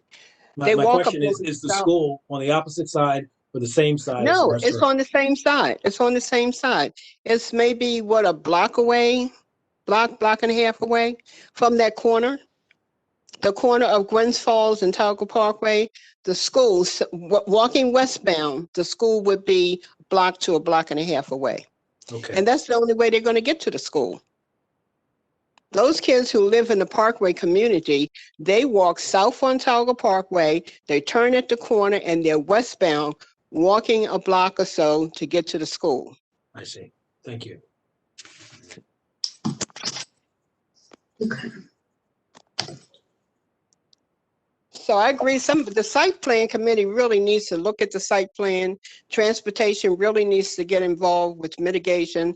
The Parkway Community Association itself has had to have a traffic calming study done in 2013. We were denied for 2 years, and then we went back. And the same situation that you see in that photograph yesterday, we have had to deal with cars overturned on Talga Parkway in the median strip, in the 3000 block and the 3300 block because people speed. So in November of 2016, we now have speed humps. They're trying to slow down their traffic. Okay. Thank you. Thank you, ma'am. Wait, just one more question. There was a traffic calming study, and as a result, speed bumps were put in? That's what it sounds like. Yes, that was on Talga Parkway, yes. Okay, and are they right there at that intersection? Close to it, very close. Okay. Let me say, the first house, Has it resulted in? It's on both sides of the street. There's speed humps on both sides of the street. And it's basically because we're getting the traffic from Gwynns Falls and we're getting the traffic from Liberty Heights. But they're not going to extend too far out there, you know, into the street on Gwynns Falls. Obviously, they can't. But it's it's enough to slow it down to keep people from hitting the cars and also hitting the trees because they're speeding. But we've had that situation too. Traffic probably could give you more specifics about how the humps are laid on the street. It was just put in 2016. What do you think is causing all the car accidents? Speeding? Yes, definitely. Okay. And also, we were able to get information from the Baltimore City Police Department about the number of citations that were issued to people speeding in a school zone, which was 31,000. So that's a part of our initial report done in August. 31,000 citations were issued to speeders on Gwynns Falls Parkway in a school zone. So the suggestion is, despite the traffic study and the traffic calming measures that were put into place, it's not enough. Well, you're dealing with Gwynns Falls Parkway. Now, we can do what we can on Talga Parkway. We did what we could on Talga Parkway. There are 69 homes on Talga Parkway. And so people were speeding and hitting residents' cars. And so that is the reason why we put in the speed humps. The stop signs weren't working. So we put in the speed humps and still people's cars get hit, but it's better than it used to be. I'm suggesting that the same thing has to be done with Gwynns Falls Parkway. And particularly because of the request for a drive-through. What are you going to do with all this traffic that you have? You have going eastbound, westbound, southbound, northbound. You have all of that going on right now. No place to queue cars. Okay. There's a median strip I and a think we have fire the- hydrant right in front of the service station. All right. Yeah. So next we have, make sure I haven't repeated people. Mary Nowlin. Yes, good evening. Can you hear me? Yes. Yes, good evening. My husband and I are residents in the Parkway community as well. Actually, we reside right next to 2600 Gwynns Falls Parkway. We moved here in 2013, and at that time, 2600 was being used as an automotive station, auto repair shop. But also on the office side of it, they had I guess you could say a small eatery where kids would come in and get snacks and burgers and that type of thing in the afternoons. And it would stand for a lot of loitering, a lot of kids cutting school, coming down there, and a lot of fights. We had to call the police a lot of times for that. Eventually they left, and the gentleman there now, we haven't had that issue. And as far as parking, I don't want to go into that all over again, but our car was hit even with speed humps and parked in front of our door in 2019. Someone just came down the street, flew over the speed hump, and hit our car. So it's actually quite dangerous. I've walked that path myself and been very nervous because I work in the area, so I can walk Gwynns Falls as well to get to work. But it's not, you're not comfortable walking it because of the traffic and because of the speed of the traffic. And I thank you for hearing me. Thank you. So next up we have, let me see. Oh, John Laverty.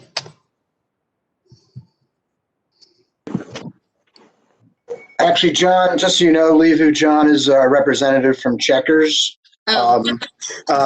If you have any questions for him after I, provide my summary, I'm sure he's available to answer, and you may have some for him. Okay, thank you. I concur. Then next up is Sheena Ham.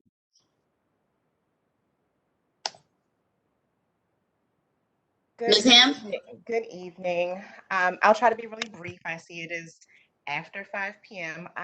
So thank you for taking my testimony today. My name is Sheena Ham. I am the president of Gwynns Falls Elementary School Parent Teacher Organization.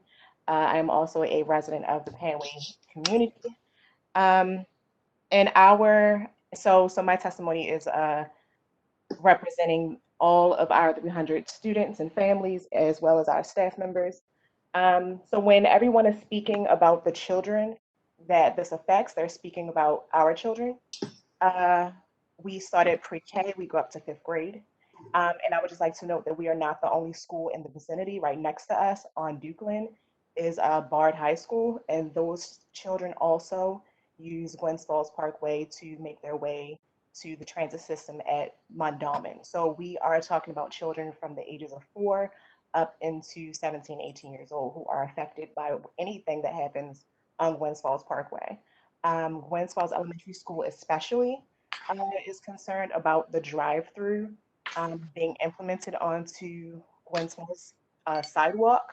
So our children already have had issues walking. They walk unsupervised. There is no crossing guard at that intersection. And so we definitely depend on the neighborhood and the community providing safety to our children as we, as staff members and other parents cannot. So the addition of cars interrupting the sidewalk for the children is definitely something that we are opposing. And to go back and try to add some depth to the question that was asked earlier of the councilman as far as Glens Falls being rated the most dangerous intersection in Maryland. That is accurate. That was something that was presented to our previous council person.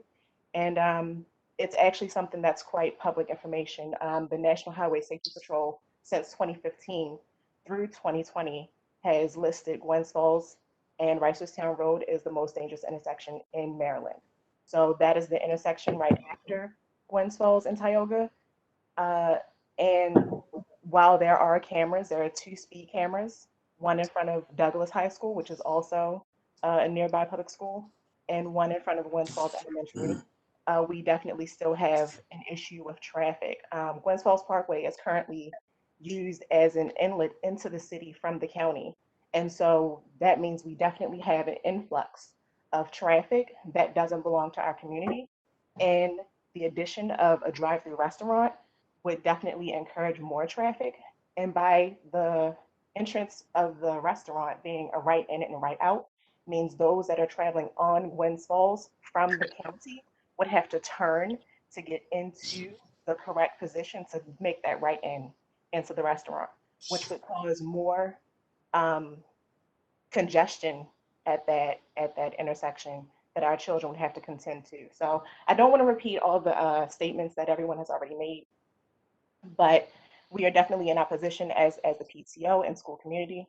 And I'm here if anyone has any questions.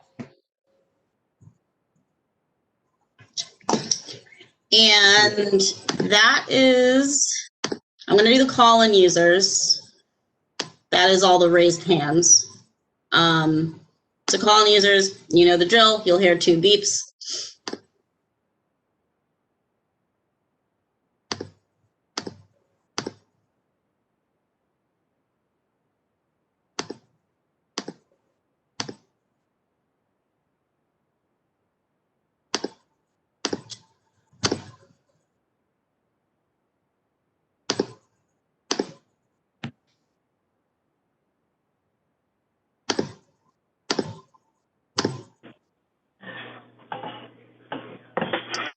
And that is all the additional testimony, Mr. Chair. I'm sorry, Ms. Nadeau. This is Erica Gonzalez again. May I make one final comment? You're really not supposed to, but go ahead if it's quick. It's quick. In response to Mr. Woolman's comment earlier that the community was unable to find a suitable replacement for a Checkers establishment, I would like to challenge that.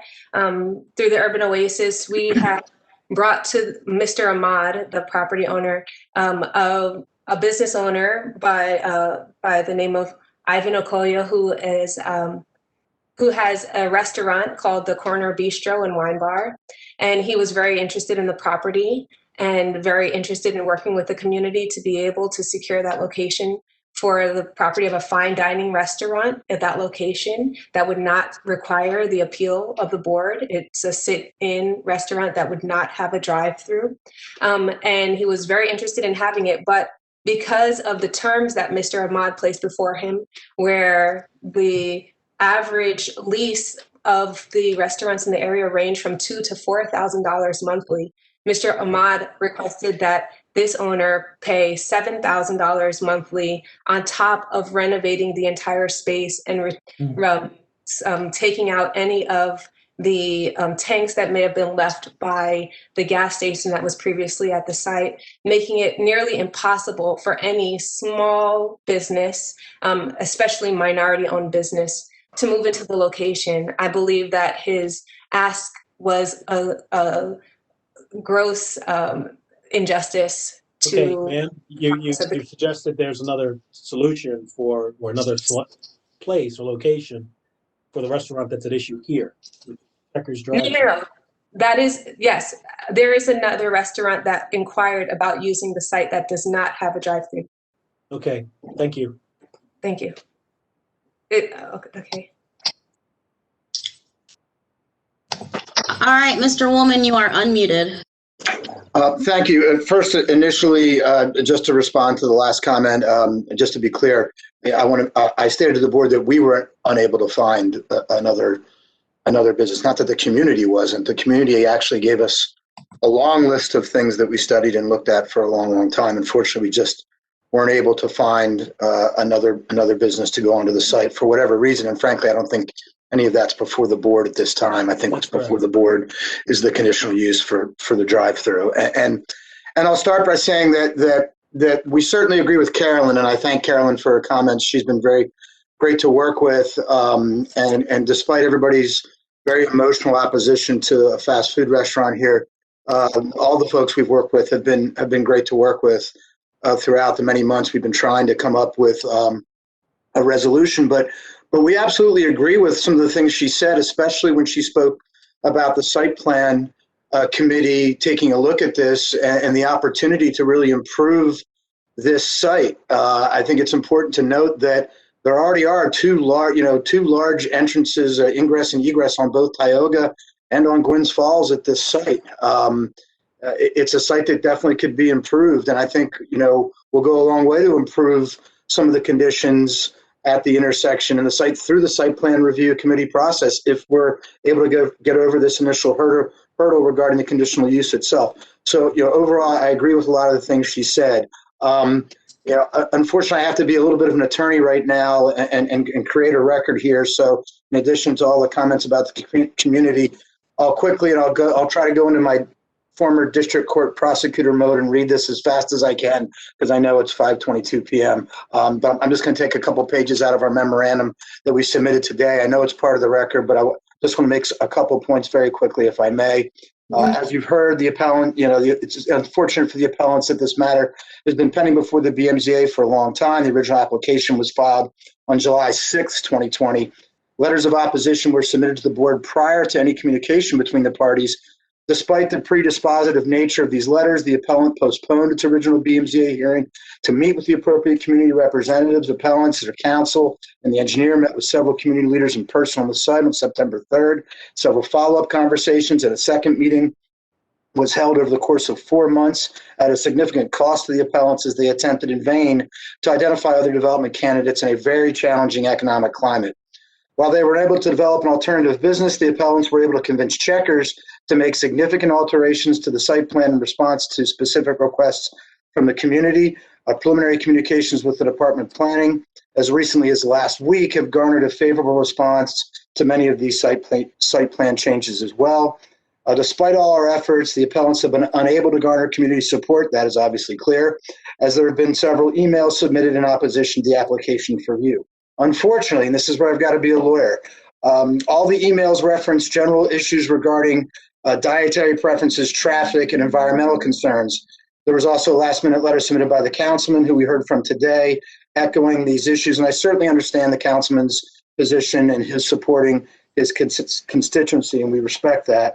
But what all these emails and letters and testimony today fail to recognize, unfortunately, is the law as it pertains to conditional uses and the presumptions regarding both their detrimental effects and their permitted use.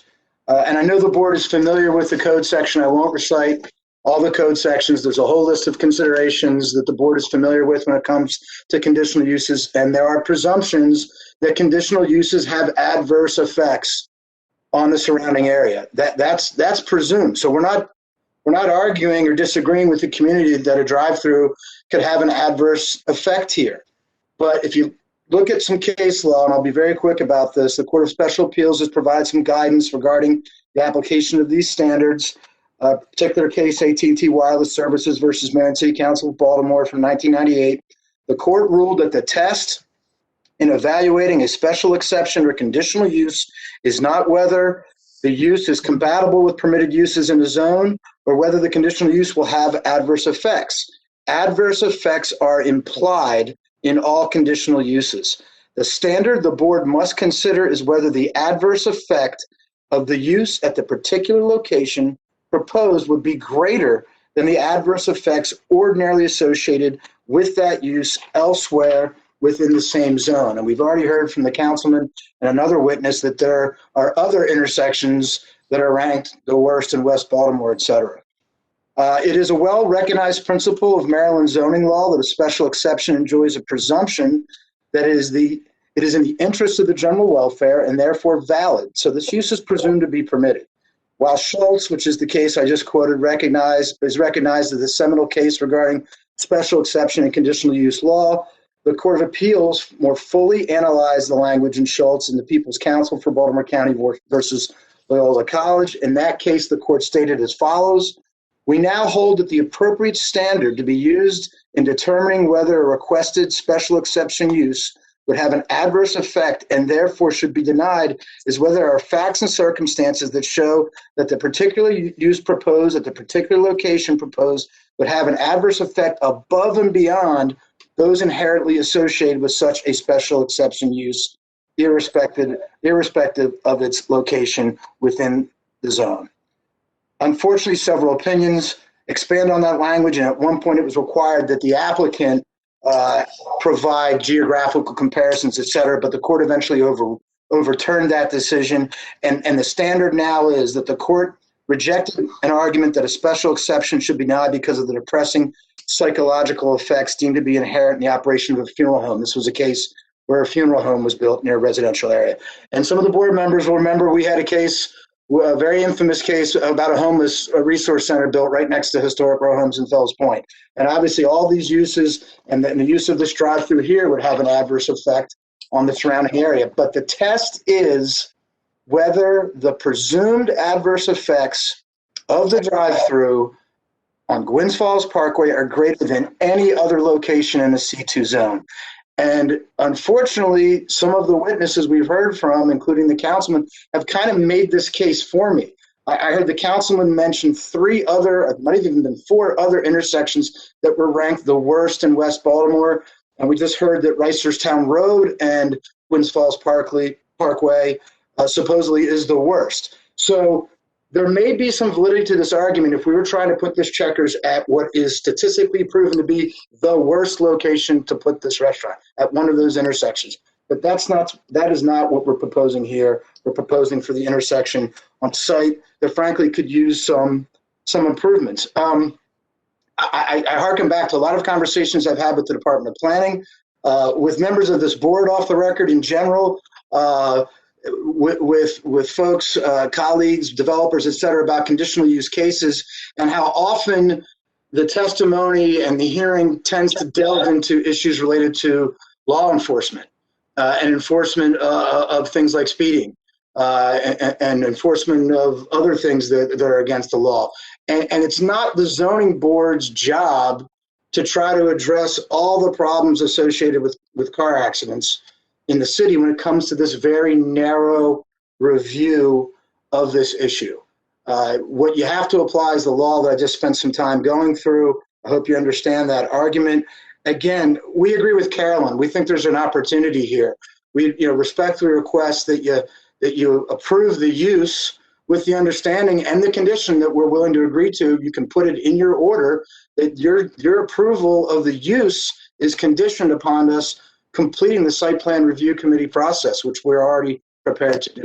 And with that, I'll submit if you have any questions from Mr. Laverty from Checkers or from our engineer or from the property owner, I'm sure they're happy to answer them. Thank you. Thank you, Mr. Haynes. Okay. Any questions from this time? I don't have any questions. Okay. All right. I think that will conclude this presentation. The appellant, of course, gets the last word on it. And so we will pick this up Thank in you. the deliberation period. All right. Thank you. And we'll conclude the docket for today, and we'll proceed to the deliberation portion of the hearing. Okay. Give me 1 second to clear the panelist screen.